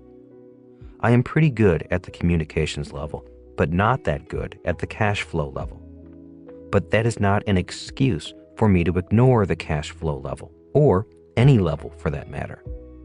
As an entrepreneur and an investor, I need to know the entire business, not just the parts of the business I am interested in. If a wannabe entrepreneur asks to show me a new product, the first question I ask is, do you have financial projections? Or if the business is an established business, I will ask, do you have financial statements? Again, I ask these questions not because I am great at numbers, but as a test of the wannabe entrepreneur's knowledge of what it takes to be an entrepreneur. If the wannabe entrepreneur does have actual numbers or projections, I will ask someone else whose strength is in accounting to come with me to interpret the numbers. The numbers tell a story, and I need someone who can read the numbers and interpret them to tell me the story. As an entrepreneur, I believe it is very important to tell your business story in numbers. It's better to pay early. If you are serious about becoming an entrepreneur, an interesting exercise is to hire an experienced accountant to help you with a proposed budget and cash flow analysis. Even if you do not go through with the product or the business, the exercise will give you a better idea of what it costs to start and run a business. Once you know your budget, you will have an idea of how much you will have to sell to support the business. The experienced accountant may also point out expenses you may not know about. I wish I had done this exercise before starting my nylon surfer wallet business. I might not have lost as much money as I did. The cost of hiring a trained accountant for guidance would have been a drop in the bucket compared to the money I lost. More important, the money you spend for an accountant will be priceless in your educational development as an entrepreneur. If you ask most accountants, I am certain they will tell you that most entrepreneurs lack knowledge of accounting laws and practices and are horrible at record keeping. Their lack of accuracy with numbers may eventually get them in trouble. It is this lack of knowledge that eventually costs them even more money. In other words, pay them a little early rather than pay a lot more later. Why I created the board game. One of the primary reasons I created the cash flow board game is the reprimand my rich dad gave me back in the 1970s. For most of my life, Rich Dad had been emphasizing the importance of the numbers, and I sincerely thought I understood them. It was not until he chewed me out when I lost so much money that I began to understand why he put such emphasis on the numbers. Today, I understand. The game serves as a communication bridge between you and your accountant. It will not make you an accountant. The game will give you the advantage of being more familiar with the T thinking and A thinking logic of the accounting profession. If you are like me, weak at the subject of accounting and numbers, I strongly suggest you use the cash flow games as an educational tool. Again, before quitting your job to start your business, I recommend that you sit down with an experienced accountant and go over a budget on what it may cost to start and operate your business. If the numbers shock you, simply take a deep breath and sleep on it for a night or two. Give yourself time to expand your mind around the costs. The cost of starting, building, or growing a business is often more than originally imagined. Keep your job. If the costs frighten you off, then maybe being an entrepreneur is not for you. High expenses are an everyday challenge in business. Taking on that challenge is one of the most important jobs of an entrepreneur. It requires a lot of A, T, P, and C thinking power to solve these challenges.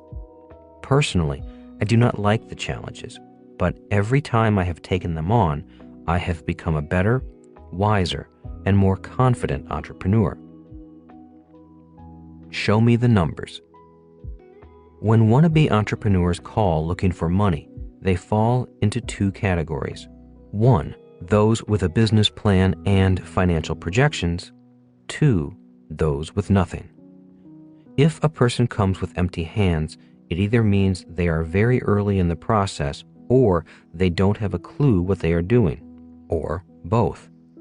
Talking only about the product without financial projections indicates these people have not really thought through the process. If I am interested, I may suggest they go back to the drawing board, follow the BI triangle as an outline, and then hire an accountant and come up with a business plan, which includes a set of numbers. 1 step to raising money. Whenever someone asks, "How do I raise money for my business?" I respond by asking, "Do you have a business plan?" A good business plan with a great presentation can raise the money you need. A bad business plan with a poor presentation can lose you money. This does not mean that the numbers of the business plan are cast in stone. The financial results of most startup businesses do not typically follow the plan or precisely meet the projections.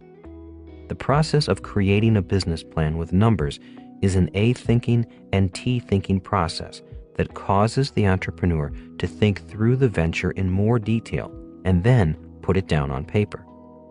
Remember that a successful business is created before there is a business. The plan does not have to be elaborate. It can be very simple. A plan simply lets the potential investor see the thoughts inside the mind of the entrepreneur. Also, it allows the investor to know that the person is serious about the proposed business. Again, even if the business does not take shape, the process of thinking through the creation of a business, putting it down on paper, and matching it with numbers that tell the same story is an excellent educational process and reality check. It begins to balance school smarts and street smarts. Tell me a story. A number of years ago, a young man called me and asked for an appointment. When I asked for what purpose, he said, "I have a business proposal I would like to present to you." "Are you looking for investment money?" I asked directly. He stumbled and haltingly said, "Yes, I am." Normally, I do not look at businesses at this early stage, yet I was curious and agreed to meet him for lunch. A week later, I met him at a local restaurant. He was well-dressed and had an impressive-looking business plan. As I said, I am not good at reading the numbers, Yet I do my best to listen to the story the numbers and the plan are telling me.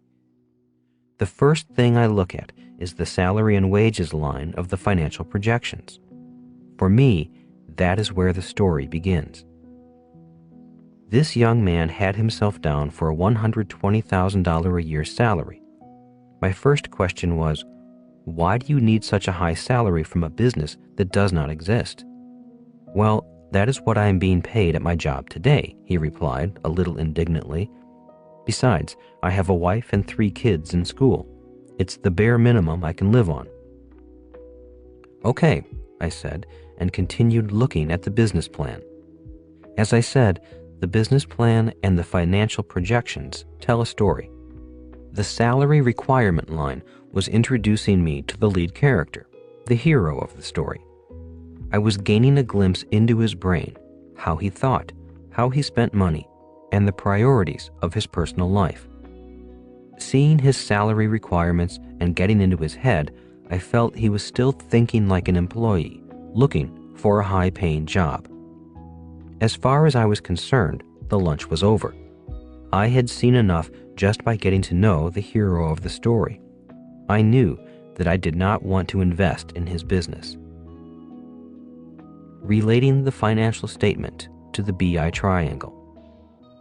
Since we had not yet ordered lunch, and I still had to be polite, I looked next at the other expenses of the business and how they related to the BI triangle. In other words, my first step was to call on my P-thinking mind. I needed to get a sense of who this person was in front of me. My second step was to call on the C-thinking, A-thinking, and T-thinking minds and create a relationship between the financial statement and the 5 levels of the BI triangle. My next question was, what do you do for your current employer? What is your job? I am a mechanical engineer by training, he replied. I work in customer service, tracking customer orders through our system. That is where I developed my product. Let me tell you about it. Just a moment, I said. I just have a few questions about your projections. Pointing at the line entitled Advertising and Promotion, I asked, what is this expense for $10,000 a month? What is your marketing plan? Oh, I haven't given that much thought yet. My plan is to hire an agency and let them handle our marketing. Have you had much experience in sales or marketing? I asked. No, I haven't, he said. I've spent most of my career working on the internal systems of a business. That is where I got my idea for my new product. It will revolutionize order tracking. Have you talked to an intellectual property attorney to protect your idea? Well, I have looked, but I really have not found one yet. In your plan, you only have $4,000 for attorney's fees. Why is that? Well, I wanted to keep my expenses down. Later on, when money comes in, then I'll hire more attorneys. For now, I think $4,000 is adequate to get me off the ground. And who helped you with these projections? I asked. I do not see a line for accounting expenses. Oh, you're right. I forgot that expense. How much do you think should be allocated to accounting fees? I don't know, I said. I'm not an accountant. If you really want to know, you should ask one. How do I find a good one? You can call my accountant, but he is very expensive and maybe more than you need at this stage. Oh, said the entrepreneur, I am trying to keep my expenses down. I'll look for a cheaper accountant. Lack of real-world experience. Although this was hardly an in-depth look at the business, I had heard enough of the story. Eventually, I did get a look at his product, which never should have happened if he had had an intellectual property attorney's advice. He did not have me sign any document saying I would keep the product a secret, a big and clear indicator of this wannabe entrepreneur's lack of real-world experience. My own lesson learned. If I had liked the product, I could have simply taken his idea and taken it to market. How do I know this? Painfully, I know this lesson because I made the same mistake he was making. In 1977, I should have patented my nylon shoe pocket wallet for runners, but I decided to save a few dollars by not hiring a patent attorney. That is why, after coming up with the idea for the cash flow board game, I did not tell anyone about the game except for Kim and my engineer behind the game. The first person I went to find was an intellectual property attorney. This is one more example of turning bad luck into good luck. Because of my inexperience and my desire to save a few dollars by not patenting my nylon wallet, I subsequently lost millions of dollars. That bad luck was turned into good luck when I learned from that mistake by patenting my cash flow board game. One reason why the legal level lies just below the product level of the BI triangle is that the entrepreneur's ideas are often the company's most important assets. The attorney's job is to protect the company, its products, and its intellectual property before there is a product or a business. You need to protect your ideas, your most important asset. Saying no. The young engineer looked good. He had the look of a successful business leader. His new product looked promising. Yet I said, "No, I don't think I will invest in your business." The cash flow level of the BI triangle had revealed his strengths and weaknesses as an entrepreneur. In the end, I was not saying no to his product or ideas. I was saying no to him. He still had a lot of homework to do. Although the product looked promising, the entrepreneur's story did not. He might succeed, but I had my doubts. If he did succeed, I doubted if he had the ability to grow the business to a point where, as an investor, I could get my money back. So I passed on the opportunity to invest with him. There are no bad investments. My rich dad often said, "There are no bad investments, but there are many bad investors." He also said, "There are no bad business opportunities, but there are many bad entrepreneurs." In my opinion, this young engineer had a great idea for a great new product. However, his ideas about business were not so great. What Rich Dad wanted to pound into our heads was that the world was filled with mega-million-dollar opportunities. The problem is that there are more mega-million-dollar opportunities than there are mega-million-dollar entrepreneurs. That is why the cash flow level of the BI triangle is so important. It tells the story, not of the opportunity, but of the entrepreneur. This is especially true in the creation phase of the business, when the business is not yet a business. Red flags. One reason why your banker does not ask you for your school report card or your grade point average or what subject you majored in is that a banker is not looking for a measure of your academic intelligence. Your banker is looking for your level of financial intelligence, which indicates your level of financial responsibility, how much you earn, what you spend your money on, and how much you keep. When looking at financial projections, or better yet, the actual financial numbers from an existing business, I have learned to look for similar indicators.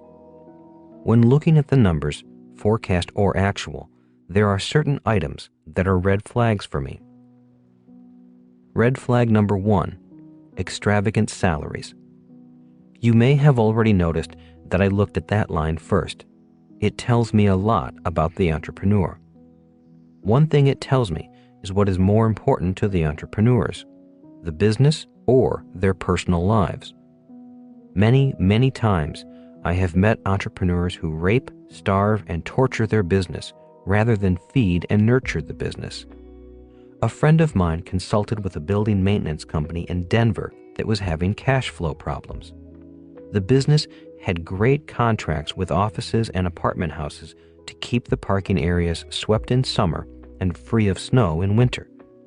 With low overhead and high margins, the company should have been doing well.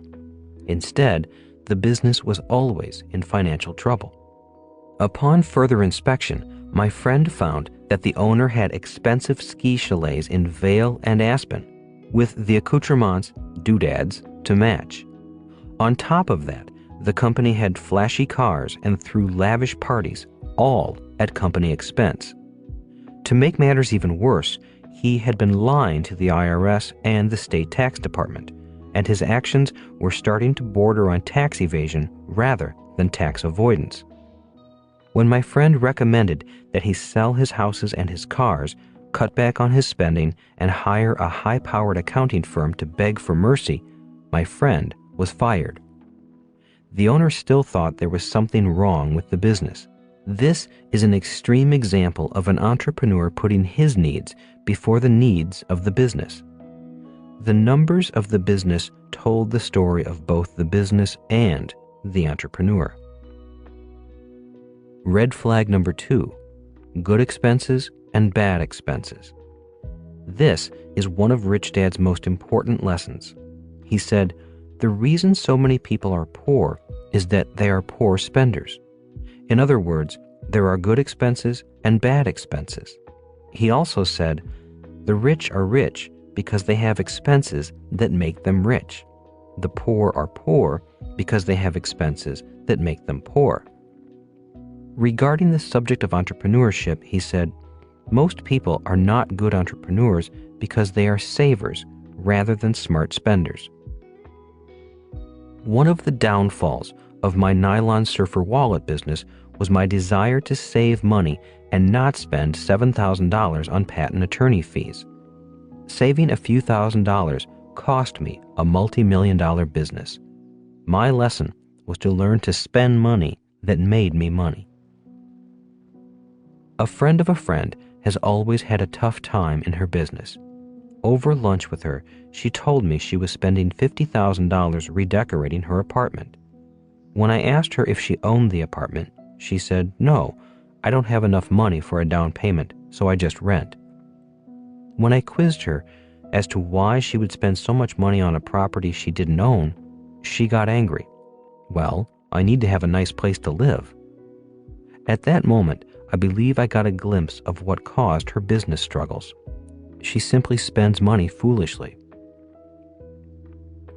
One of the reasons the BI triangle is named after the B and I quadrants on the right side of the cash flow quadrant is that an individual must know how to spend money and get that money back with a respectable return on the right side of the quadrant.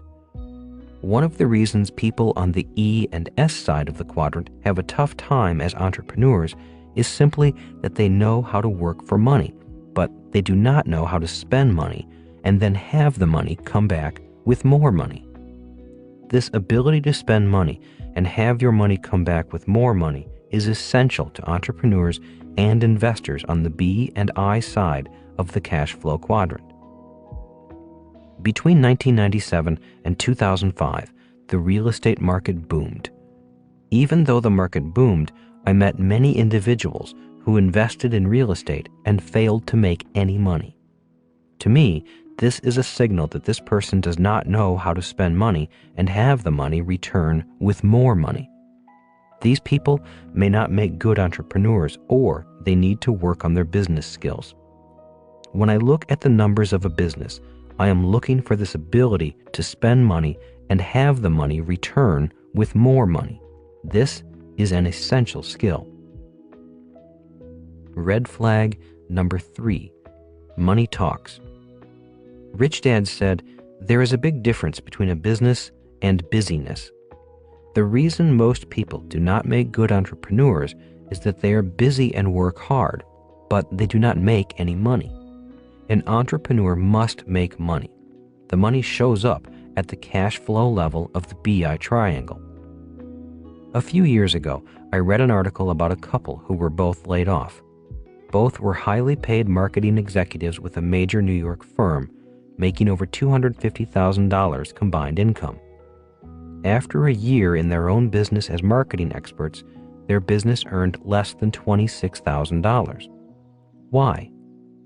I suspect one reason was that, as high-paid corporate employees, they were never held accountable to the bottom line of the company they worked for. As entrepreneurs, owners of their own business, they had to be very accountable. They found out that their marketing skills in the corporate world did not translate to financial success on the streets. Suddenly, they found out that owning a business does not mean simply working hard and being busy. Owning a business means your activities show up directly on the bottom line as money made and money lost. Rich Dad would say, an employee can be paid for being busy. An entrepreneur is paid for results. The results are often known as the bottom line. That is why the cash flow level is the base of the BI triangle. As Rich Dad said, you do not need a safe deposit box for excuses. To me, certain red flags indicate the entrepreneur is stuck in a part of the developmental process. Will the entrepreneur learn from the process and move on, or keep raising the same red flags? Red flags occur in life as well as in business. Whenever someone gets stuck in their process, I have noticed that life sends up red flags of its own. They can be warnings such as bad health, bad luck, or bad relationships. Rich Dad said, red flags are warnings. We can choose to heed the warning and learn, or ignore the warning. If you do not heed the warning, the process may change directions on you and a new process may begin. My real dad smoked 2 to 3 packs of cigarettes a day. The red flags were flying for most of his life. He did not heed the warnings and was eventually diagnosed with lung cancer. He finally quit smoking, but it was too late. One process ended and a new one began. His next process was a battle for life, a battle he lost a year later. Be accountable. There is an overused statement that goes, money talks and BS walks. Where money talks the loudest is on the bottom line of a financial statement. As an entrepreneur, you do not have to be an accountant, but you do need to be accountable. Before you quit your job, please remember 2 things. 1, employees and advisors are not responsible for the bottom line. Entrepreneurs are. 2, when you look at the cash flow quadrant, people on the E and S side of the quadrant are not required to have financial statements. However, financial statements are required by people on the B and I side. Why?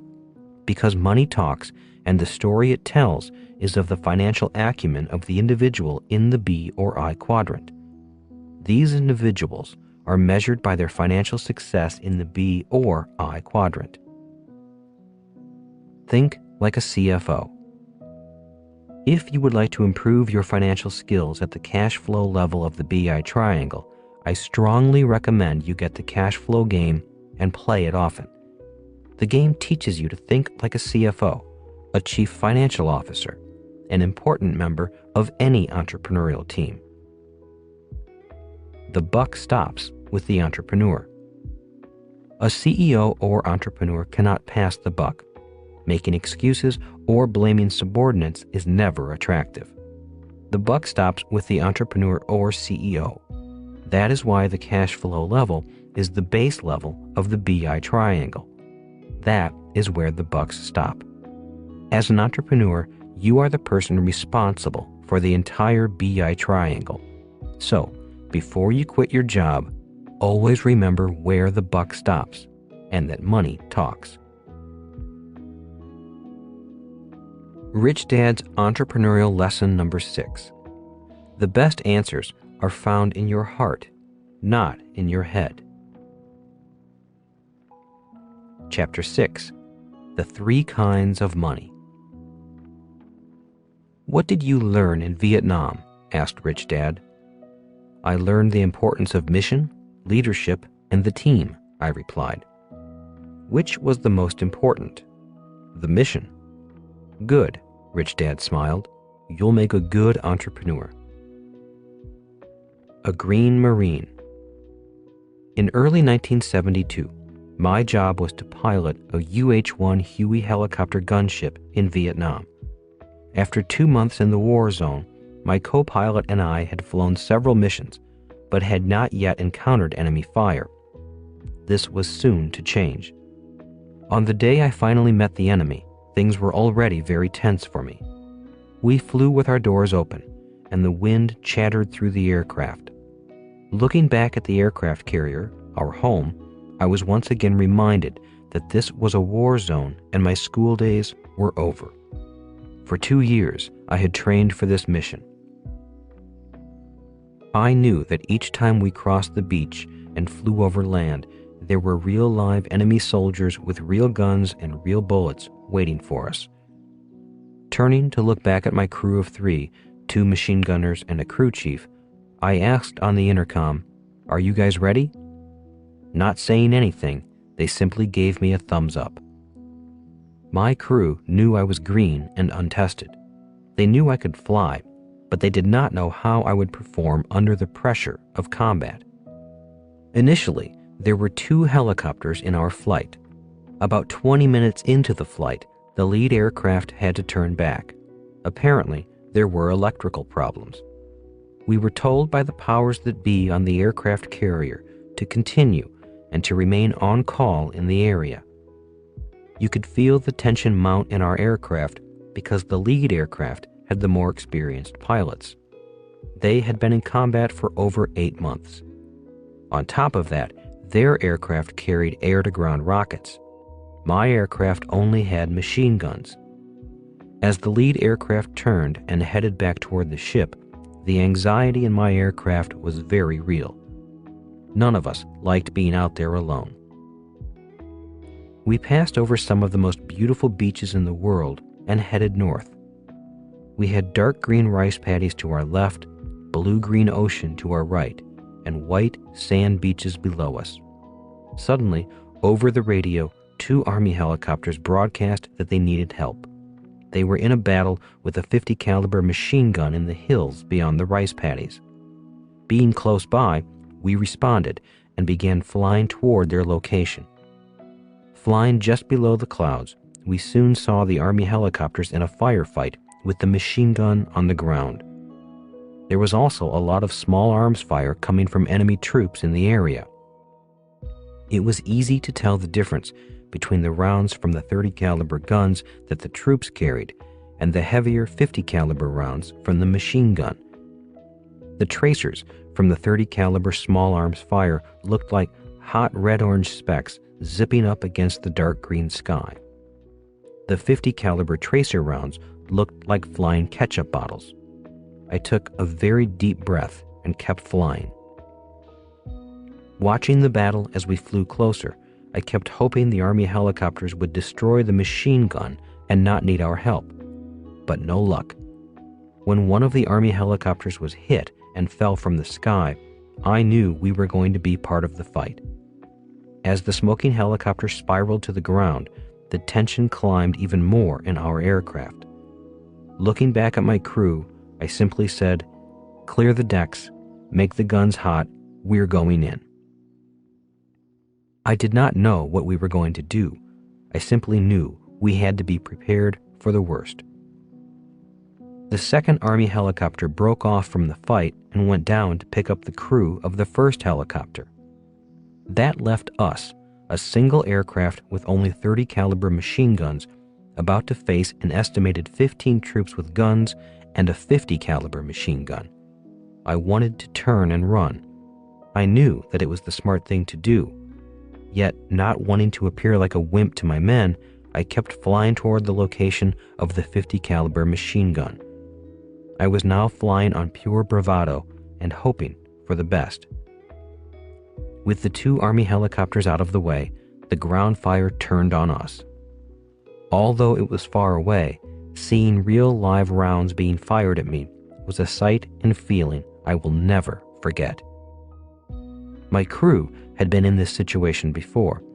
Their silence told me that this was a particularly bad situation to be in. As the first .50 caliber rounds came up short of our aircraft, my crew chief tapped me on the helmet, pulled and turned my helmet so we were face to face, and said, "Hey, Lieutenant, do you know what is bad about this job?"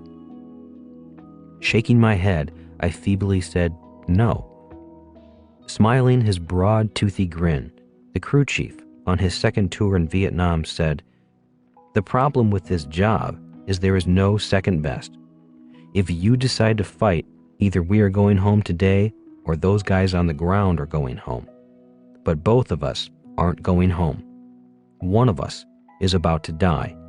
It's up to you to decide which one of us that is. Them or us. Looking back at my gunners, young men of 19 and 20, I spoke into the intercom again and said, "You guys ready?" Both young men gave me a thumbs up, as all good Marines are trained to do. They were ready. They were trained to follow orders, regardless of whether their leader was competent or not. Realizing their lives were in my hands did not make me feel any better. At that moment, I stopped thinking only about myself and began thinking about all of us. Silently, I shouted to myself, "Think, should we turn and run or should we fight?" Then my mind began feeding me excuses as to why we should turn and run. You're a single aircraft. There should be at least 2 aircraft. Isn't there a rule saying you cannot fight unless there are 2 aircraft? The lead pilots are gone. They had the rockets. No one will blame us if we turn and run. Maybe we can go down and help the Army pilots. Yeah, let's go help them. Then we don't have to do our job. Then we have an excuse for not fighting. We were on a rescue mission. We saved some Army flyers. Yeah, that sounds good. Then I asked myself, what if we miraculously win? What if we beat that 50 cal and live? What will we get? The answer came back. We all might receive some medal for bravery. We'll be heroes. And what if we lose? The answer came back. We'll be dead or captured. Glancing back at the 2 young gunners, I decided their lives were worth more than a medal on a ribbon. So was mine, I admitted to myself.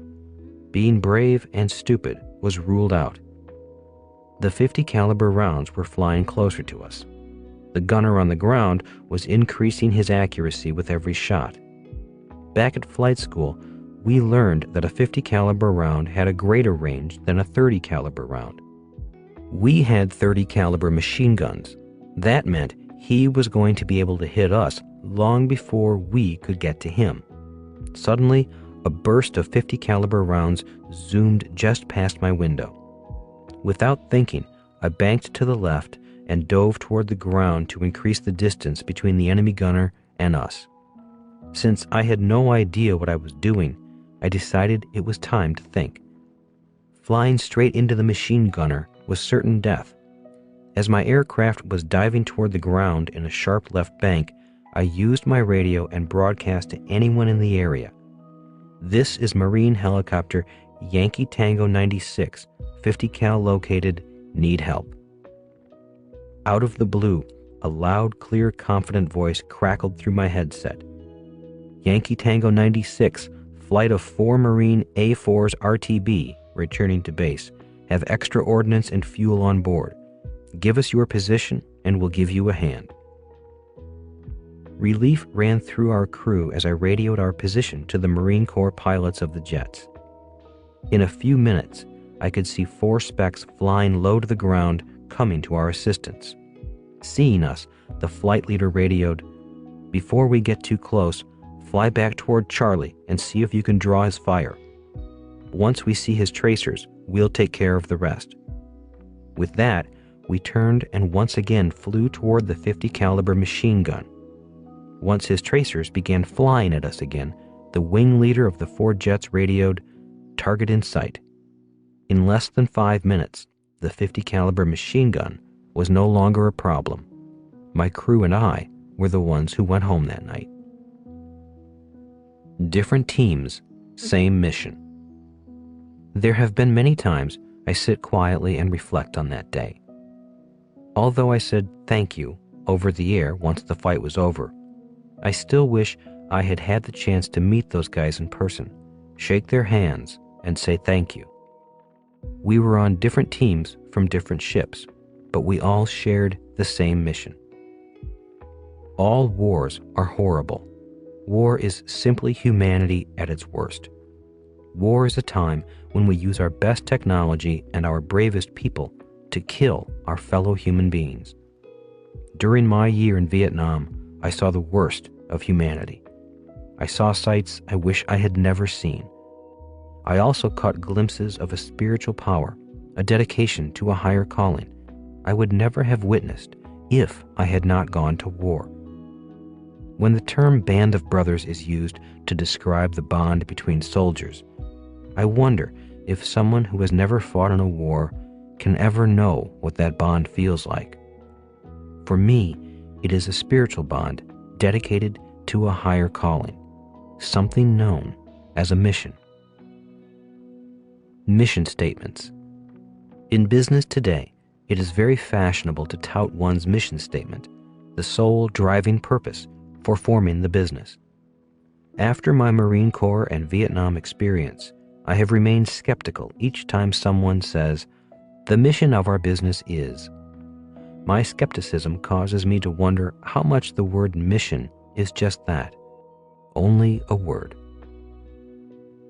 The stronger mission wins. One day, I was flying near the DMZ, the demilitarized zone that used to separate North Vietnam from South Vietnam. Looking down upon the carnage raging below me, I noticed something that deeply disturbed me.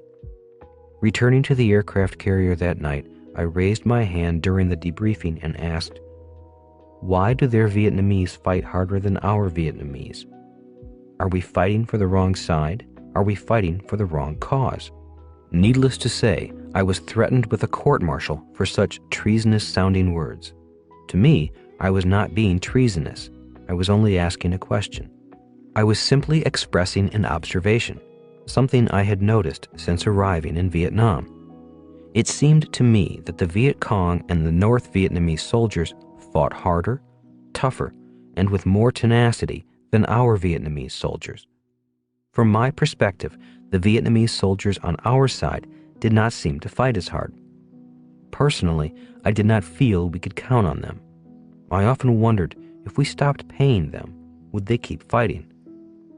To be fair, there were many U.S. soldiers who were not there to fight either. Many were draftees who were unlucky enough to be drafted. If they were offered a choice of a plane ticket home or to stay and fight, many would have been on the plane. Halfway through my tour, I realized we were not going to win. We were not going to win even though we were better equipped, had the best technology, overwhelming firepower, the highest pay, and well-trained men and women. I knew we were not going to win simply because our side, the South Vietnamese as well as the Americans, lacked a strong enough mission, a higher calling, a reason to fight. We had lost our hearts. At least, I had lost mine. I did not want to kill anymore. I was no longer a good Marine. My experience in Vietnam proved to me that the stronger mission wins. The same thing happens in business. A vow of poverty. Most of us know that men and women of religious faith have taken vows of poverty in support of their spiritual mission. When I was a little boy, my dad explained to me that his friend, a Catholic priest, had taken a vow of poverty. Asking him what that meant, he said, "He has dedicated his life to God and God's work. That means money is not to be a part of his life. He lives an austere life in the service of God." "What does austere mean?" I asked. Tiring of the 1,000 questions a child asks, my dad's answer was, "Never mind what austere means. You will find out later on." A number of years later, I found out what austere meant. Sitting in a classroom for new Marine Corps officers, the instructor explained to the class that throughout history, men and women of war have also taken vows of poverty. The instructor said, in the feudal times, many knights took a vow of poverty in order to be true to their calling. They did not want money or desire worldly goods to interfere with their dedication to God and King. Before joining the Marine Corps, I was a ship's officer on an oil tanker for Standard Oil of California. I was being paid over $4,000 a month, which was a lot of money in 1969. Even though I was draft exempt because I was sailing for the oil industry, a classification known as non-defense vital industry, both my dads encouraged me to serve my country in time of war. As a Marine Corps officer, my pay dropped to less than $300 a month. Sitting in that classroom, listening to the instructor, reminded us that throughout history, men and women of war took vows of poverty. I finally found my definition of the word austere, the definition my dad did not give me some years before. 3 kinds of income, 3 kinds of money. There are 3 kinds of income. 1. Ordinary income. 2. Portfolio income. 3. Passive income. My poor dad worked for ordinary income, the highest taxed income there is. My rich dad worked primarily for passive income, the lowest taxed income. These terms for the 3 types of income actually come from the Internal Revenue Service. The tax department taxes the 3 incomes at different rates. An entrepreneur has the opportunity to work for all 3 types of income and needs to know the differences because the different tax rates can make a huge difference to the bottom line. I mention these incomes now not to confuse you, but to distinguish them from the discussion on the 3 different types of money I am about to discuss. When we were in high school, Rich Dad taught his son and me that people work for 3 different types of money. They are 1. Competitive money, 2. Cooperative money, 3. Spiritual money. Competitive money. To explain competitive money, he said, we learn to compete early in life. We compete in school for grades, we compete in sports, and we compete for the person we love. At work, we learn to compete for jobs, for raises, for promotions, for recognition, and for survival. In business, companies compete for customers, market share, contracts, and good employees. Competition is survival of the fittest, dog eat dog. Most people work for competitive money. Cooperative money. To explain cooperative money, he said, in sports and in business, cooperation is known as teamwork. The richest, most powerful entrepreneurs have built the biggest businesses in the world via cooperation. They become more competitive due to the cooperation of their team. Most entrepreneurs of large businesses are great team leaders. Spiritual money. Explaining spiritual money was a little bit more difficult. He said, spiritual money is created by doing God's work that God wants done. It's work being done in response to a higher calling. Not understanding what Rich Dad meant, I asked him, you mean like forming a church? His reply was, there are entrepreneurs who do form churches, just as there are entrepreneurs who form charities. Both could be examples of working for spiritual money, but spiritual money is not restricted to simply a church or charity.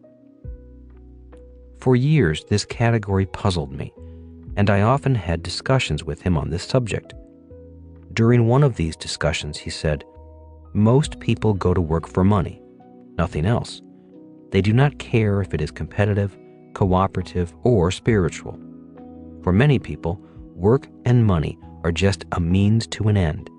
If you paid them twice as much to not work, many would take your offer. You mean they would not work for free? I asked with a smirk. No, definitely not. If you did not pay most people, they would move on looking for another job. They may want to help you and your business, but they have bills to pay and families to feed. They need money, any kind of money. They would choose their job depending upon which one paid the most and had the best benefits. So, is spiritual money like loving your work and doing what you love? No, smiled Rich Dad. Doing what you love is not what I mean by spiritual money. So what is spiritual money? I asked. Is it working for free? No, that is not it either. It's not about working for free because spiritual money is not really about money. Spiritual money is not about money? If it is not about money, then what is it about? I asked. It's about doing a job not because you want to do it, but because it must be done, and you know deep down in your soul you're the one that is supposed to do it. How do you know you're supposed to do it? I asked. Because it disturbs you that no one else is doing it. You may say to yourself, why isn't someone doing something about this? Could it anger you? I asked. Oh yes, said Rich Dad softly. It can also sadden you or even break your heart. It may seem like an injustice or a crime to you. It probably disturbs your sense of decency. It seems unfair, an injustice. Don't most people have these feelings about something in their life? I asked. Yes, but most people don't do anything about it. They go to work and say things such as, why doesn't the government do something about it? Or they write letters to the editor and complain. But they don't do anything about it, I added. Quietly, Rich Dad said, in most cases, no. They may talk about it, they may complain about it, but they do little about it. After all, they are too busy at their job, earning enough money to pay the rent and saving enough money to take the kids to Disneyland. What would happen if they did do something about it? I asked. What might happen? If they were truly committed to solving the problem, I would say that the invisible forces of this universe, of God, might come to their support. Magic might happen in their lives. This is when spiritual money comes into play. But it is more than money. People you never met before come to join forces with you, not for the money, but for the mission. Why do they join you? I asked. Because they are on the same mission. That was about all I could handle that day. I had a test the next day, and my mission at the time was to get out of high school. Giving your gift. About a year went by, and once again I brought up the subject of spiritual money. If I simply work on a problem I know needs to be worked on, will that bring in the invisible forces, the spiritual money? Rich Dad laughed and said, maybe and maybe not. I'm not the one who makes those decisions. I will say this. One of the keys to attracting the invisible magical forces is to be dedicated to giving your gift. What? I responded with a jolt. Giving my gift? What do you mean by a gift? A special God-given talent, Rich Dad replied. Something you are the best at. A talent God gave especially to you. And what would that be? I asked. There is nothing I know of that I am the best at. Well, you have to find it. Does everybody have one? I'd like to think so, smiled Rich Dad. If everyone has a gift, why are so many people below average? I asked. Rich Dad roared with laughter at that question. Finally composing himself, he said, because finding your gift, developing your gift, and giving your gift is very hard work. Most people do not want to work that hard. Now I was puzzled. It seemed to me that if God had given us a gift, it should be apparent. It should be easily accessible. When I asked Rich Dad to clarify this, he said, great doctors spend years in school and then practice for years developing their gift. Great golfers have practiced for years developing their gift. While there are the exceptions, such as child prodigies, most people have to dedicate their life to finding and developing their gift. Unfortunately, the world is filled with gifted people who never develop their gift. Finding one's gift can be hard work, and then developing one's gift can be even harder work. And that is why so many people appear to be below average. So that is why most professional athletes practice harder than amateurs? I asked. They dedicate their life to developing their strength and skills in order to develop their gift. Rich Dad nodded. Once again, I had heard more than I could handle. The discussion was over, but I remembered the lesson. Good is the enemy of great. There are 2 books I recommend to friends who are dedicated to becoming the best they can be in life. I strongly recommend both books for anyone dedicated to becoming a great entrepreneur. The first one is Good to Great by Jim Collins. We have read and held study groups on this book 5 times. Each time our group studied the book in depth, it seemed like we were reading a different book. The opening line of Good to Great says it all. Collins begins by stating, "Good is the enemy of great." Keeping with the subject of finding one's gift, we all know the world is filled with good business people, good athletes, good parents, good workers, and good governments. But the world has a shortage of great business people, great athletes, great parents, great workers, great governments, and so on. Why? Because for many of us, good is good enough. If my rich dad were here today, he would say, bringing out your gift is about bringing out your greatness, not just what you are good enough at.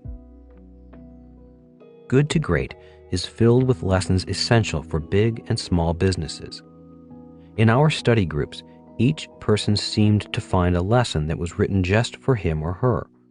For me, the lesson that hit me the hardest was the lesson that greatness is a choice. It is not about being gifted or talented or more fortunate than others. It's about a choice we all can make. Being a person who has been average and below average for most of my life, the idea that I had the choice to change all that was a message from the book that went straight to my heart and my soul. Overcome Your Resistance. The War of Art by Steven Pressfield is another book for anyone who wants to make the best of their lives. The War of Art is about the self-saboteur in all of us. Steven Pressfield identifies resistance as that force inside each of us that holds us back. I know this character named Resistance well, except in my case, my resistance comes in different characters with different names. In the morning, my resistance goes by the name of Fat Boy. As I awake, look at my clock and say, "Time to go to the gym," immediately Fat Boy says, "Oh no, not this morning. You're not feeling well. Besides, it's chilly outside. Go to the gym tomorrow." Fat Boy is the guy inside me that would rather eat than exercise. My resistance comes disguised in many different characters. I have lots of them. In addition to Fat Boy, another character is Lazy Husband. This character often says things such as, "Why didn't Kim do this or do that?" Another resistance character that runs my life is Financial Slob, who is always saying, "Why check the numbers?" After Financial Slob has his say, then Lazy Husband says, "Kim, will you check these numbers?" As you can tell, Fat Boy, Financial Slob, and Lazy Husband are close friends of mine. We are together every day. Pressfield calls it resistance. I call them my buddies. Steven Pressfield's book is about overcoming your resistance by tapping into your creative power, your spiritual allies, your angels or muses. I would say this book is essential for entrepreneurs. It is not a book for people who simply want to get rich quick. Like Good to Great, The War of Art contains many priceless lessons, yet there is one lesson that pertains directly to this subject of giving one's gift. It comes from a chapter entitled Professionals and Amateurs and says, "Aspiring artists defeated by resistance share one trait. They all act like amateurs. They have not yet turned pro." To be clear, when I say professional, I don't mean doctors and lawyers, those of the professions. I mean the professional as an ideal, the professional in contrast to the amateur. Consider the differences. The amateur plays for fun. The professional plays for keeps. To the amateur, the game is his avocation. To the pro, it's his vocation. The amateur plays part-time. The professional, full-time. The amateur is a weekend warrior. The professional is there 7 days a week. The word amateur comes from the Latin root meaning to love. The conventional interpretation is that the amateur pursues his calling out of love, while the pro does it for money. Not the way I see it. In my view, the amateur does not love the game enough. If he did, he would not pursue it as a sideline, distinct from his real vocation. The professional loves it so much, he dedicates his life to it. He commits full time. That's what I mean when I say turning pro. Resistance hates it when we turn pro. An overnight success. Writing about the success of the Rich Dad series of books, a news journalist said, "This author is an overnight success. Only 3 other books in the history of the New York Times bestseller list have been on the list longer than Kiyosaki's Rich Dad, Poor Dad." Most authors write for years and write many books and never make the New York Times list. The words overnight success and author always cause me to chuckle. I do not consider myself an author, and I am certainly not an overnight success. I am simply someone who found my mission. I have been working on this mission for years and have partners who share that mission. Being an author is just one of the jobs I perform in order to fulfill that mission. I really wish I did not have to write. Ever since failing English in high school at the age of 15 because I could not write, I have had a deep aversion to writing. For years, I hated writing. It was the hardest thing I had to do. There are many other ways to communicate that are easier for me, and I would rather do, like audio or video recordings or live appearances. In spite of this, Rich Dad, Poor Dad has been a best-selling business book in America for many years. Lance Armstrong has won many Tour de France races, but his biggest battle was conquering cancer at the peak of his career. In comparison, if it's cold outside, I won't go to the gym. Armstrong's level of professionalism and love of his sport are an inspiration to us all, regardless of what our game is. As he said in his book, It's Not About the Bike, I was beginning to see cancer as something that I was given for the good of others. All I knew was that I felt I had a mission to serve others that I'd never had before, and I took it more seriously than anything in the world. It's not about the money. Another question I am asked by journalists is, why do you keep working? If you have all this money, why don't you just go on a permanent vacation? Just as Lance Armstrong states, it's not about the bike, for me, it's not about the money.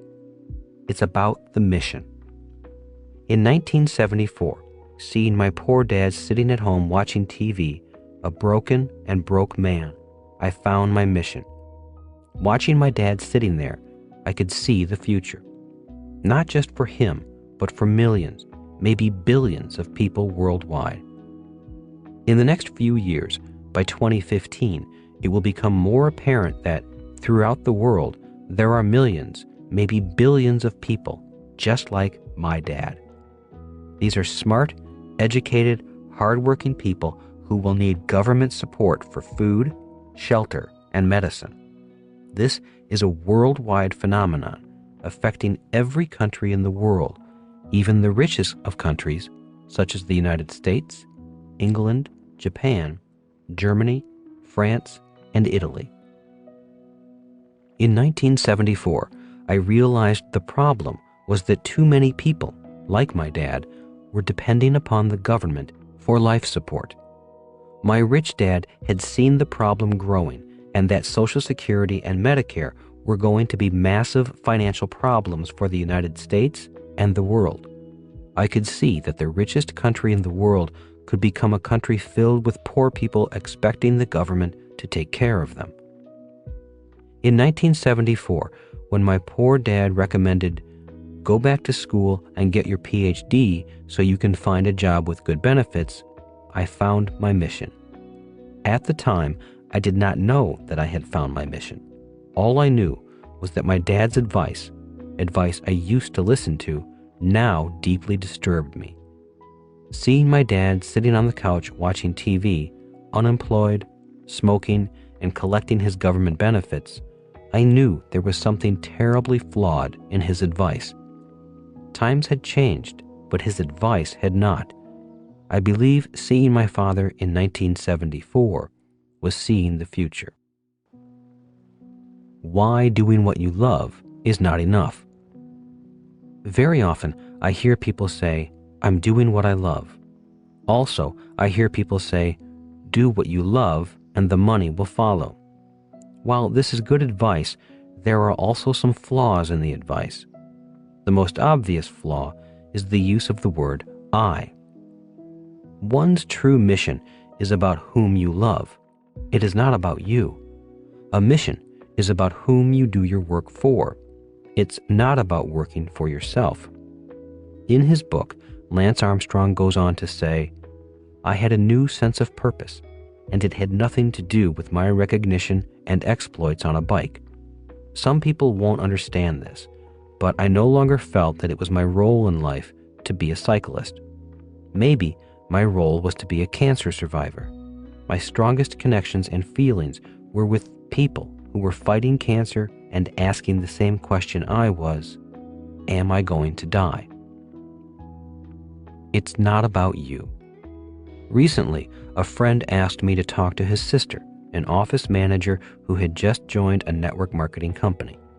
He said, "She read your books and has decided to take a leap into starting her own business with a network marketing company." "That's good," I said. "Would you mind talking to her?" What could I say? He was a friend, so I agreed. During her lunch break, she came by to meet with me. "So why did you join this company and decide to build your own business?" I asked.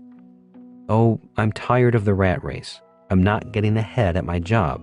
So, after reading your book on the advantages of starting a network marketing business, the business school for people who like helping people, I decided to take the plunge. So, I gave notice at work and will be out on my own in a month." "That's courageous," I said, acknowledging her. "Tell me how you came to choose the network marketing company you're going to build your business with." "Oh, I really like their products. Their training seems good, but I really liked their compensation plan. I can make a lot of money quickly." "Okay," I said, reserving my comments about doing it primarily for the money. "What are your plans?" The conversation went on for about another half hour. There was not much to discuss since she had not yet started. To be fair to my friend, I suggested she call me in 6 months and let me know how she was doing. At that point, I thought she would have more real-world questions to ask. 6 months of failing. During the 6th month, she called and wanted to continue our meeting. This next meeting was not as pleasant. "I'm not doing very well," she started. "Nobody wants to listen to me. Nobody gets it. They just close their minds the moment I mention network marketing. How can I make any money if they don't listen?" "Have you attended the training sessions the company offers?" I asked. "No, I don't want to," she said angrily. "All they do is pressure me to practice selling. I don't want to be pressured. They want me to bring my friends to meetings, and my friends won't come." "Okay," I said quietly. "Have you read any books on selling or how to influence people?" "No, I don't like to read." "Okay, if you don't like to read, have you looked into a sales training course?" "No, all those guys want is my money, so I refuse to give them any." "Okay," I said, "so what do you want?" "All I want is to work a few hours a week, make a lot of money without hassles, and have the time and money to enjoy life." "All right," I said, now beginning to chuckle to myself. "So tell me what I should do," she said, flashing her frustration at me. "Go see if you can get your job back," I suggested. "Are you saying I can't build a business?" she demanded. "No, I am not saying that." "So, what are you saying?" she demanded. "You're supposed to be the smart guy, the guy who writes all these best-selling books. Tell me what you see in me. I'm strong. I can take it." "Okay," I said in a more serious tone. "Have you noticed how many times you have used the word I?" "No," she replied. "Tell me how many times I have used the word I and what the use of it means to you." "Well, I heard you say, 'I'm not doing well. I don't want to attend training classes. I don't want to read. I refuse to give any money.'" "So I say I a lot. So what?" As gently as I could, I said, "Because building a business is not about you. It's about other people. It's about your team, your customers, your teachers, and how well you can serve them. You sound very self-centered, very me, myself, and I oriented." Obviously, she did not like what I had to say, yet she sat back, kept quiet, and listened. I could tell she had heard what I had said and was processing it. Composing herself, she replied, "But I really do not like to read. I really do not like going to training classes. I really hate rejection. I hate closed-minded people who do not get what I am offering them. I hate this emotional pain I am going through. I hate not having a paycheck." Nodding slowly, I softly said, "I understand. I have had to go through similar feelings. I too hate to read, hate to study, hate to train, hate to pay for advice, hate the long hours without pay, but I do it." "Why?" she asked. "Because I don't do it for me. My work is not about me. It's about them." "So you study because you want to do better for them, your customers?" "Yes," I replied. "Not just my customers. I study, train, and practice hard for their families, for their community, and for a better world. It's not about me or about the money. It's about being of service." "Well, I want to be of service too," she blurted out. "I'm trying to help people." "Yes, I can tell you are. You have a good heart. The problem is, you must first qualify to serve." "Qualify? What do you mean by qualify?" "Well, medical doctors spend years in medical school qualifying to serve their patients. I do not know of anyone who has quit a job as an office manager and the next day is in the operating room performing eye surgery. Do you?" "No," she said, shaking her head. "So that is why I need to read, train, and practice. It's not about me. It's about being better able to serve other people." Our discussion went on for about an hour more. She did have a very good heart and sincerely did want to serve people. She simply needed to take time to gain the skills required to be better at serving people. Explaining to her the differences between P thinking, A thinking, T thinking, and C thinking people, I told her I thought she was gaining invaluable P thinking people skills from her network marketing company. As she left, I said to her, "Dealing with people is the hardest part of any business." The conversation went to the book Good to Great, and we discussed how greatness was a choice, not luck or chance. To encourage her to continue, I said, "Your company is not training you to be good, but to be great at dealing with people. That is a priceless skill, and a skill essential to be of service to your fellow human beings. But you and only you can make that choice to be great. Most people are happy just to be good, because being good is all they need to serve themselves." As she left, she asked, "So not all people are in business to serve other people?"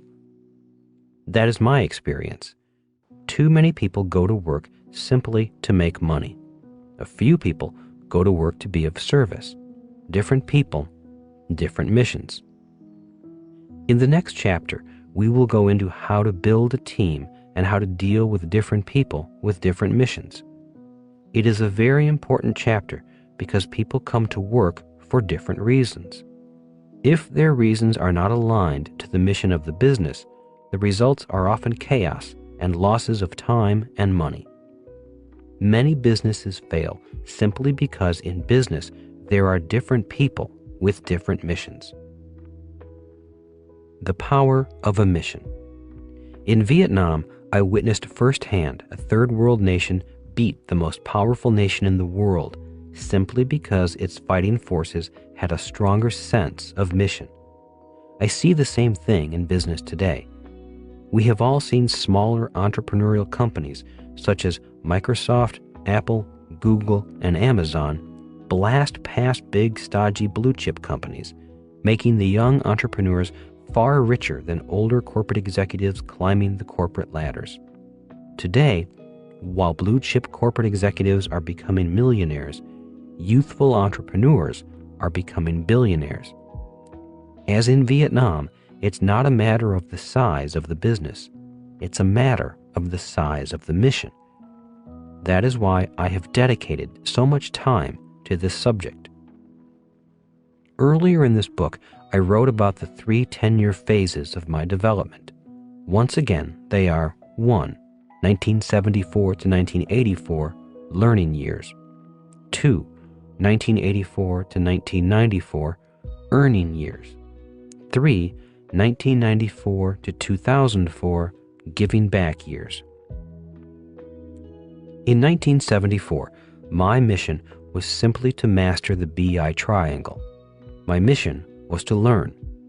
It was a dark period of life. I was often broke and depressed. It was the mission that kept me going. There were months on end that nothing seemed to work, yet the memory of my dad sitting on his couch watching TV kept me going. I was not learning for me. I was learning for my dad and people like my dad throughout the world. Around 1980, my world became brighter. Money was once again rolling in. I had learned many lessons about the BI triangle, especially the 5 levels from cash flow to product. In 1980, we shipped our factories offshore because it was cheaper to manufacture in Korea and Taiwan. On one of our trips, I saw firsthand what a real-world sweatshop was. I saw kids stacked above kids on mezzanines, manufacturing my products that were making me rich. At the time, I was manufacturing nylon wallets, bags, and hats for rock bands. We were selling our legally licensed products at rock concerts and record stores throughout the world. I was back on top again, but the sight of those kids in sweatshops haunted me. I knew my days as a manufacturing entrepreneur were over. Besides, I realized my mission to learn was changing. I knew it was time to move on. In December 1984, Kim and I moved to California. That began the worst year of our life. I wrote about this period of time in the book Rich Dad's Cash Flow Quadrant. My mission was similar, but it had evolved. Now, my mission was to find my gift and develop it.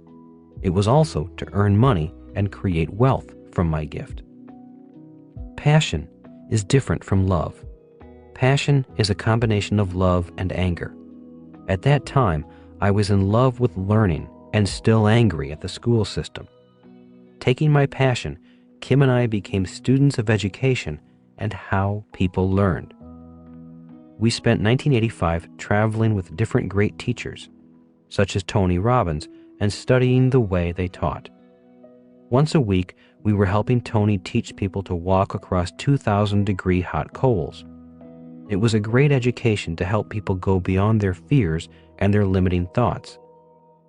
After a year with Tony and other teachers, Kim and I began to teach entrepreneurial skills along with Blair Singer, author of the Rich Dad Advisor books, Sales Dogs, and The ABCs of Building a Business Team That Wins, re-released as Team Code of Honor in 2012. Blair and I still laugh to this day about our first workshop. He and I flew to the island of Maui to do the workshop, and only 2 people showed up.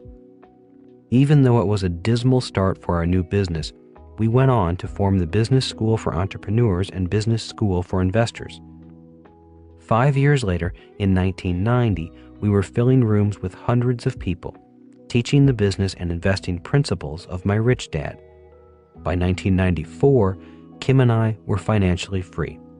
Blair went on to form his own corporate training business. Most important, I had found my gift, which is teaching, but not the same kind of teaching that my poor dad was trained to teach. In 1994, I retired and began to work on developing the cash flow game and writing Rich Dad, Poor Dad. Our third mission had begun to give back what we had been given in the form of financial and business education. Our mission was to serve more people, and once we did that, the money poured in like magic, almost from day one.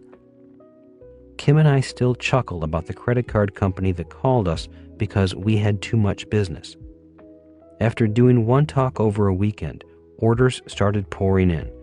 The credit card company tried to shut us down because they were certain we were selling drugs or weapons because we had processed so much business after one event. The president of the bank told us, "I cannot believe a new business can generate so much cash so quickly." Little did he know that it was the power of the mission and the three types of money, competitive, cooperative, and spiritual money, that were causing the phone to ring. I sincerely believe the worldwide success of the Rich Dad Company is not due to Kim and me as individuals, but as people dedicated to our missions in life. When we founded the Rich Dad Company, we did not need to work. It was not about needing a job. It was not about needing money. It was about answering a higher calling. It was about doing a job that needed to be done. If it had been just about the money, there are easier things Kim and I could have done. If our success was luck, then it was spiritual luck. There is no other way to explain it. There simply has been too much magic and too much good fortune to be attributed to merely the combined business skills of the two of us. Stephen Pressfield, in his book, The War of Art, says, "A process is set in motion by which inevitably and infallibly heaven comes to our aid. Unseen forces enlist in our cause. Serendipity reinforces our purpose." Lance Armstrong says, "It's not about the bike." Your mission starts at your core. Before you quit your job, remember the three kinds of money and that one type of money is not better than the other. For example, competitive money is not better or worse than cooperative or spiritual money. Competition has its place in business. Competition keeps prices down and quality up. It keeps business people sharp and keeps us on our toes. Without competition, there would be fewer new products or life-changing innovations. Without competition, we would be approaching a socialist, centrally controlled type of economy. Without competition, there would be less need or incentive for entrepreneurs. If you are about to become an entrepreneur, your first mission is to master the BI triangle, especially the levels from cash flow up through product. If you do not learn the BI triangle and continually work on mastering the levels, and if you are not competitive, you might not survive. If you are not competitive, you will find it difficult to be cooperative and to work for cooperative money. In the game of business, it is tough being cooperative with poor people or poor companies. It's like playing football with a teammate who has a broken leg.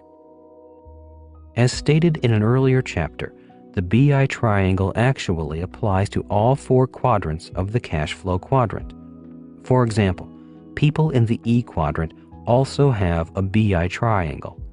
If they are having financial challenges, it makes it easier to diagnose their financial challenge by simply looking at their private lives through the BI triangle. For example, many employees struggle financially simply because they are weak at the cash flow level. Even if you give them a raise, their weakness at that level will keep them financially poor. The Marine Corps did teach me that the mission of the organization starts at the core, in the soul of the organization. Without integrity to a mission, an organization does not have a soul. The Rich Dad Company team practices what we preach and lives our company mission. All employees are encouraged to start their own business or investment portfolios so that one day they can leave the company for good. We do not just want loyal employees. We want loyal employees who have a plan to become financially free and leave the company. We do not want our good workers to leave, but we celebrate their becoming financially free because that is the mission of the Rich Dad Company. So before you quit your job, remember that your mission starts at your core, in your soul, felt in your heart, and spoken through your actions, not just your words. Rich Dad's entrepreneurial lesson number 7. The scope of the mission determines the product. Chapter 7. How to go from small business to big business. Why do most small businesses remain small? I asked. Good question. They remain small because there are weaknesses in their BI triangle, answered Rich Dad. It's tough going from the S quadrant to the B quadrant if the BI triangle is not strong. After the wreckage. There is a saying that goes, hindsight is 20/20. While that is true, there is some hindsight that is clearer than others. Visual aids such as the BI triangle and the cash flow quadrant not only helped me see forward when designing a business, but also assisted me in seeing backward. After the crash of my nylon surfer wallet business, having the cash flow quadrant and the BI triangle as visual aids was like having eyeglasses or a magnifying glass when combing through the wreckage of the business. It was obvious that success and incompetence wiped us out, yet there were deeper, darker factors that caused us to crash. Being honest with myself and looking at the cash flow quadrant, it became crystal clear why we crashed. The real cause was youthful arrogance. Having a successful business early in life was like giving a kid a Corvette and a six-pack of beer and then saying, "Drive safely." In 1976, my best friend Larry and I were in the E quadrant, working for Xerox as salespeople. Because we were tops in sales, we thought we knew all the answers. In our business plan, we thought we could pull an Evel Knievel and jump the Grand Canyon on a motorcycle. That means we thought we would take a shortcut to the B quadrant. Instead of going from E to S, our plan was to rev up our motorcycles and jump from E to B. Instead of climbing down the canyon from E to S and then climbing up the other side from S to B, we decided to leap the canyon. Even Evel Knievel was smart enough to make the leap with a parachute attached to his motorcycle. We didn't. Instead of being Evel Knievel, we looked like Wile E. Coyote chasing the Roadrunner over the edge of a cliff and out into space before realizing there is nothing but air below his feet. Somewhere between 1978 and 1979, we realized we had nothing but air below us. We almost made it to the B quadrant. In fact, we touched the edge of it, but it was the weakness of our BI triangle that sent us crashing into the valley. It was not pretty, and it was painful. Today, every time I see a Roadrunner and Wile E. Coyote cartoon, I know how the coyote feels. Beep, beep. Crashes are good if you survive.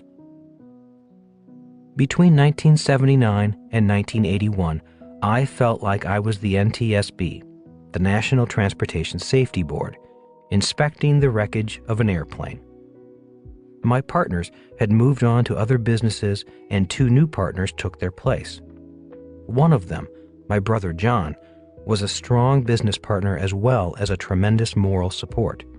Together, we went through the wreckage and rebuilt a new but smaller business.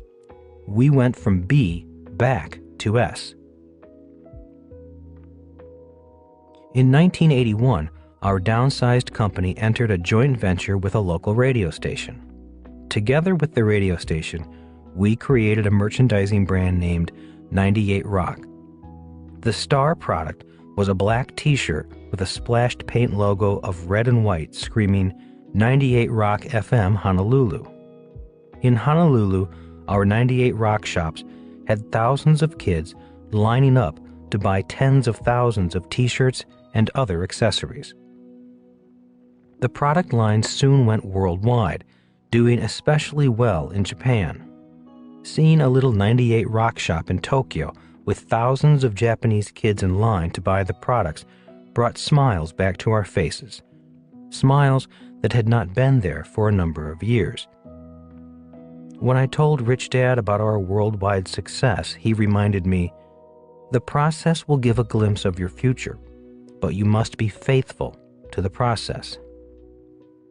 Although I was not out of the woods, I knew I was getting closer to my goal.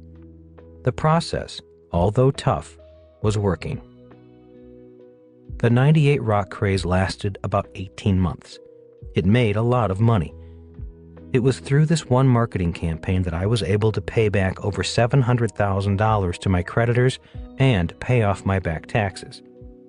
At the end of the fad, I was financially back to zero. Although still without money, my BI triangle skills were stronger. My confidence was back. I had turned bad luck into good luck. I did not have to declare bankruptcy, and I had caught a glimpse of the good life, my future, at the end of the process. In 1981, an agent for the rock band Pink Floyd called. He had heard of our success with 98 Rock merchandise and wanted us to work with them on the re-release of their album, The Wall. Obviously, we jumped at the opportunity.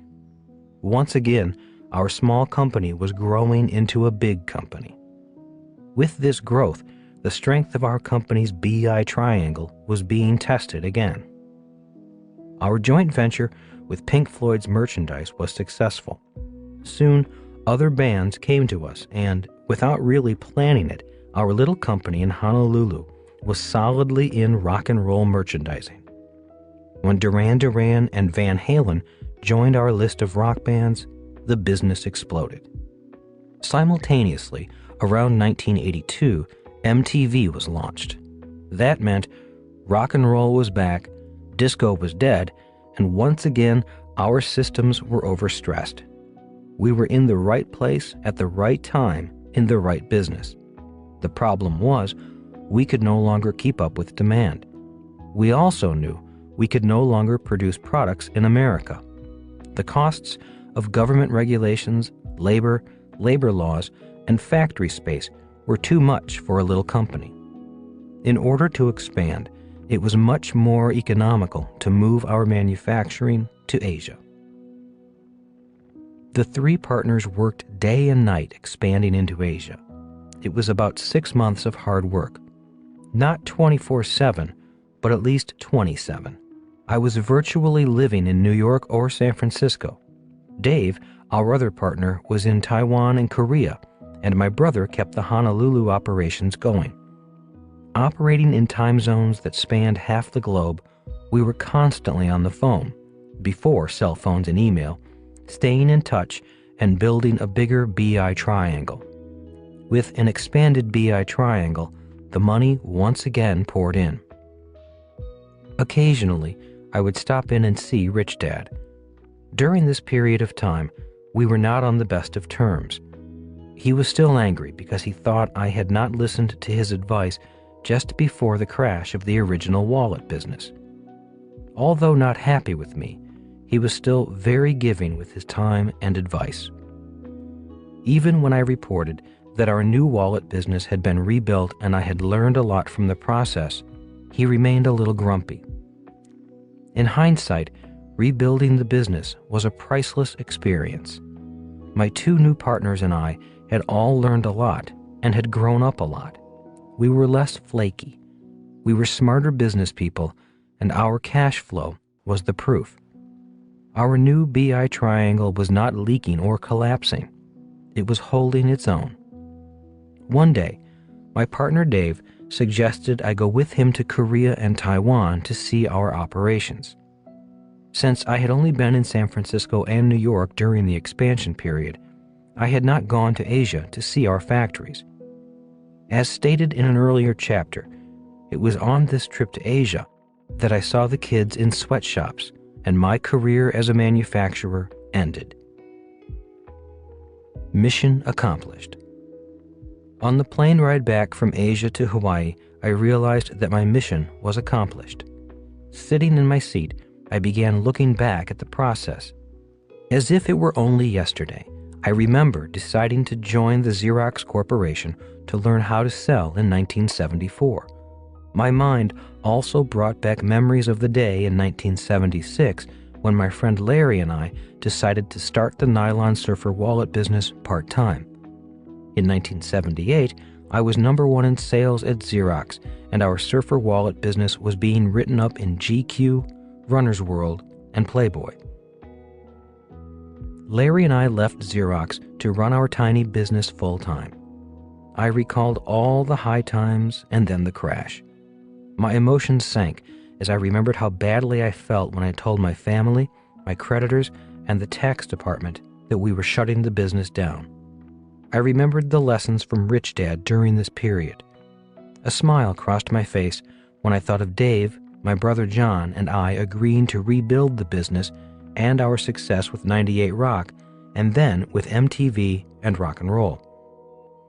Now the business was strong, and it was time to move on. My mind kept saying, "Stay. It's now time to make a lot of money. You're back on top again. Why leave now? You're just about to get rich. The hard work is done. Your dreams will come true." Yet, in my heart, I knew it was time to move on. Deciding to move on was tough, especially with the money beginning to pour in. I struggled for months with the conflict between my head and my heart. Many times when I received my paycheck and bonus check, I definitely wanted to stay. Yet, I knew my mission to learn the fundamentals of the BI triangle had been accomplished.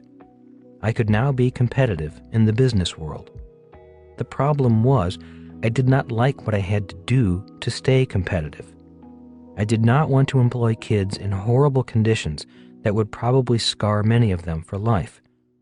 In late 1983, I let Dave and my brother John know that I was leaving the business. I asked for no financial compensation. I had received more than I wanted. Meeting Kim. Just as I was preparing to make these changes in my life, I met Kim. Still the disco duck of Waikiki, I had met her months earlier, but she would not have anything to do with me. It must have been the long-collared shirts and disco boots. It did not bother me, since Waikiki was full of beautiful young women. For some reason, after I returned from Asia, Kim came back into my thoughts. I asked her out again, and she turned me down again. This went on for 6 months.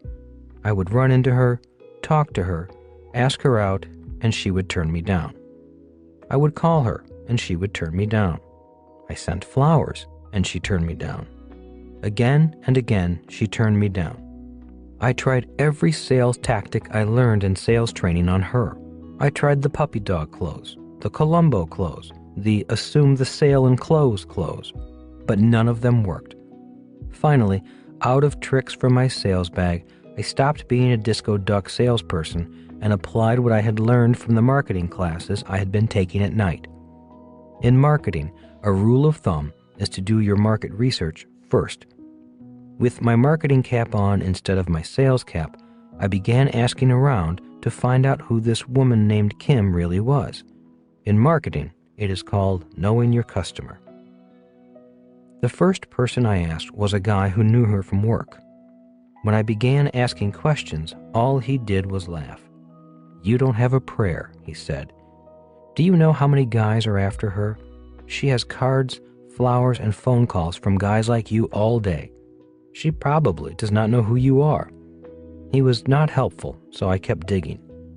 Finally, I was having lunch with a female friend of mine, and I mentioned I was not getting far on my market research project, codenamed Kim. Phyllis cracked up after she heard my story. "Don't you know who her best girlfriend is?" "No, I don't." Laughing hysterically, Phyllis said, "Her best friend is Karen, your old girlfriend." "What?" I said. "You're kidding me." "No, I am not," laughed Phyllis. Giving Phyllis a big hug and kiss, I ran out the door and back to the office. I had a phone call to make. to Karen. The split between Karen and me had not been the most pleasant, so I had some patching up to do. After I had made a few belated apologies, Karen listened to the story of my 6-month pursuit of Kim. She, too, laughed her head off. Finally composing herself, she asked, "So, what do you want me to do?" Taking off my marketing cap and putting on my salesperson's cap, I asked for what every salesperson is trained to ask for from a satisfied customer. I asked for a referral. "You want what?" screamed Karen. "You want a referral from me? You want me to recommend to her that she go out with you? You've got your nerve." "Well, that is why I was number 1 in sales," I said as a joke. Karen did not laugh. "Okay," she said, "I'll talk to her, but I warn you, that is all I am going to do. No more favors." Karen did talk to Kim and gave me an excellent referral. About 6 weeks later, our calendars finally cleared, and we finally had our first date on February 19th, 1984. A new process begins. Our date was a table overlooking the beach and a simple walk along a white sand beach with a bottle of champagne. I did not have much money, so that was about as romantic a date as I could think of for a good price. Sitting on the beach at the foot of Diamond Head, Kim and I talked until the sun came up. We had a lot of catching up to do. That night, she told me about her life, and I talked about mine. When the subject of work came up, I told her about Rich Dad and his lessons. She had been a business major in college and was very interested in Rich Dad's BI triangle and the process of becoming an entrepreneur. Sitting on the sand at the water's edge in the moonlight, talking to the most beautiful woman I had ever known about business was like being in heaven. Most of the women the Disco Duck had dated up to this point were not into business. Kim was. She was very interested. She shook her head when I told her the story of the nylon wallet business. I told her about flying high and then the crash that followed. I told her about the kids in Asia, one stacked on top of another, 4 tiers of workers where there should only be 1 tier, inhaling toxic fumes from the paints we used. She nearly cried. Then I told her about resigning from my company because the mission was over. With that, she took over the conversation saying, "I'm glad you're moving on, but what are you going to do?" Shaking my head, I replied, "I don't know. All I know is that sometimes you have to stop before you can begin again. So right now, all I am doing is stopping." At that point, I told her about my dad who was still unemployed, taking odd jobs when he could find them. I told her about how I thought education was inadequate and not preparing kids for the real world, how schools were preparing kids to be employees, not entrepreneurs, teaching kids to expect a company or the government to take care of them once their working days were over. We then discussed the future, how Rich Dad envisioned a coming Social Security crisis, a medical crisis, and a financial crisis in the stock market, growing bigger and bigger as the baby boom generation aged. "Why are you concerned?" she asked. "Why do you think the coming financial crisis is your problem?" "I can't really say," I said. "I know that the world has a lot of problems. Problems with the environment, diseases, enough food, shelter, and so on. But for me, this problem of money, poverty, and the gap between rich and poor interests me the most. I feel it in my stomach and in my heart." The conversation shifted to Dr. Buckminster Fuller and my studies with him and how he shared the same concerns about the financial system as my rich dad. I did my best to explain to her how Dr. Fuller said the rich and powerful were playing games with money, keeping the poor and middle class constantly at the edge of financial crisis. I also told Kim about Fuller's saying that each of us had a purpose to our lives, that each of us held a vital piece of the puzzle, and our job was not just to make money, but also to make this world a better place. "It sounds like you're looking for a way to help people like your dad and people like those kids in the factory," said Kim. I said, that is pretty accurate. While I was in that factory, I decided it was time for me to work for the kids instead of having the kids working for me. It is time for me to make the kids rich, rather than just myself rich. The sun was breaking over the ocean. The young surfers were out testing the smooth, glassy waves. It was time to get ready for work. We had been up all night, but were full of energy. We have been together ever since. Finding my passion. In December 1984, Kim and I moved to California. As I have stated many times in my writings, this began the hardest period of both of our lives. The business opportunity we thought we were part of did not pan out. That left us without money, sleeping in our car for a few nights. It was a time that tested our commitment to our new business and to each other. California was the hotbed for new models of education. Many of the hippies had grown older and were teaching seminars on some very strange and interesting subjects. The common themes were open your mind, change your paradigms, and break through your limiting realities. Kim and I attended as many seminars as we could, gaining new ideas and observing different teaching techniques. Earlier in this book, I wrote about attending Bob Bondurant's School of High Performance Driving, and also about working with Tony Robbins and teaching people to walk across 2,000-degree coals. As you may already know, I do not like the traditional system of education. I didn't like being taught by the fear of failing, learning to memorize all the right answers, and being afraid of making mistakes. In school, I always felt I was being programmed to do only the right things and to live in fear of living life.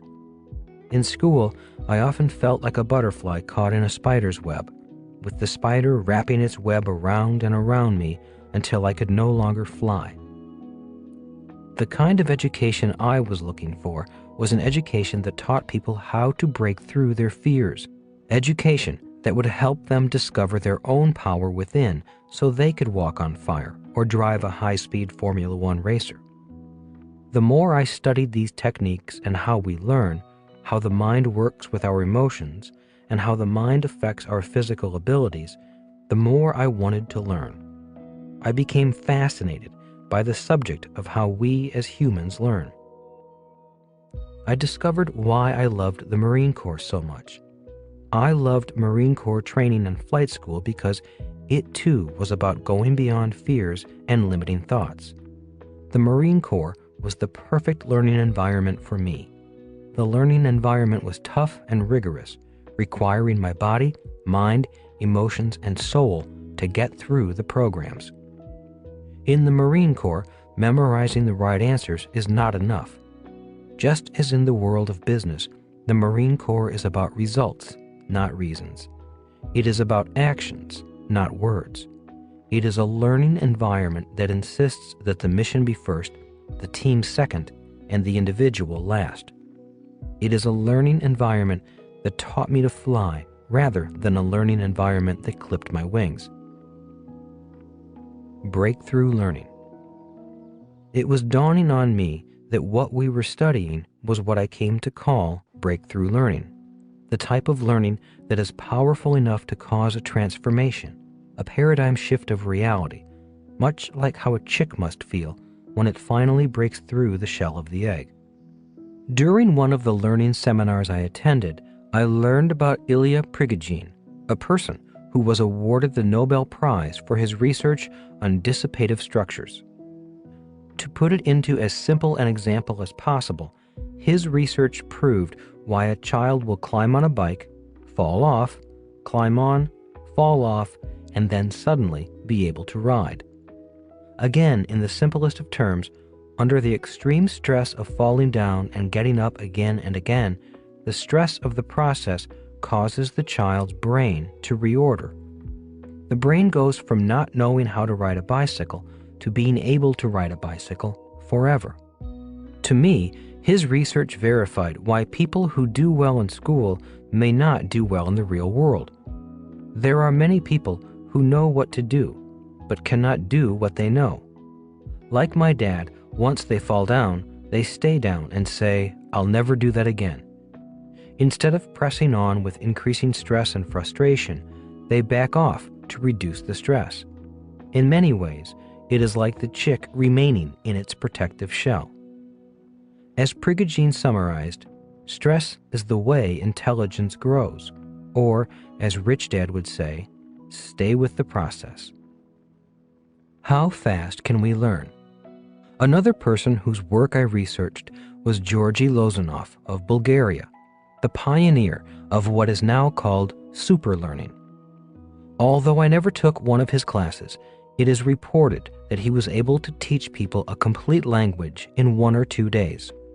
Obviously, traditional academics discredit him and his work. I began experimenting with his techniques and found out that they really do work. One reason I disliked school so much was simply that the pace was too slow. It took too long to learn too little. Combining different teaching techniques increased the speed of learning, reduced boredom, and resulted in greater long-term retention. I began to become excited about education. What I liked most about what I was discovering was that it did not matter if you were an A student or an F student. With this method of teaching, all it took to learn was the desire to learn. Finding my passion. Rich Dad had said to me years earlier that once you complete a process, you take the best with you and leave the rest behind. You then move on to the next process. As Kim and I were going through this learning period, Rich Dad's words began to make sense. Suddenly, it dawned on me that I was beginning the best of several processes in my life. I had my experience from the process of going to school, which I really hated. Next were my experiences from the process of being a Marine pilot. Then I had my experiences from learning to be an entrepreneur with my nylon wallet business. As tough as that nylon wallet process was, I did have many great experiences to take with me. And now, actually becoming a student of how people learn, all my past experiences were coming together. My often disorderly life was beginning to make sense. Around August 1985, I found my passion. My next business was forming in my mind. From 1986 to 1994, Kim and I ran an organization that offered the Business School for Entrepreneurs and the Business School for Investors. Instead of your traditional business school, this business school had no prerequisites. We did not require scholastic records. All that was required was the will to learn and the time and money for the courses. Employing the techniques we had learned, we were able to teach people the basics of accounting and investing, normally a 6-month course, in 1 day. Instead of talking about business, the class actually built a business touching on all parts of the BI triangle. Instead of talking about team building, each business team had to train for a triathlon. Instead of one person finishing first, it was the team that finished first that won. I do not know if you know how hard it is to get 15 people of different ages, different genders, different levels of fitness, and different mindsets to compete as a team in a contest of swimming, biking, and running. Some of the contests reminded me of scenes from Vietnam where team members were carrying other team members across the finish line. Of course, to be a real business school, we bet money. Every participant put money in the pot, and it was winner take all. A winning team of 15 could walk away with as much as $50,000 in prize money. At our business school for investors, instead of talking about investing, we actually would build a stock market trading floor. The different teams would represent different stocks and money managers. As market conditions changed, the teams had to adjust their investment strategies. Again, at the end of the school, the winning team walked away with the money. In 1993, although the business was successful and profitable, I knew it was once again time to move on. In the summer of 1994, Kim and I sold our share of the business to our partner and retired. The passive income generated from our investments was now greater than our expenses. we were finally out of the rat race. We weren't rich, but we were financially free. In my book, Rich Dads Retire Young, Retire Rich, you will see on the back cover a picture of Kim and me sitting on horses on a hill overlooking a crystal blue ocean. That vacation on a private island in Fiji was our reward for retiring early. Kim was 37 and I was 47. Know when to stop. In his book, Good to Great, Jim Collins does a whole piece on knowing when to stop.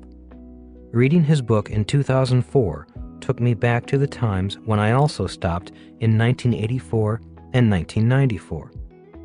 There was no clear signal, no sign from God saying it's time to stop.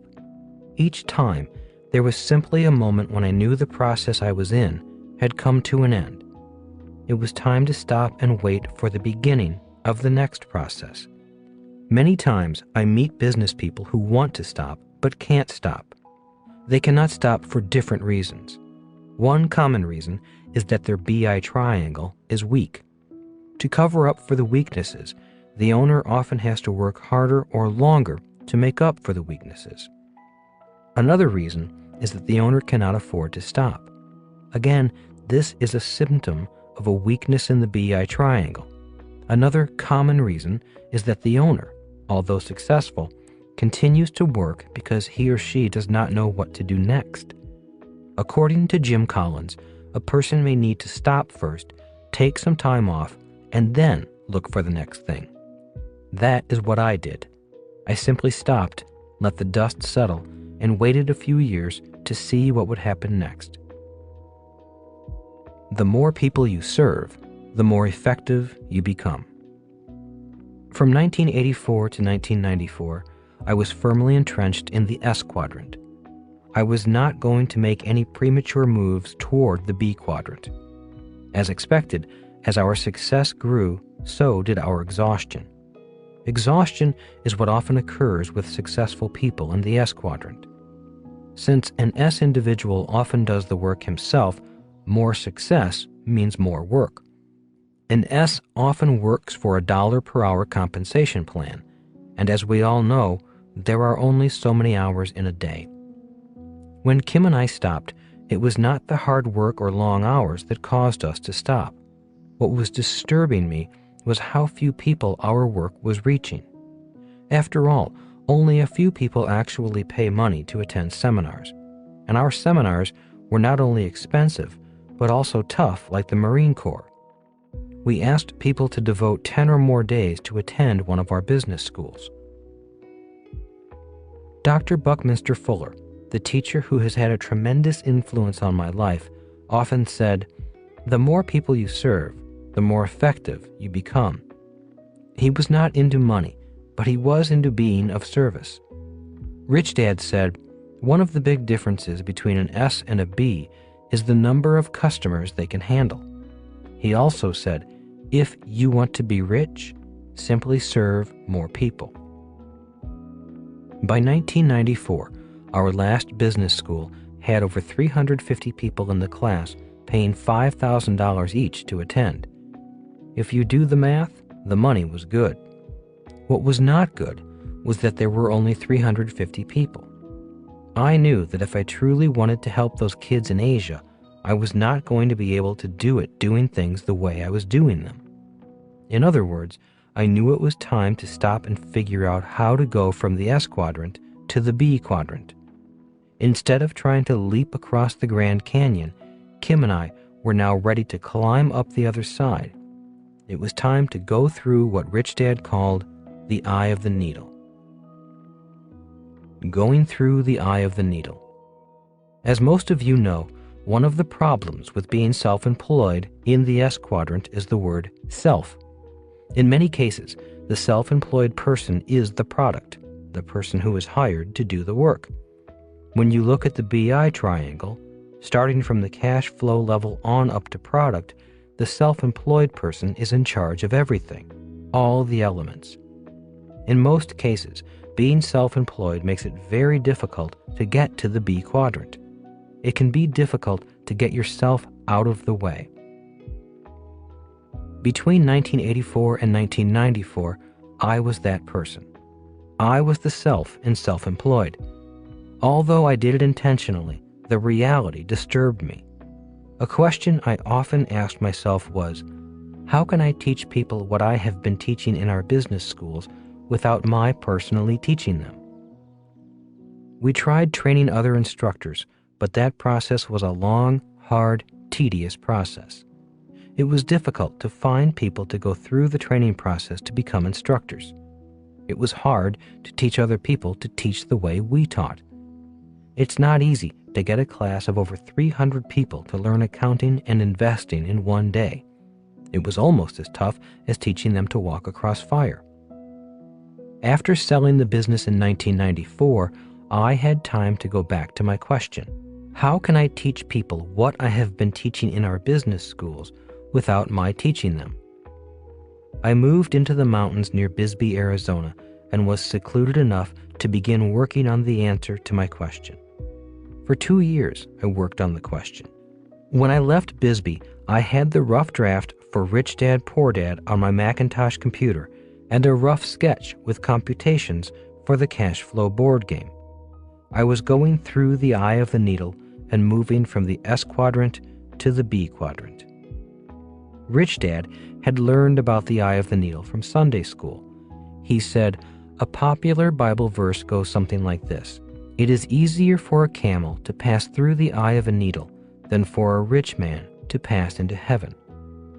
Rich Dad continued, modifying the verse to say, "Forget the camel. If a man can pass through the eye of a needle, he will enter a world of tremendous wealth." Now, Rich Dad was a very religious man and was not making fun of the verse. He was simply modifying it to create his own lesson. In business terms, what he meant was that for an entrepreneur to pass through the eye of a needle, the entrepreneur has to leave himself behind. What passes through the eye of the needle is the entrepreneur's idea or intellectual property. There are many examples of entrepreneurs going through the eye of the needle throughout history. Here are a few. When Henry Ford designed his automobile to be mass-produced, he passed through the eye of the needle. Up until then, most cars were custom-ordered and handmade. When Steve Jobs and his team at Apple created the iPod, the iPad, the iPhone, and iTunes, they went through the eye of the needle. When someone like Steven Spielberg or George Lucas creates a movie, they too go through the eye of the needle. McDonald's went through the eye of the needle by franchising their hamburger business worldwide. When a network marketer builds a downline of other business owners, he or she goes through the eye of the needle.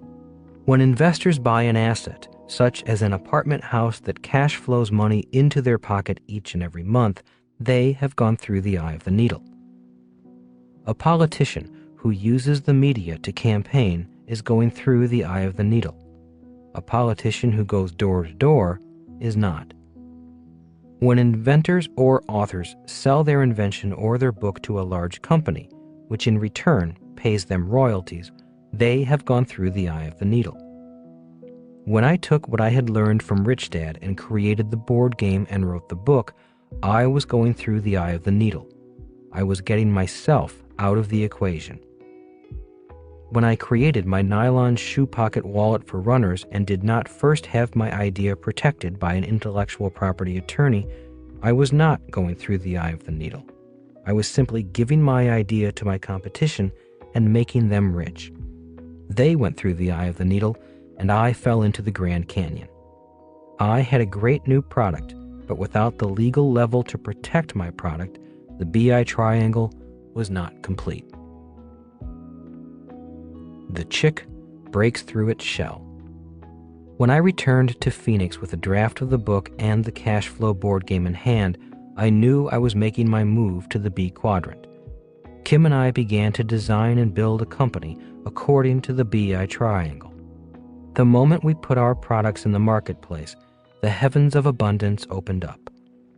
The product line was officially unveiled on my 50th birthday, April 8, 1997.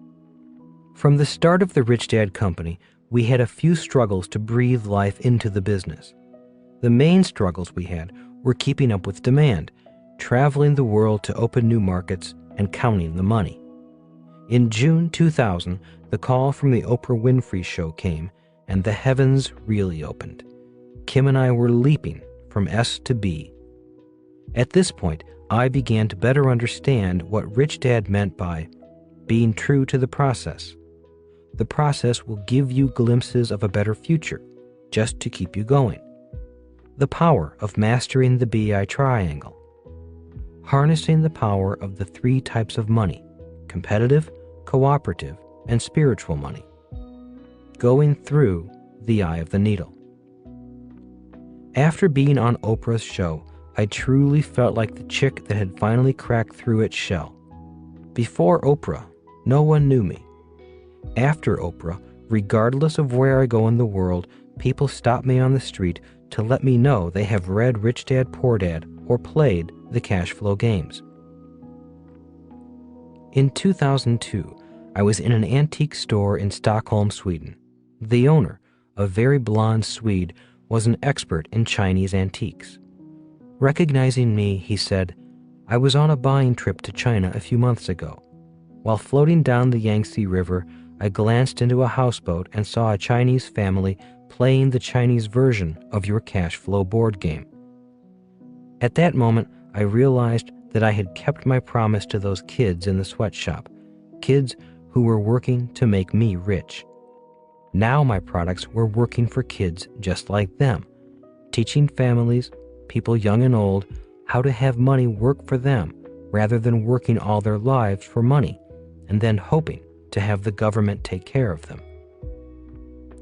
In February 2004, the New York Times did a full-page feature story about the cash flow game and about the hundreds of clubs forming throughout the world. Clubs were forming just to play the game and to learn what my rich dad had taught me. When I saw that article, I could not believe my eyes. I could not believe the magic. To me, the New York Times writing this article was as big as being on Oprah's show. When I saw the article, I knew that what I had learned from teaching my business school for entrepreneurs and business school for investors had been successfully transformed into a product, the cash flow games, that could teach what I used to teach. People were now learning the fundamentals of accounting and investing in less than a day. On top of that, many of the players have had significant breakthroughs in how they see the world. For them, the game delivered the paradigm shift, the shift from seeing the world of money as a frightening place to seeing it as an exciting place.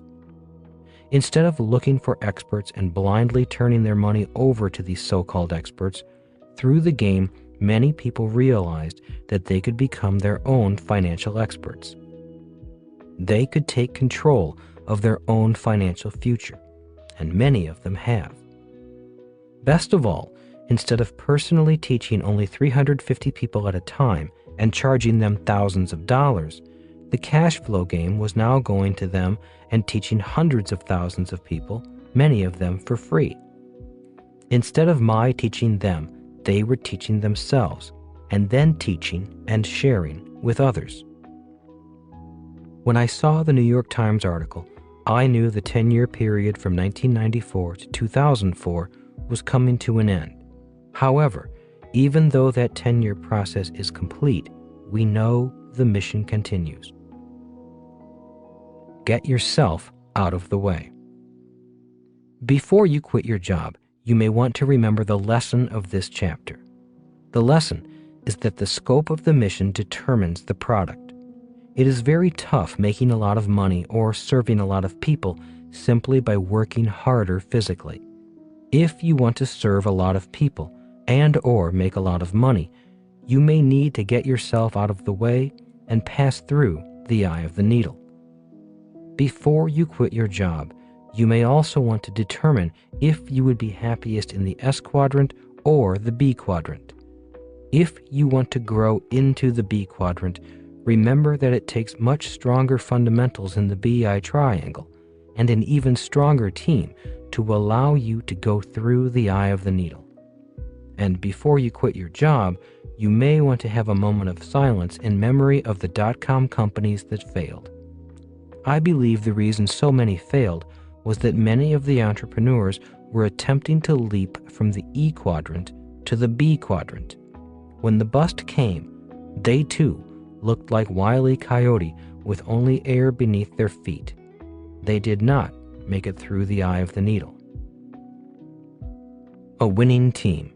Success or failure in business has to do with work ethic, determination, and desire.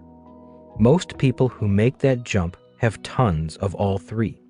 Yet the biggest determining factor has even more to do with learning three critical skills that will turn any business into a success. First, in order to build a business, you have to be able to sell because sales equals income. When income is lacking, it's usually because the owner doesn't like to, doesn't know how to, or is simply reluctant to sell. Without sales, however, you have no income. There is a myth that you have to be an attack dog to sell. Not true. Second, in order to build a real business or network and move out of the S quadrant, you have to be able to attract, build, and motivate a great team. In the world of small business, everyone on that team has to be willing to sell, regardless of their position in the company. In order to make that happen, the third element becomes critical. That is your ability to teach others in the business how to sell, how to be great team players, and how to succeed. It is this skill that ensures growth, profit, and longevity. The sad fact is that most business owners are never taught how to do any of those things. As a matter of fact, most of us are conditioned to believe that sales is a nasty task, that if you want things done right, you have to do them yourself, and that teaching is what you experienced in school. When we work in business, the very first thing we do to increase income is to help people establish what we call the Code of Honor. The code is a simple set of rules that turns even ordinary people into a championship team, a team that not only sells, but is hungry to learn and enforces an incredible level of accountability for personal conduct, performance, and numbers. It articulates the behaviors that are critical for success, and it demands the agreement of all team members to play that way. Most people would like to be the best they can be. As a business owner, you have to create the environment or context that will make that happen. It's not only something that you can learn, but it's something that will make you successful. Many times in business, it's not what you deliver, but how you deliver it that makes the biggest difference. It's the strength and commitment of your team and their passion to promote and serve others that determine your reputation, your success, and your cash flow. Blair Singer, Rich Dad Advisor and author of Sales Dogs and Team Code of Honor. Choosing the right entity. Few people appreciate it, but choosing the right entity structure for your business is just as important as choosing the right partner for your business. If you go into business with the wrong person, your efforts may be doomed from the start. The wrong person may too freely spend your money, may obligate the company to contracts it cannot fulfill, and may alienate co-workers before the first product or service is ever delivered. The wrong partner can leave you unprotected and waste all of your efforts and energy. Likewise, choosing the wrong legal structure can also lead directly to failure. Starting out, you want to have as much asset and legal protection as possible. But by choosing a sole proprietorship or a general partnership, bad entities that offer no protection whatsoever, you stand to lose everything you build into your business, along with all of your personal assets.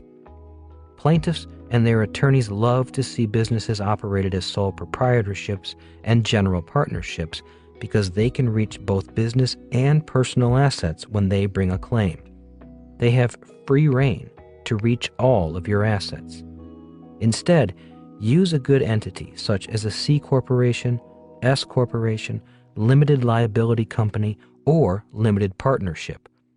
These entities protect your personal assets from attack against the business. And like the right partner, the right entity will help you advance your protection and future prospects. Garrett Sutton, Esquire, Rich Dad Advisor, author of Buying and Selling a Business, Start Your Own Corporation, Writing Winning Business Plans, and the ABCs of Getting Out of Debt. Rich Dad's Entrepreneurial Lesson Number 8. Design a business that can do something that no other business can do. Chapter 8. What is the job of a business leader? The business leader. What is the business leader's most important job? I asked Rich Dad. Well, there are many jobs that are very important. It would be hard to say if any one job is more important than the other. Instead of just one job, I can tell you what I think my 8 most important jobs are. The following is Rich Dad's list. 1. Clearly define the mission, goals, and vision of the company. 2. Find the best people and forge them into a team. 3. Strengthen the company on the inside. 4. Expand the company on the outside. 5. Improve the bottom line. 6. Invest in research and development. 7. Invest in tangible assets. 8. Be a good corporate citizen. What happens if the leader cannot perform those jobs? I asked. You need to change leaders, said Rich Dad. Besides, if the leader cannot do these things, the company will probably disappear anyway. That is why most new companies are gone within 10 years. Only a mission. Over the years, I have met many people with an extremely strong sense of mission. I have had people come up to me and say things such as, I want to save the environment. My invention will eliminate the need for fossil fuels. I want to start a charity that provides shelter for runaway kids. My technology is what the world has been waiting for. I want to find a cure for that disease. While their care and concern may be genuine, many of these good-hearted people fail to fulfill their mission simply because all they have is a mission. A lack of business skills. Earlier in this book, I mentioned that many people spend years in school or at work developing skills that are not relevant or important to the BI triangle.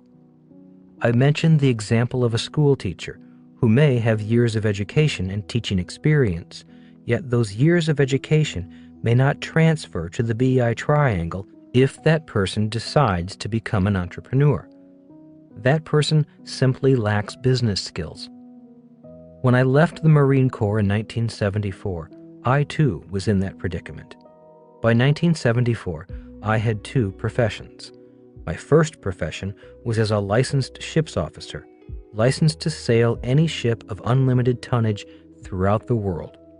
I could have made a lot of money with this profession. The problem was, I did not want to be a ship's officer anymore. My second profession was that of a military pilot with great training and years of experience. Many of my friends went to work for the airlines or with police and fire departments as pilots.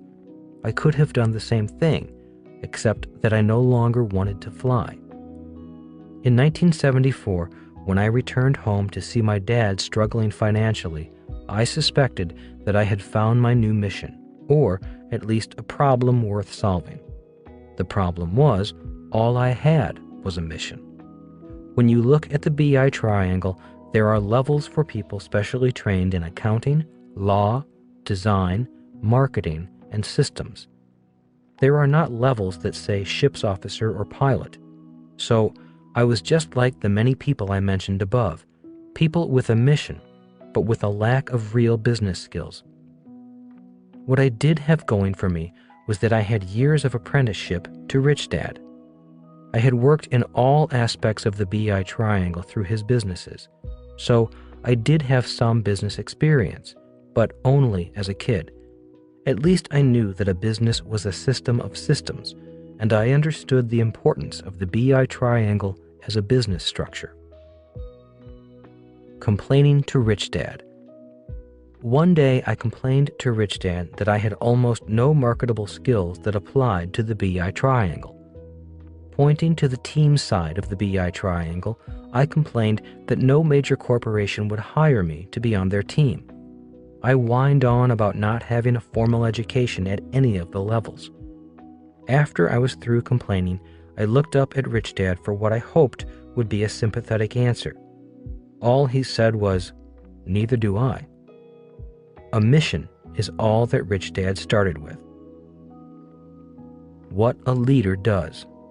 A leader's job is to change the company to allow it to grow and serve more people.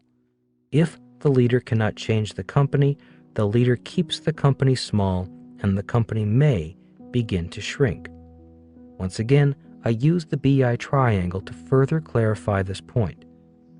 When I was in the S quadrant, our products were the business school for entrepreneurs and the business school for investors.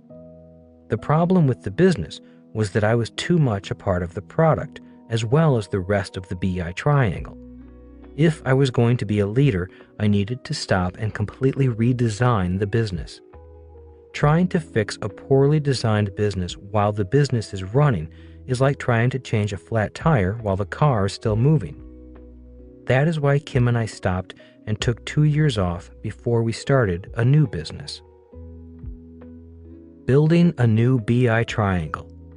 In 1996, when I came out of the mountains around Bisbee, Arizona, all I had were pencil sketches of the cash flow game board, a rough draft of Rich Dad Poor Dad in my computer, and a simple 2-page business plan.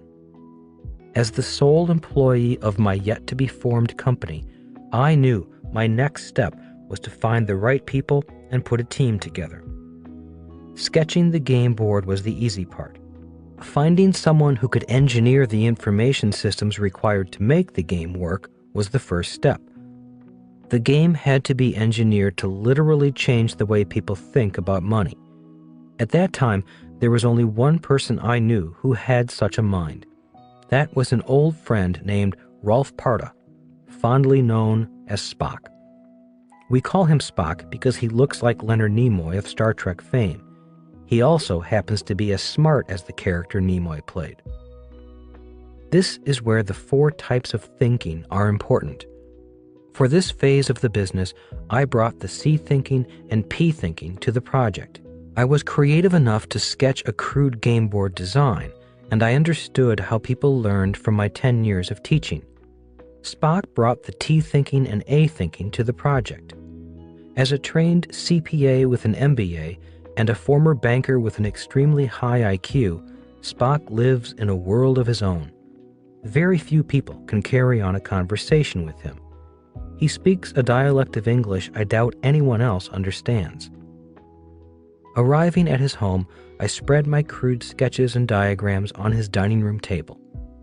Doing my best to communicate by words, gestures, and pointing at my sketches, Spock and I finally began to converse. It is tough being the creative and people side of the project, speaking to what I hoped would be the technical and analytical side. Finally, about an hour into the discussion, Spock's eyes lit up. He was beginning to understand the people and creative side. "Why do people need this game?" he asked. "This is common sense." Chuckling, I replied, "To you it's common sense. You have an MBA, you're a CPA, and a former banker. So to you, this is common sense. But to the average person, this is a foreign language. For many people, this is a radically new way of thinking." Spock grinned. The points on his ears grew a little longer. "Give me 3 months, and I'll give you what you want." We agreed upon a price for his services, shook hands, and I left feeling confident that I had found the right person for the task. 3 months later, and after much interaction with me, he had all the complex mathematical equations done. I had done my part and made better crude sketches. Together, Kim, Spock, and I played the game. Surprisingly, the game ran well. It was a tough game, but the numbers worked. the lessons were revealed, and we were happy. The next person I went to see was an intellectual property attorney to begin the process of filing for patents, trademarks, and other legal fences to protect my intellectual property. Spock went back to work with his A-thinking cap on, using his analytical mind this time, and began back-testing the game on a computer. He ran the game through 150,000 different simulations without a failure. When he handed me his pages of mathematical computations, he was grinning from ear to ear. The challenge of the project had made him very happy. To this day, I have no idea what the math on those pages meant, but when I turned those same pages over to my attorney, he grinned just like Spock. I felt like I was in school again. The two A students were going over test papers and enjoying it, and I, the C, D, and occasional F student, wondered what they were so excited about. As you may have already guessed, I was now building a new BI triangle. As entrepreneurs, Kim and I were clear on our mission. Now, as leaders of the project and using the 5 levels inside the triangle as a guide, we were now putting together a team. After about a month, my attorney called and said, "You can now move forward and show your game to other people. We do not have a patent yet, but I have filed the application and you've staked your claim. You still need to have people sign confidentiality agreements before they see your product." As you may recall, this is the step I left out when I created the runner's shoe pocket wallet. Within weeks after inventing the product, I began selling the shoe pocket without protection. In less than 3 months, our competitors were selling my creation. It was a devastating mistake. But learning my lesson from that mistake was about to pay off in a very, very big way. The big test. For the next few weeks, Kim, Spock, and I worked to get our prototype games ready. We had played the game with a number of our friends, and the game worked well.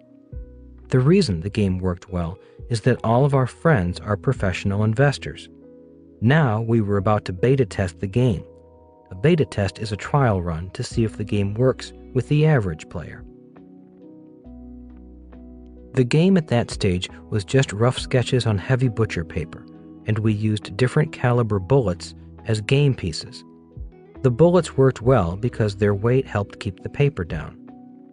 We reserved a hotel conference room, enough for about 20 people, and then began calling people, mostly strangers, to come and play. You have no idea how hard that was. When people found out the game was an educational game about investing and accounting, most people found an excuse to not be there. "Does it require math?" asked one person. When I said yes, he hung up. The game is played. One bright Saturday morning, in walked 9 people.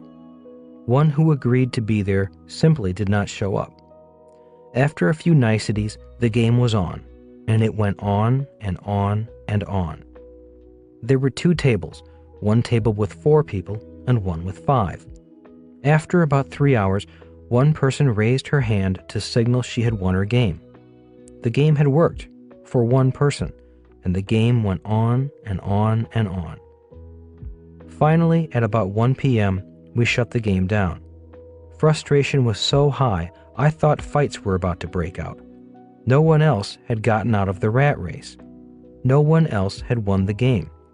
As people left, many politely shook my hands, but no one said much. Most just gave me a strange look and left. Decision time. After packing up our boxes, Kim, Spock, and I had a debriefing session. "Maybe it's too hard," I said. Kim and Spock nodded. "But one person got out of the rat race. She won the game," said my perpetually optimistic wife, Kim. "Yeah, but most people didn't win," I moaned. "They didn't get out of the rat race. They didn't learn anything. All they did was get frustrated."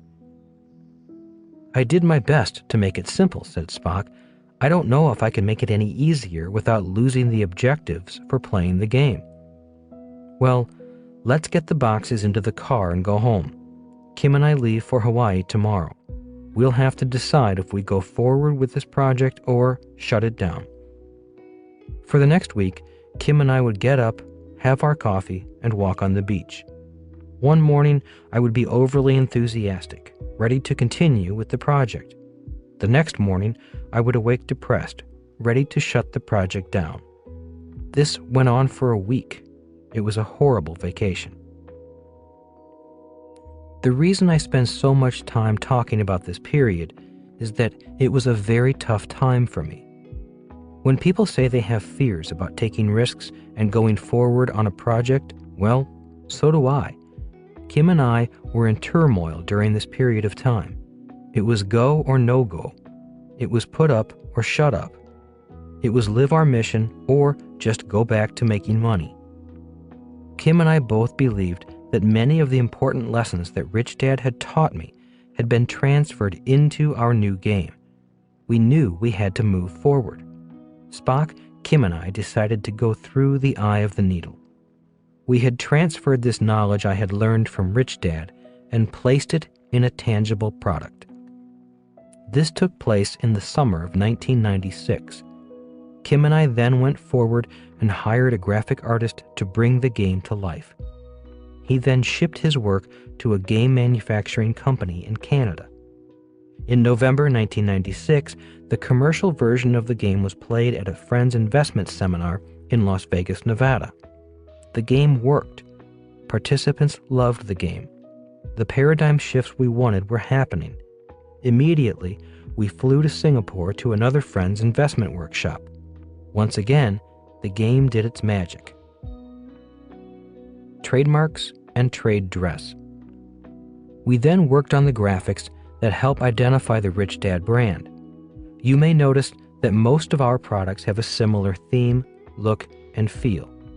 We use specific colors: purple, gray, black, and a few secondary colors. People associate the color schemes with the Rich Dad Company. If people infringe upon our trade dress or trademarks, which people often do, our legal team begins talking to them. Our trademarks and trade dress are assets called intellectual property that have great value all over the world. In China, they call Rich Dad the Purple Storm. The business takes off. Once the business was put together, the company began to take off. Orders started flying through the door. Cash flowed in. All debts were immediately paid off, and soon the company was bursting at the seams. We were forced to buy an office building to house a growing company. Rich Dad, Poor Dad made the Wall Street Journal and the New York Times bestseller lists, one of the few books on the lists not published by the large publishing houses. Publishing houses started calling, offering us a lot of money to sign with them. Oprah's show called, and in the summer of 2000, after I was on her program, the company really exploded. Almost overnight, we became an international success. How to expand a business. There are many ways a business can expand. 1. Replicate the entire BI triangle. Basically, once you work the bugs out of the first business, you open more of them. Many retailers and restaurants expand this way. In many cities, there are restaurants that have 3 or 4 successful stores located throughout the city. In order to grow bigger, the leader may need to change leaders. Often, the owner will sell to a bigger company and start over again. 2. Franchise. McDonald's is the most famous example of expansion via franchising. 3. Take the company public through an IPO. With funds from places like Wall Street, the company can tap into a virtually unlimited supply of money as long as the company keeps on expanding. 4. License the products. This is the way we designed the Rich Dad Company to expand. Licensing is basically allowing another business to produce your products. As our success grew, our licensing, which is the legal level of the business, expanded to 42 different languages in over 55 countries. It costs us no money to produce or store the books. We do not need a giant warehouse, an extensive sales force, or a large inventory to ship product around the world. The single tactic, multiple strategy plan. My training as a military officer required that we know the difference between a tactic and a strategy. In very simple terms, a tactic is what you do. A strategy is the plan on how to get the tactic done. One of my military science instructors was adamant about the importance of using a single tactic, multiple strategy plan of warfare to win. He would say, a military leader must focus on one objective or tactic. He must only want to do one thing. Everything else is a strategy on how to get that one tactic done. He would then use examples of military conflict after military conflict that was won by the leader that had the best strategies focused on a single tactic. When I entered the business world, I carried his lessons with me. Soon, I began to see that companies that used the single tactic, multiple strategy type of planning were companies that won in business. For example, Domino's Pizza started with a single tactic to beat its competition. To distinguish itself in the pizza wars, Domino's designed a company around a single tactic. That tactic was to promise pizza in 30 minutes or less. An entire business was designed around that single promise, a single tactic. To make that single tactic a reality, the company then had multiple strategic plans. Once Domino's entered the marketplace, it immediately began taking market share from its competitors. Competitors, such as Pizza Hut, could not compete because the business was not designed to meet such a promise. To combat Domino's, Pizza Hut increased advertising, the communications level, to announce new and different types of pizza, the product level. The pizza wars were on. Pizza Hut was fighting with a better product. Domino's was fighting with a guaranteed faster delivery. If you have read Jim Collins' book, Good to Great, you will notice that many of the great companies have single tactics. Jim Collins does not call it a single tactic, multiple strategy way of winning. Instead, he calls it the hedgehog principle. In his book, he uses Walmart's single tactic, the lowest price for good products, as the reason it beats its competitors who have multiple tactics and even more strategies. In other words, Walmart's competitors simply have not clearly defined their own single winning tactic. Walmart's entire business is focused on one promise, a promise customers clearly like. That means Walmart does not win in the product category. Like Domino's, it wins in the system level of the BI triangle. You may recall that Thomas Edison won the electric light battle at the system level, not at the product level. Henry Ford also won at the system level. He simply mass-produced low-priced cars for the working family. He never promised the best-made cars. He just promised the best-priced cars, and then designed a business around his promise. McDonald's does not produce the best hamburger. Ray Kroc built a business around the idea of selling the best franchise to people who want to own a franchise. When I was in the Arizona mountains, the very simple business plan I came up with was based upon one single tactic and 3 strategies. The first page of the simple 2-page plan looked like this. Tactic: play the cash flow game. Strategies: 1. Write a book. 2. Do an infomercial. 3. Teach investment seminars using the game. On the second page, I wrote a brief plan on how I thought I could accomplish the 3 strategies. The single tactic was to get as many people as possible to play the game. I knew that if I created a great game and people played it, their lives would change. They would be able to see another world of opportunity. They would be less inclined to blindly turn their money over to people they thought were experts, such as mutual fund managers, and might be inspired to become their own financial experts. That was it. I knew, if successful, I would make money from the strategies as well as the single tactic. A low-risk idea. The first lesson: always have a low-risk idea or strategy to fall back on. Rich Dad taught me that whenever you start a business or invest in something, you need to have a low-risk idea. For example, when investing in real estate, if the investment paid me something each and every month, that was a low-risk investment. Even if the property did not go up in value, I was still receiving some compensation for my investment dollars. The strategy of teaching investment seminars using the game was my low-risk idea. Since I came from the seminar business, I knew that if the other two strategies did not work and no one wanted my game, I could recoup my investment in the product development of the game simply by putting on investment seminars.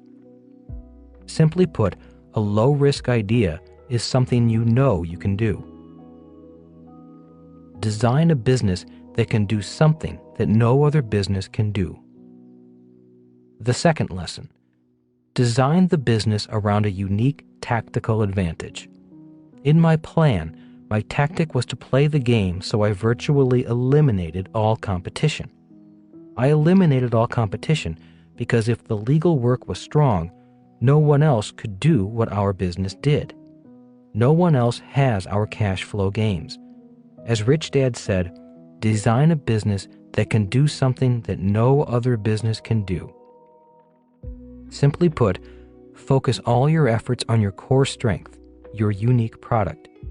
The plan worked.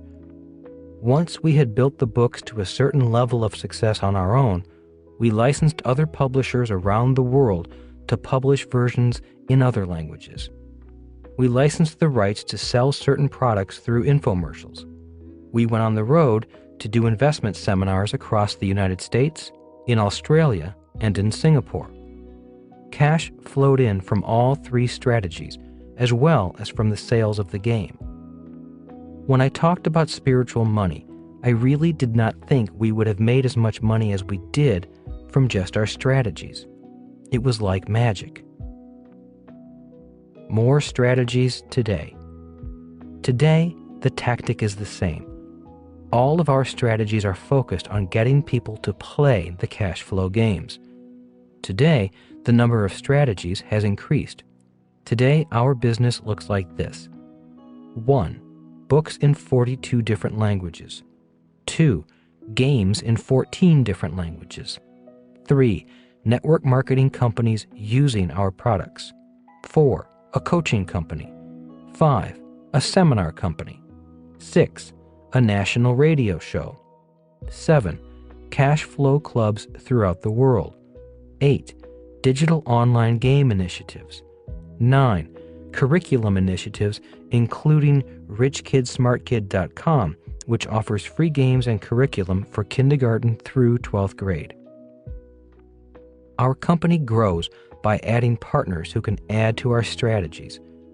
Via licensing or co-venturing, we do not have to grow the size or number of employees of the Rich Dad Company. Our company remains small, but has big partners. 3 jobs of leaders.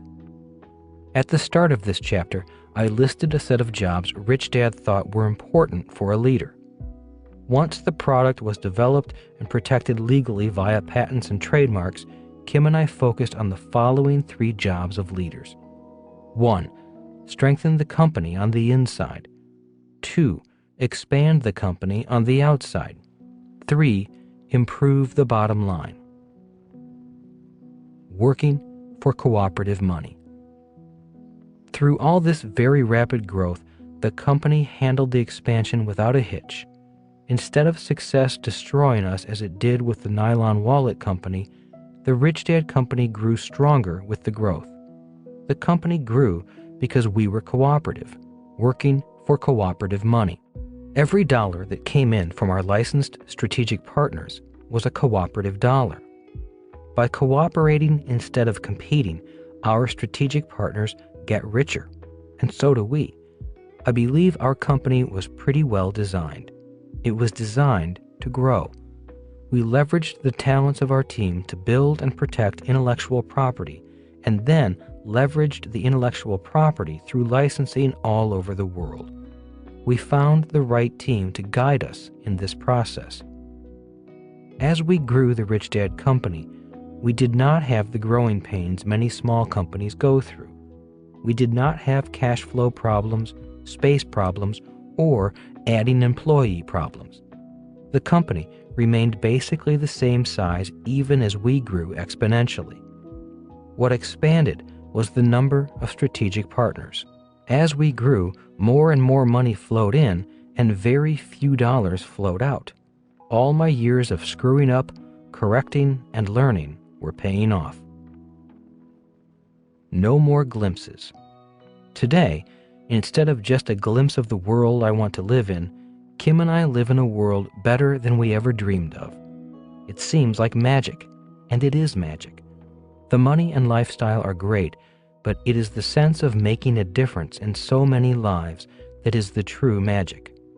When I think back on my dad sitting unemployed in front of the TV set, the kids in the sweatshops in Asia from my wallet business, and then to the families playing cash flow on the Yangtze River, that is the real magic. As Dr. Buckminster Fuller would say, it's the work of the Great Spirit. As Lance Armstrong says, it's not about the bike. The entrepreneur's job is done. Once I saw the article about the cash flow game in the New York Times, I knew my job as an entrepreneur was over. We had done our job. Kim and I had taken the business as far as we could take it. We knew it was time for a new team. In the summer of 2008, our new team took over. The team has changed, but their jobs are the same. Their jobs as leaders are: clearly define the mission, goals, and vision of the company. Find the best people and forge them into a team. Strengthen the company on the inside. Expand the company on the outside. Improve the bottom line. Invest in research and development. Invest in tangible assets. Be a good corporate citizen. Rich Dad's Entrepreneurial Lesson Number 9. Don't fight for the bargain basement. Chapter 9. How to find good customers. One day during my junior year of high school, Rich Dad and I were walking past an entrance to a hotel when we heard a man's voice shouting loudly, "I will not pay you another dime. You have not kept your agreement." Looking up, I saw a family of 5 with a very upset father yelling at a local man in a Hawaiian print shirt. "But all you have paid is a deposit," the local man protested. "You still owe us the balance. I cannot let you check in until the balance is paid. You were to have paid your balance in full a month ago. You're lucky we even held your rooms for you. This is our peak season." "It's a good thing you did hold our rooms for us," snarled the father. "You'd have heard from my attorney if you hadn't." "I still need to be paid," said the local man, holding his ground. "I told you that I will pay you. Don't you have ears? Just check us in, and I will pay you," the father growled. "I have a check right here made out to you. Let us get into our room, and we will settle this once and for all." This was the era before credit cards. "You need to pay in cash. A check will not do. That is why we ask you to pay in full in advance. It gives us time to clear a personal check." "What is wrong with you?" asked the father, now shouting at the top of his lungs. "Don't you people understand English? I told you I would pay you. Now show us to our room. Do I have to call your boss to get things done?" A crowd started to gather.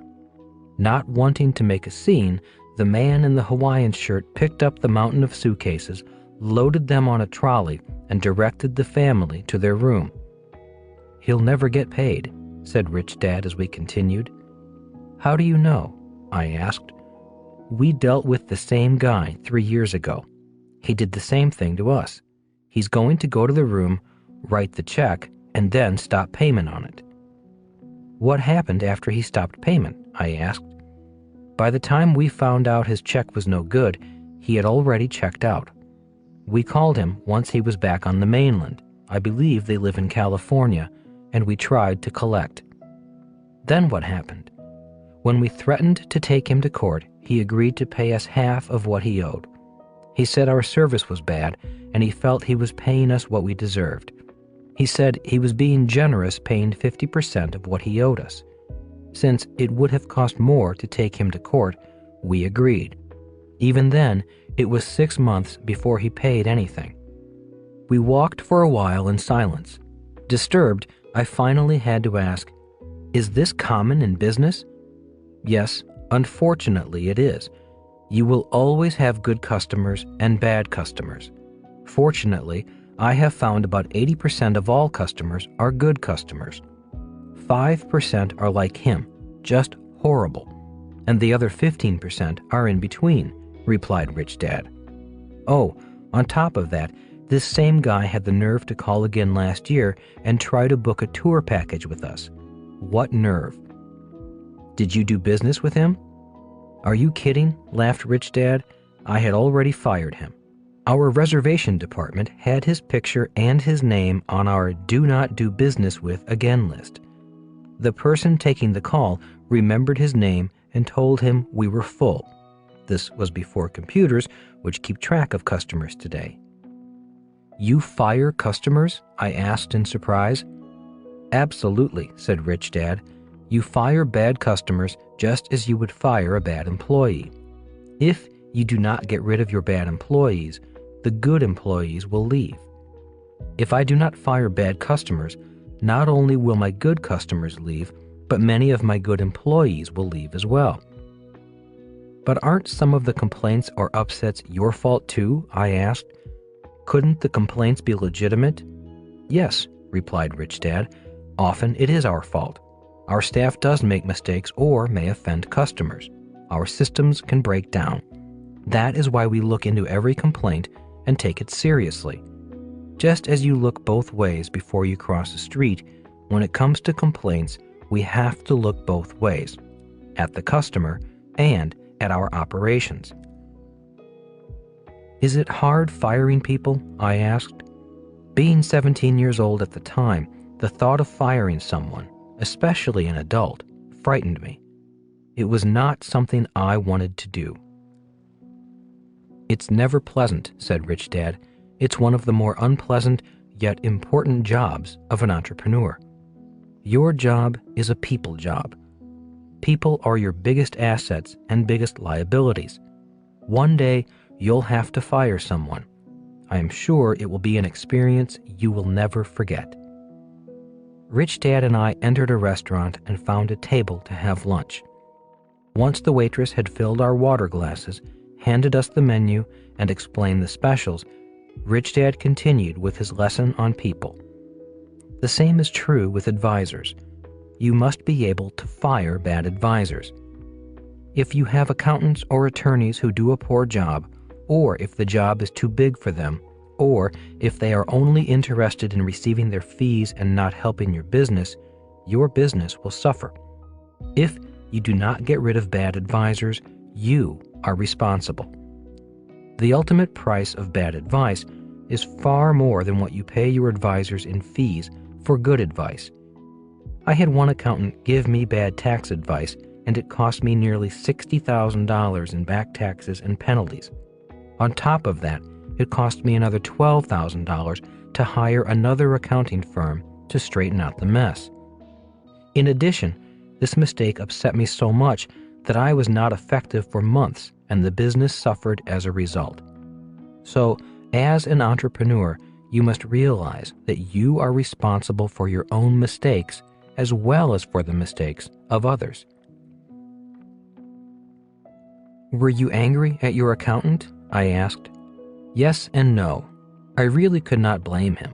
At the time, my business was growing so fast, I did not pay attention to the quality of my advisors.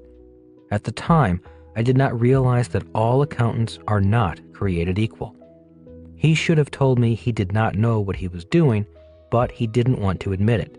He was afraid I would fire him. Soon, the size of my business was too big for his expertise. He was in over his head. I should have let him go earlier, but I was too busy. Besides, I liked the guy and I knew his family. I kept hoping he would grow with the company. Unfortunately, he didn't. Finally, I did let him go, but only after the losses from his bad advice were very high. So I don't blame him.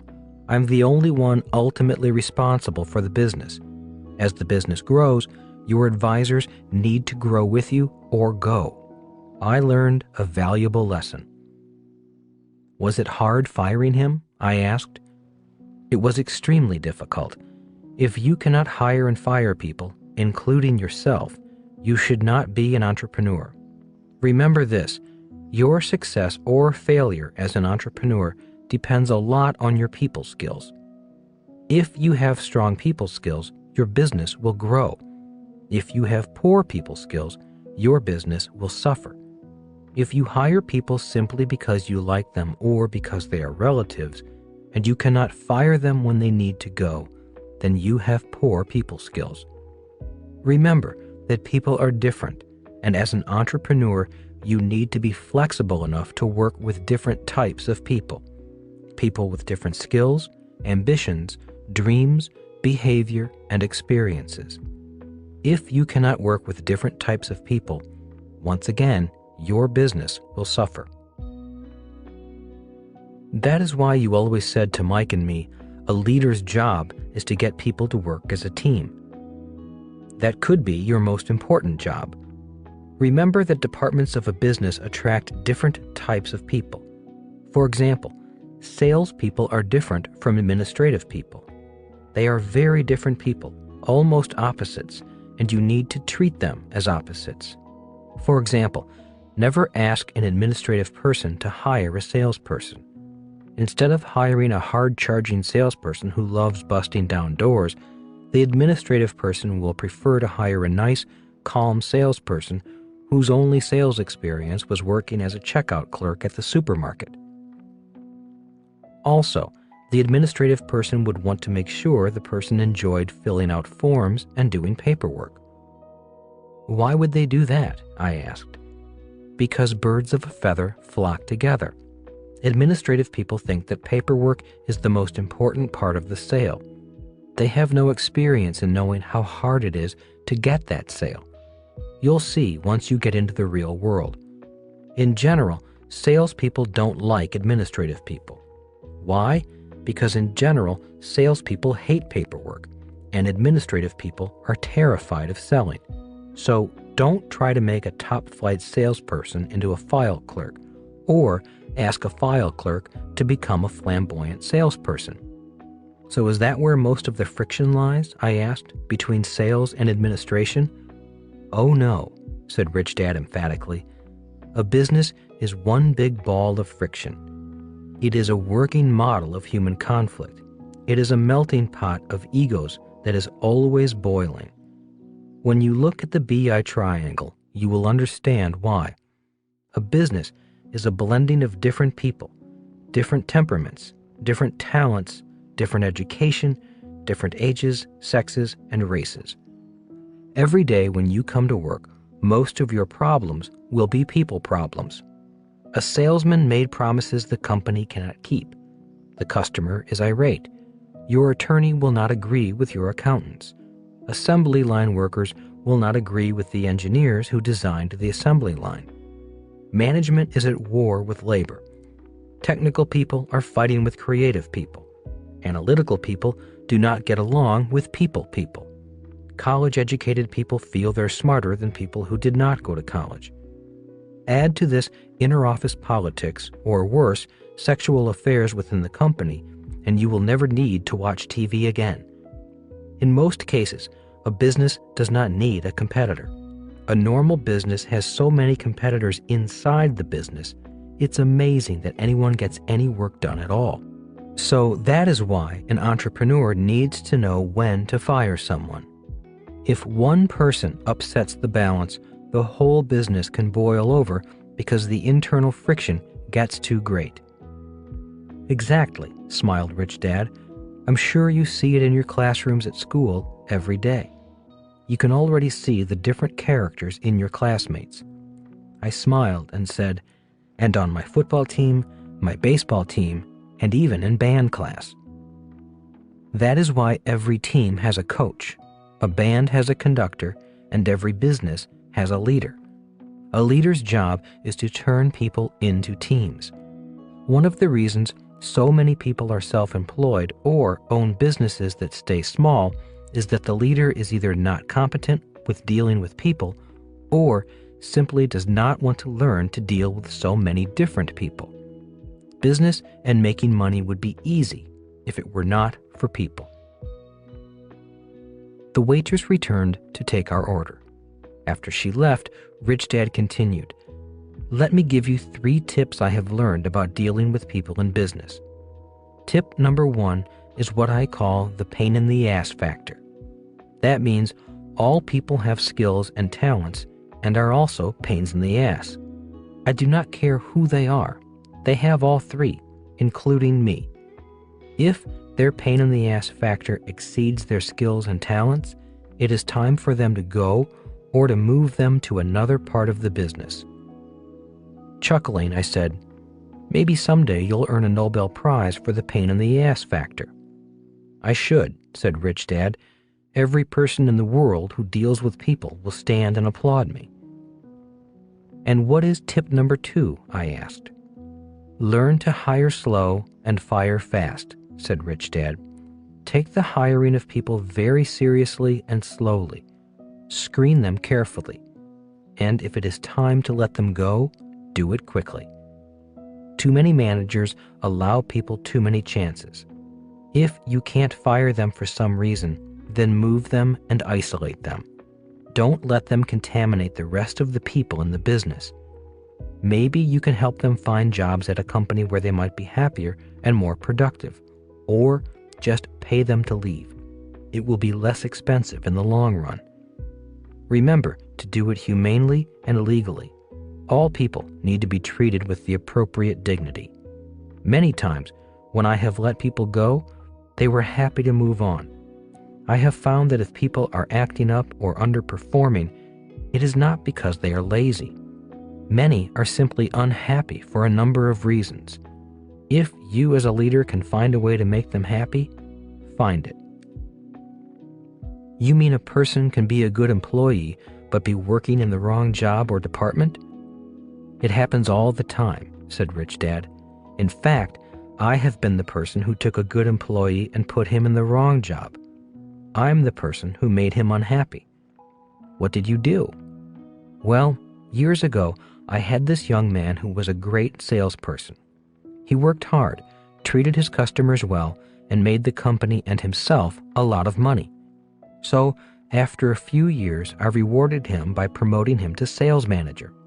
I put him in charge of 12 other salespeople. He was fine for about a year, but then he began to come to work late, the sales numbers fell, and the sales team was unhappy. Did you fire him? No, I was going to, but I thought it would be better to re-interview him again. Once we sat down and had a heart-to-heart talk, I found the problem. By promoting him, I had turned him into an administrative person, doing exactly what he hated doing, paperwork. Oh, sure, he had a fancy title, VP of Sales.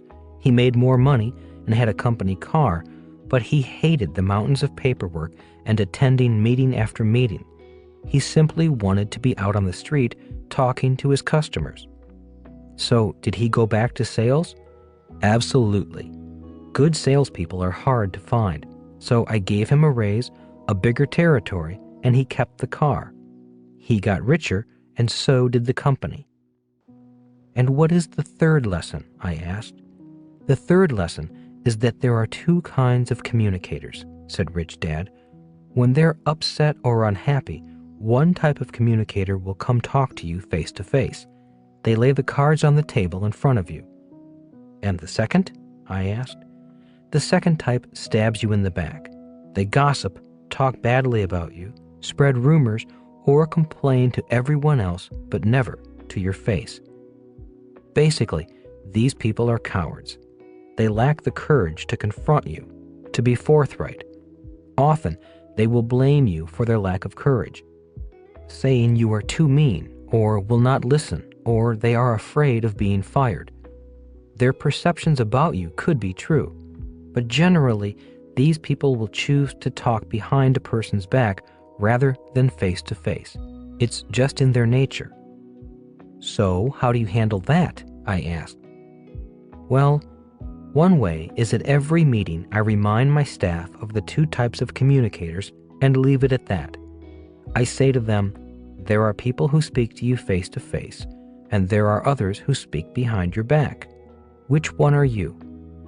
Once the rest of the company is aware of the two types, they generally remind someone who is gossiping or stabbing someone in the back about the two types of people. It doesn't totally stop the gossiping, but it does keep it down, and in general, overall communication improves. I also tell them that I would prefer to be stabbed in the chest rather than stabbed in the back, so I don't tell them what to do. I simply give them a choice. Have you been stabbed in the chest? I asked. Oh, a number of times, and I deserved it. I needed to be corrected and reminded to be open-minded as much as anyone else. As much as it hurt, it was less destructive than a stab in the back. Aren't people afraid of being fired? Oh, there is always that risk, smiled Rich Dad.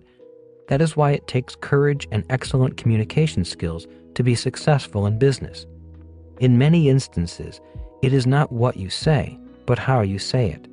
So if the communication is going to be unpleasant, put on your creative thinking cap and figure out the most humane and kind way to say what needs to be said. And always remember that communication does not mean talking. Communication also includes listening. When two people are upset and both are talking, friction increases and communication decreases. The reason God gave us 2 ears and 1 mouth is to remind us to listen more than speak. So, being an entrepreneur is a lot about people and the communication skills needed to communicate to them. Rich Dad agreed and continued, saying, leadership requires great communication skills. To become a better entrepreneur requires you to focus on improving your communication skills. One of your first steps in your leadership development is to develop the courage to be a face-to-face communicator and to work on developing your communication skills. If you are a stab-them-in-the-back type of communicator, I doubt your business will grow. Entrepreneurship is for people with courage. It's not for cowards. If you will work on always improving your communication skills, your business will grow. Remember that just because you're talking does not mean you're necessarily communicating. And in sales, telling is not selling.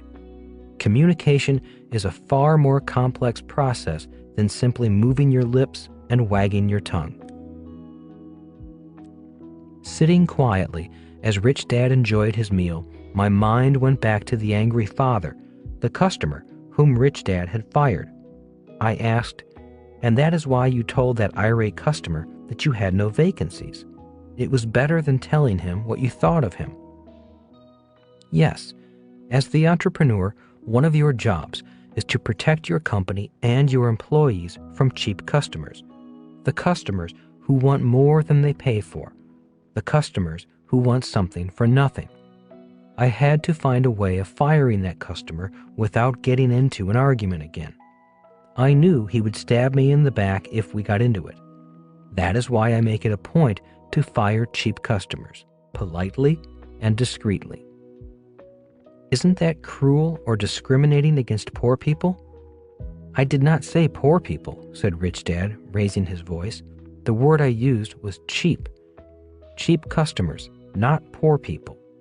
There is a difference. There are rich cheap people and poor cheap people. Cheap has nothing to do with money. It has to do with a state of mind. In some cases, I would say it borders on a mental illness. Also, I would not classify cheap people in the same category as bargain hunters. We all love a bargain, yet as much as we love value for our money, very few of us want value at the expense of someone else. But a cheap person does.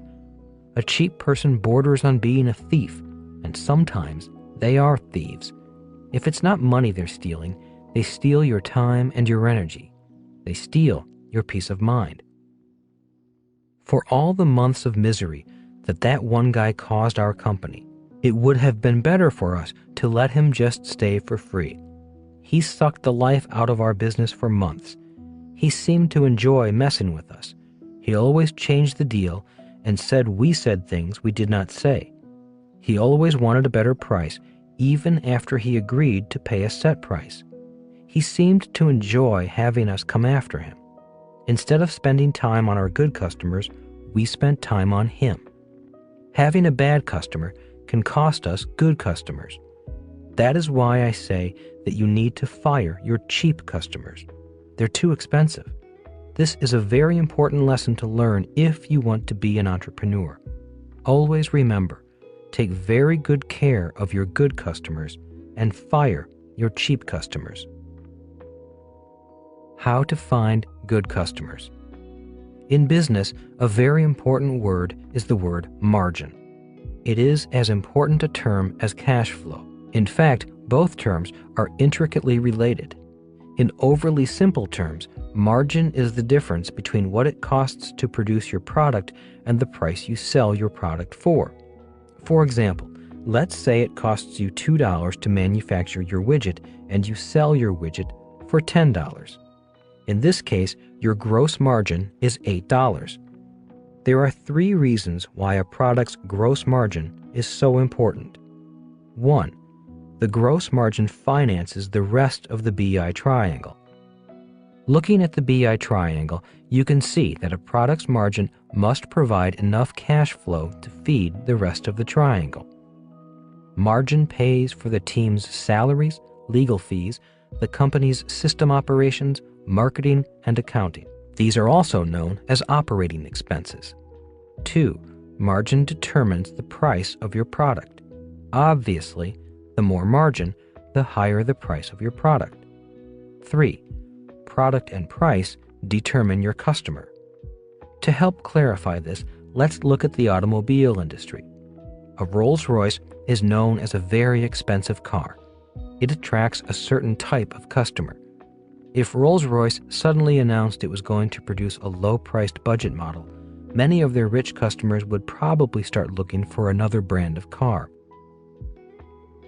Wrong car, wrong price, wrong customer. Recently, Jaguar announced it was dropping its lower-priced model because it realized that offering a lower-priced model had hurt its sales. After losing $700 million in 1 year, they finally realized that they should stay at the high end of the car market and not try to capture market share in the mid-price market. Today, many brands are made in the same factory. For example, a factory that produces blue jeans can produce jeans for a high-end brand and a low-end brand. It is basically the same product, but the high-end brand can command a higher price and is sold through a different distribution channel, let's say Saks Fifth Avenue. If the high-end brand wants to produce a low-end brand, they had best create another brand for a different distribution channel, let's say Walmart.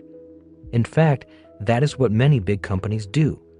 They produce the same product, but under different brands representing different price points for different customers. So, to find good customers, you need to match the product and the price to fit the customer's needs, wants, and ego. In many cases, the customer's ego is far more important than wants and needs. How much is your product worth? In 1996, after the cash flow game was in its final production and ready for commercial use, the next question was, how much is this game worth? How much can we sell the game for? Those of you who have seen our game may recognize some of the challenges we faced. When Kim and I first saw our finished commercial version of the game for the first time, both of us were as proud as new parents. We were also concerned.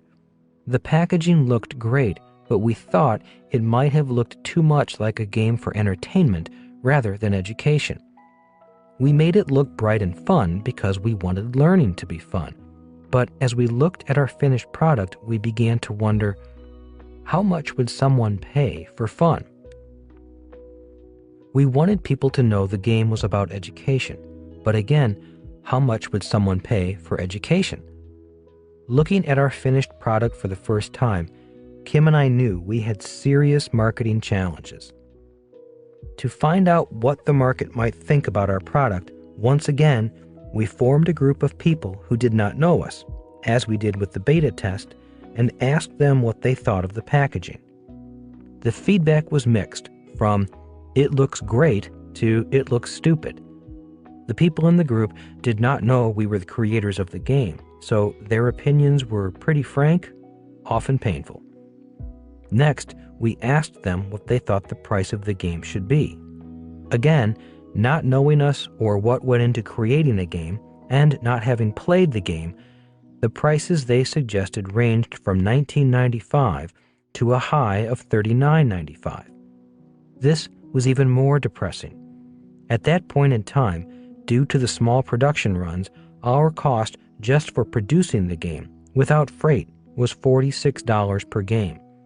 This did not include the development costs. We were starting off with a product with a negative margin before we added in the costs of the rest of the BI triangle. When I was manufacturing my nylon wallets, a joke among manufacturers was, "Even if I am losing $2 a unit, we're going to make it up on volume." Calling in a consultant. We called in a consultant in the toy industry who had expertise with board games. After trying the game himself, he gave us his opinion of cash flow. His first comment was, "The game is too difficult."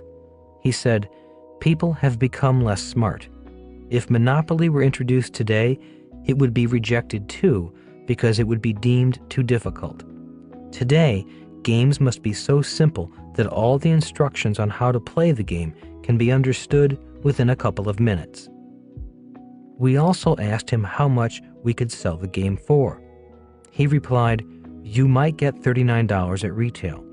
That means you would have to sell it to a retail store for $20, even less if you sell it to a major chain such as Walmart. You might have to sell it for as low as $10 just to get it into a store. On top of that, if you do get it into a store, you'll have a bigger problem with customers who return the product. They might buy the game for fun because your packaging is fun and place it with their other games. But when they find out how hard it is to play and that it is educational, many of them will return the game to the store and ask for their money back. You could find yourselves with huge losses from refunds and damaged returned games." Looking for new answers. It was obvious that our game was not meant for the public market. We knew the game was not for everyone. We knew the game was intended for anyone who thought his or her financial education was important. The problem was to find that customer in the sea of people. The game was also hard to categorize by demographics. For example, if we had written a book for children, placing the book would be easy. We could place it anywhere parents shopped for kids. But this game could be played by anyone, from kids to adults, male or female. It was also for people whether they were rich or poor, just as long as they valued their financial education. And we knew our customers would want to be financially proactive. After teaching entrepreneurship and investing for years, I knew that most people wanted more money, but very few people would actually take the time to learn about how to make more money. The challenge was to find the customer who would want the educational game and the information locked within it. At a marketing seminar, I learned a guideline known as the 5 Ps. These are the 5 things a marketer must know when selling a product. I believe they were identified by E. Jerome McCarthy. They are 1. Product, 2. Person, 3. Price, 4. Place, 5. Position. A marketer must know what the product is, the person who wants the product, what price they are willing to pay, where the product will be placed so the customer can find it, and how to position it in the marketplace. That is, the biggest, the smallest, the first, the last, and so on.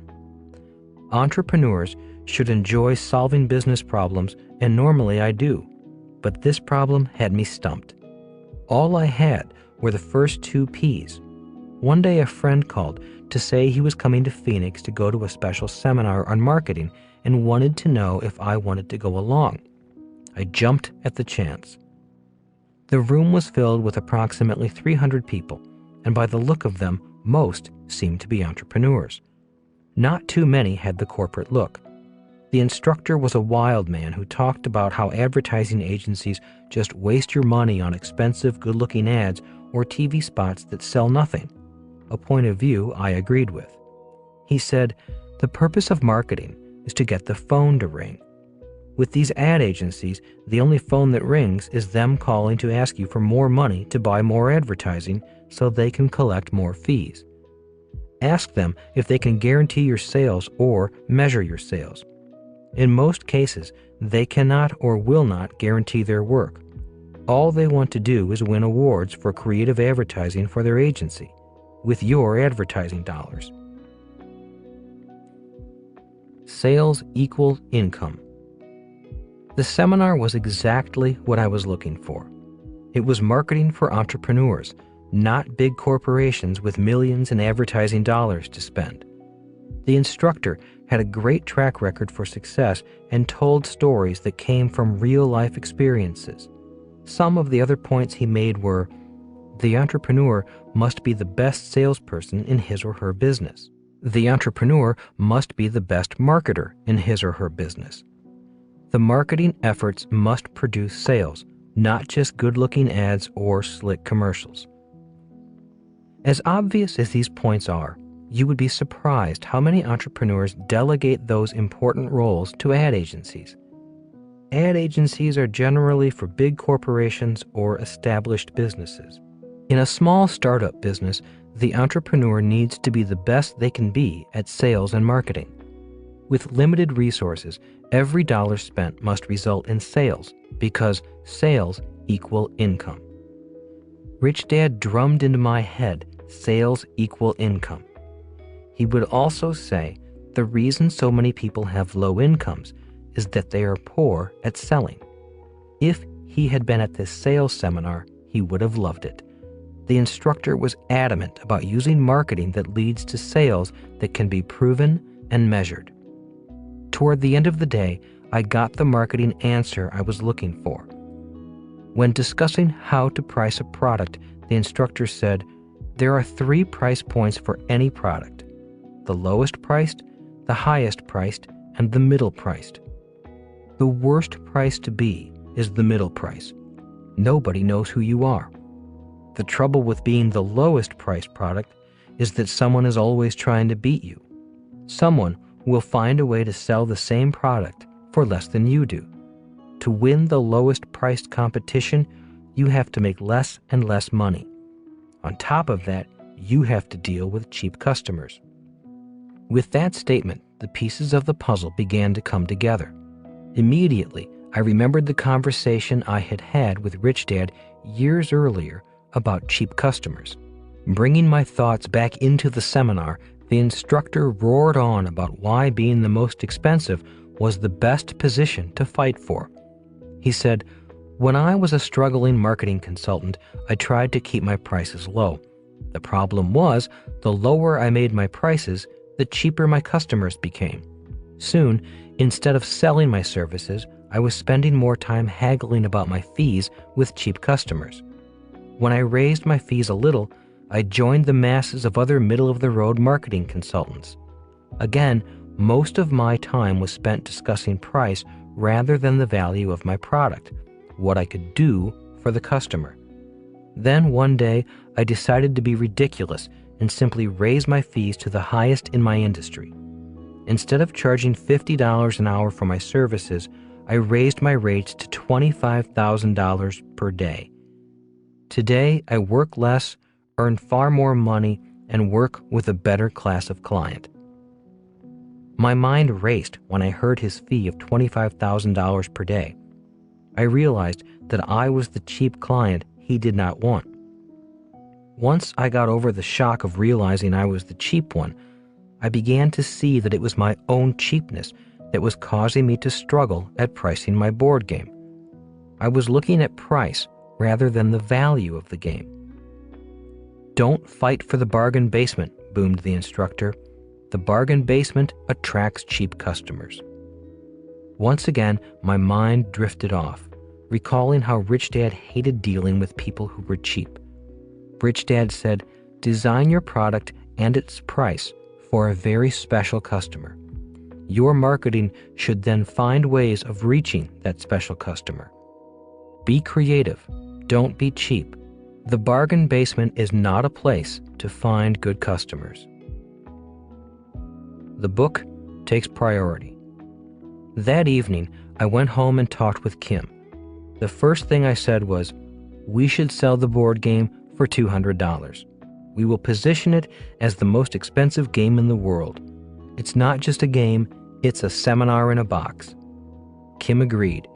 She did not flinch at the idea of selling a board game for that much money, even if our focus group said it should sell for $39.95. I continued, "Our problem is that we have been asking the opinion of people who will probably never be our customers. We have been asking for the opinion of people who shop in the bargain basement, not in the boardroom. We need to find customers who value education and are willing to pay for it. We'll need a way to find them," Kim added. The book takes priority. Instead of focusing on marketing the game, we will begin to focus on marketing the book. The book will help us find our customers. The book will become our company brochure. At the time, I was working on Rich Dad, Poor Dad. "So we need to weave the game into the book," Kim said. And we go back on the road doing investment seminars, working with the same type of customer we have been working with for years. That's the idea. We finish the book and we get back on the road doing seminars for people who pay for financial education. We've been doing it for years. It's a low-risk idea. We know the business and we know how to reach those customers. In other words, the tactic remains the same. The sole tactic of the business is to get people to play the cash flow game. We now focus on the strategies. If the strategies work, people will play the game. Kim and I were in agreement. We were a team with a unified plan. "So why $200? Asked Kim. "How did you come up with that number?" "It took a while," I said, "but when the instructor said a higher price can be perceived as more valuable, the lights in my head went on.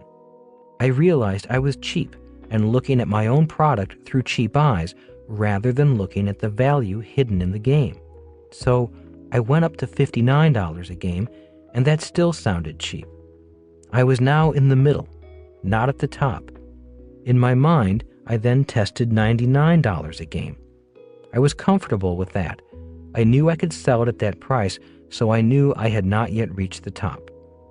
When I tried $200 in my head, I felt uncomfortable. Now I knew I had gone beyond my own comfort level. I had found my price. Well, it certainly gives us a large margin. That will help us grow the business," said Kim. "So we market the book through traditional distribution channels. That handles the place category of the 5 Ps, where we place our product in front of potential customers. Instead of trying to drop the price of the game to fit into that distribution channel, we can use a conventionally priced book and flow it through the book distribution system. That way, the book will sell the game, or at least help us find customers. And the seminars will sell the game," Kim summarized. "But there is still something else behind charging $200 a game." "Well," I began slowly, "if we compare games to games, the game is not worth $200. But when compared as education to education, the game is really inexpensive. Just look at how much a college education costs in both time and money. On top of that, you don't learn much about money or investing in school. Also, look at how much it costs for people to lose money in the stock market. That is even more expensive. But the biggest expense of all is the loss of opportunity. So many people want to invest and know they should invest, but they fail to invest simply because they lack the financial education. Not only can this game help a person make millions of dollars, but it can also help a person become financially free. But what about the people who might feel ripped off at $200? Asked Kim. Many people will, and they may never buy the game, I replied.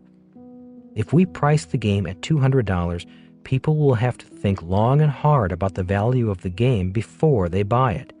And that is what we want them to do. We want the price to make them think about the value more than just entertainment. And just think of the number of people one game can reach. One $200 game can reach hundreds of people, added Kim. Not everyone has to buy the game. And that is why the sole tactic of our company is to have people play the game, not necessarily buy the game, I replied. People who are serious about their education and pay $200 for the game will be more likely to take the time to learn the game. The only way they can learn the game is to invite others to play. The game immediately begins to fulfill its mission. The more people who play the game and invite other people to play the game, the more the cost per player goes down, and the value of the game goes up. Our only job now is to find that person who values education and is willing to pay for it. We also make the game harder to get, harder for people to find. We will have to be smarter about letting people know how to find us through our website, I added. By keeping access to the game more restricted instead of using mass marketing, we will highlight its educational value.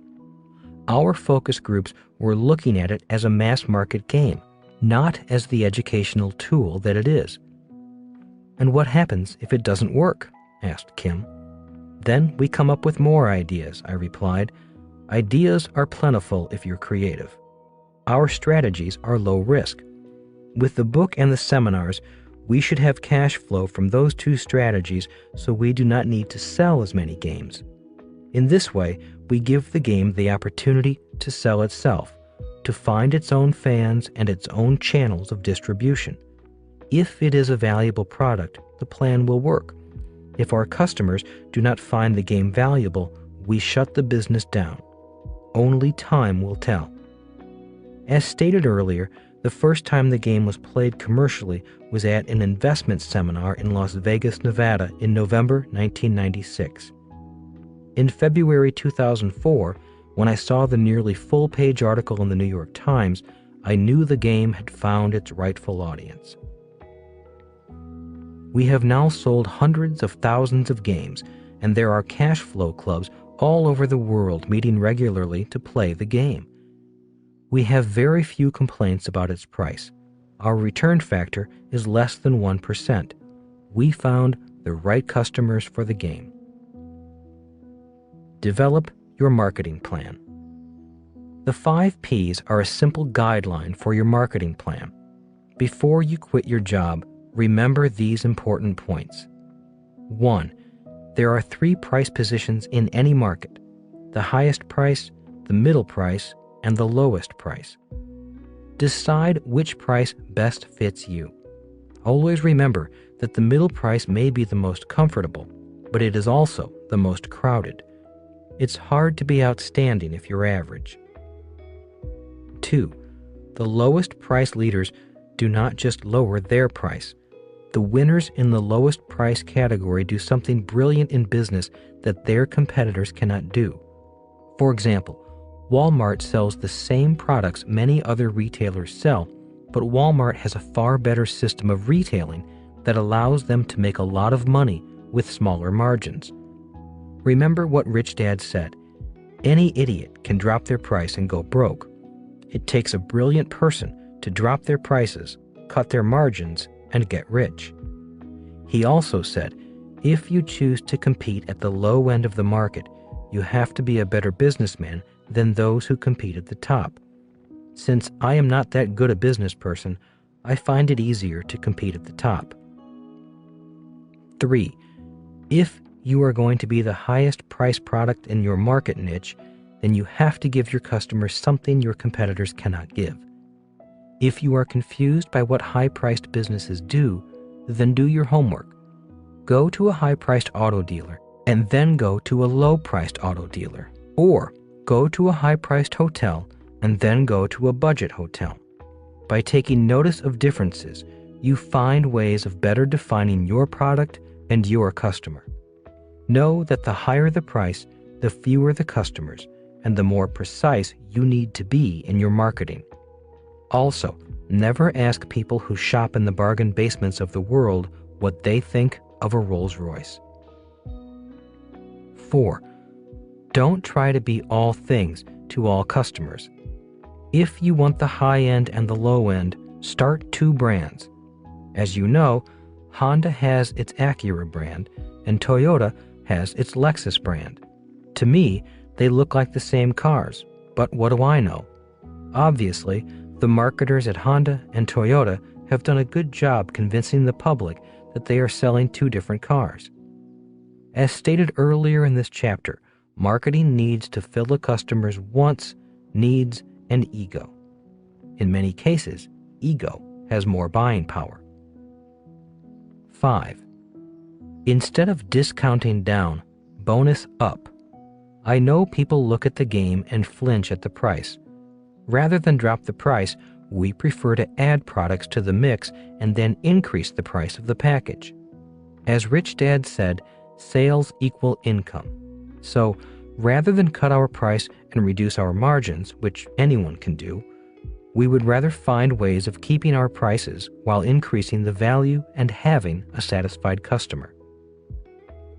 6. Weak salespeople always want new products to sell. When I was at Xerox, it was always the weakest sales reps who said, "If we had new products, I could sell more." Many businesses fall into this trap. When sales are down, they look for new products, which often leads to a phenomenon known as line extension. When line extension happens too much, the customer can become confused because there are too many products to choose from, and your own products can become your competitors. Rich Dad said, instead of looking for new products to sell, look for new customers.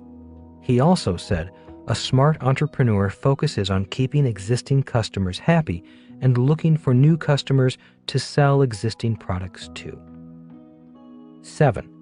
Look for strategic partners who already sell to the customer you want to sell to. Earlier in this book, I wrote about the 3 kinds of money: competitive, cooperative, and spiritual. One of the ways to become richer faster with less risk is to be cooperative and earn cooperative money. 8. Treat your best customers well. The internet makes keeping in touch with your best customers easier than ever. The rule of thumb is focus on keeping your best customers happy, because not only will they buy more from you, but they will also tell their friends about you. That is the best kind of marketing of all. It's called word of mouth. When it comes to taking care of your best customers, be creative. One of the reasons small entrepreneurial companies beat the big corporations is simply because a small company can be more creative and be more creative faster. In summary, always remember the 5 P's. Remember that your very special product is important to a very special person. The price of your product must satisfy the person's needs, wants, and ego. When it comes to ego, we all like finding a bargain. Also, many of us like letting people know we spent a lot of money for a product that only a few people can or will afford. So, ego can work at the high end as well as the low end. Where you place your product so your customer can find it is important. Always remember that a new Ferrari will look out of place in a used car lot filled with cheap cars. If you place your product in the wrong place, your sales will suffer.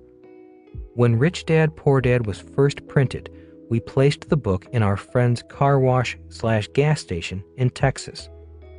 Why that car wash? Because that was the place where the affluent people brought their cars for a wash and for gas. If we had put our book in a place where people came to buy cheap gas, I believe the books would still be there. The only position you want to be in is in first position. Always remember that most of us know that Lindbergh was the first human to fly solo non-stop across the Atlantic. Very few people know who was second. If you are not first in your category, then invent a new category you can be the first in. When the game was not known, we became the first game to claim the highest priced game category. When Avis realized it was second to Hertz, it took first place by being first to claim to be proud of being in second place, which led to their "We Try Harder" slogan. In conclusion, the most important place you want to be first in is in your customers' minds. For example, when you think of a soft drink, do you first think of Coca-Cola or Pepsi? When your very special customers think of your product category, do they think of you first or your competitor first? Ultimately, the most important job of an entrepreneur is to be first in the mind of your customers. Rich Dad's Entrepreneurial Lesson Number 10, Know When to Quit. Chapter 10, The Summary, Knowing When to Quit. The fact that you don't like your job is not a good reason to become an entrepreneur. It may sound like a good reason, but it is not a strong enough reason. It definitely lacks a strong enough mission. Although almost everyone can become an entrepreneur, entrepreneurship is not for everyone. There is an old saying that goes, "Winners never quit and quitters never win." Personally, I do not agree with that saying. It is too simple. In my reality, a winner also knows when to quit. Sometimes in life, it is best to cut your losses. It is best to admit you have come to a dead end or to admit you have been barking up the wrong tree. In my opinion, a quitter is someone who quits simply because things have gotten tough. I have been a quitter many times in my life. I have quit diet programs, exercise programs, girlfriends, businesses, books, studies, and so on. Every year, I make New Year's resolutions and quit. So I know what quitting is and that I am a quitter. One of the reasons I did not quit my process in becoming an entrepreneur was that I really wanted to be one. I wanted it badly. I wanted to enjoy the freedom, the independence, the wealth, and the ability to make a contribution to this world that a successful entrepreneur has. In spite of how badly I wanted to become a successful entrepreneur, the powerful concept of quitting was always right in front of me, holding the door open. It would have been easy to quit when I was out of money and owed a lot of money. It would have been easy to quit every time a creditor demanded payment. It would have been easy to quit when the tax department let me know that I owed more in back taxes. It would have been easy to quit when a project failed or a potential partner walked out of the deal. When things were tough, quitting was always lurking nearby, just a handshake away. For me, becoming an entrepreneur is a process I am still in. I believe I will be an entrepreneur in training till the end. I love business, and I love solving business problems. There have been times I have cut my losses, shut a business down, and changed directions. But when it came to the process of becoming an entrepreneur, I have never quit. At least, not yet. It is a process I love. It is a process that brings me the kind of life I want. So although the process has been tough for me, it has been worth it. Even though it was tough for me, that does not mean it needs to be tough for you. One reason for writing this book is that I want to make the process easier for anyone who is about to start the process or is already in the process. Before ending this book, I thought I would leave you with one little thing that kept me going. It was the glow in the dark, even in the darkest of hours. I had a little piece of paper taped to the base of the telephone in my office at the wallet company. That little piece of paper came from a Chinese fortune cookie. It said, "You can always quit. Why start now?" There were many phone calls I had to handle that provided me with more than enough reason to quit. Yet, after hanging up the phone, I would glance at the words of wisdom from the fortune cookie and say to myself, as much as I want to quit, I won't quit today. I'll quit tomorrow. The good thing is, tomorrow never came. Before you quit your job, I offer these tips. Check your attitude. Attitude is almost everything.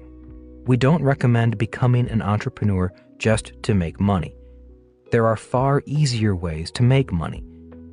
If you do not love business and the challenges a business offers, then entrepreneurship may not be for you. Get as much experience as possible on all 5 levels of the BI triangle. In earlier books, we advised people to work to learn, not work to earn. Instead of taking jobs for the money, take jobs for the experience. For example, if you want to gain experience in how business systems work, get a part-time job at McDonald's. You would be surprised at what happens the moment a customer says, "I want a Big Mac and fries." The moment that happens, one of the world's best designed business systems takes over. It is a brilliantly designed system run primarily by people with only a high school education. Always remember that sales equal income. All entrepreneurs need to be good in sales. If you are not good in sales, get as much experience as possible before you quit your job. I heard Donald Trump once say, "Some people are born salespeople. The rest of us can learn to sell." I am not a natural salesperson. I did train hard to become one. If you want really great sales training, you may want to consider joining a network marketing business or a direct sales business. Be optimistic as well as brutally honest with yourself.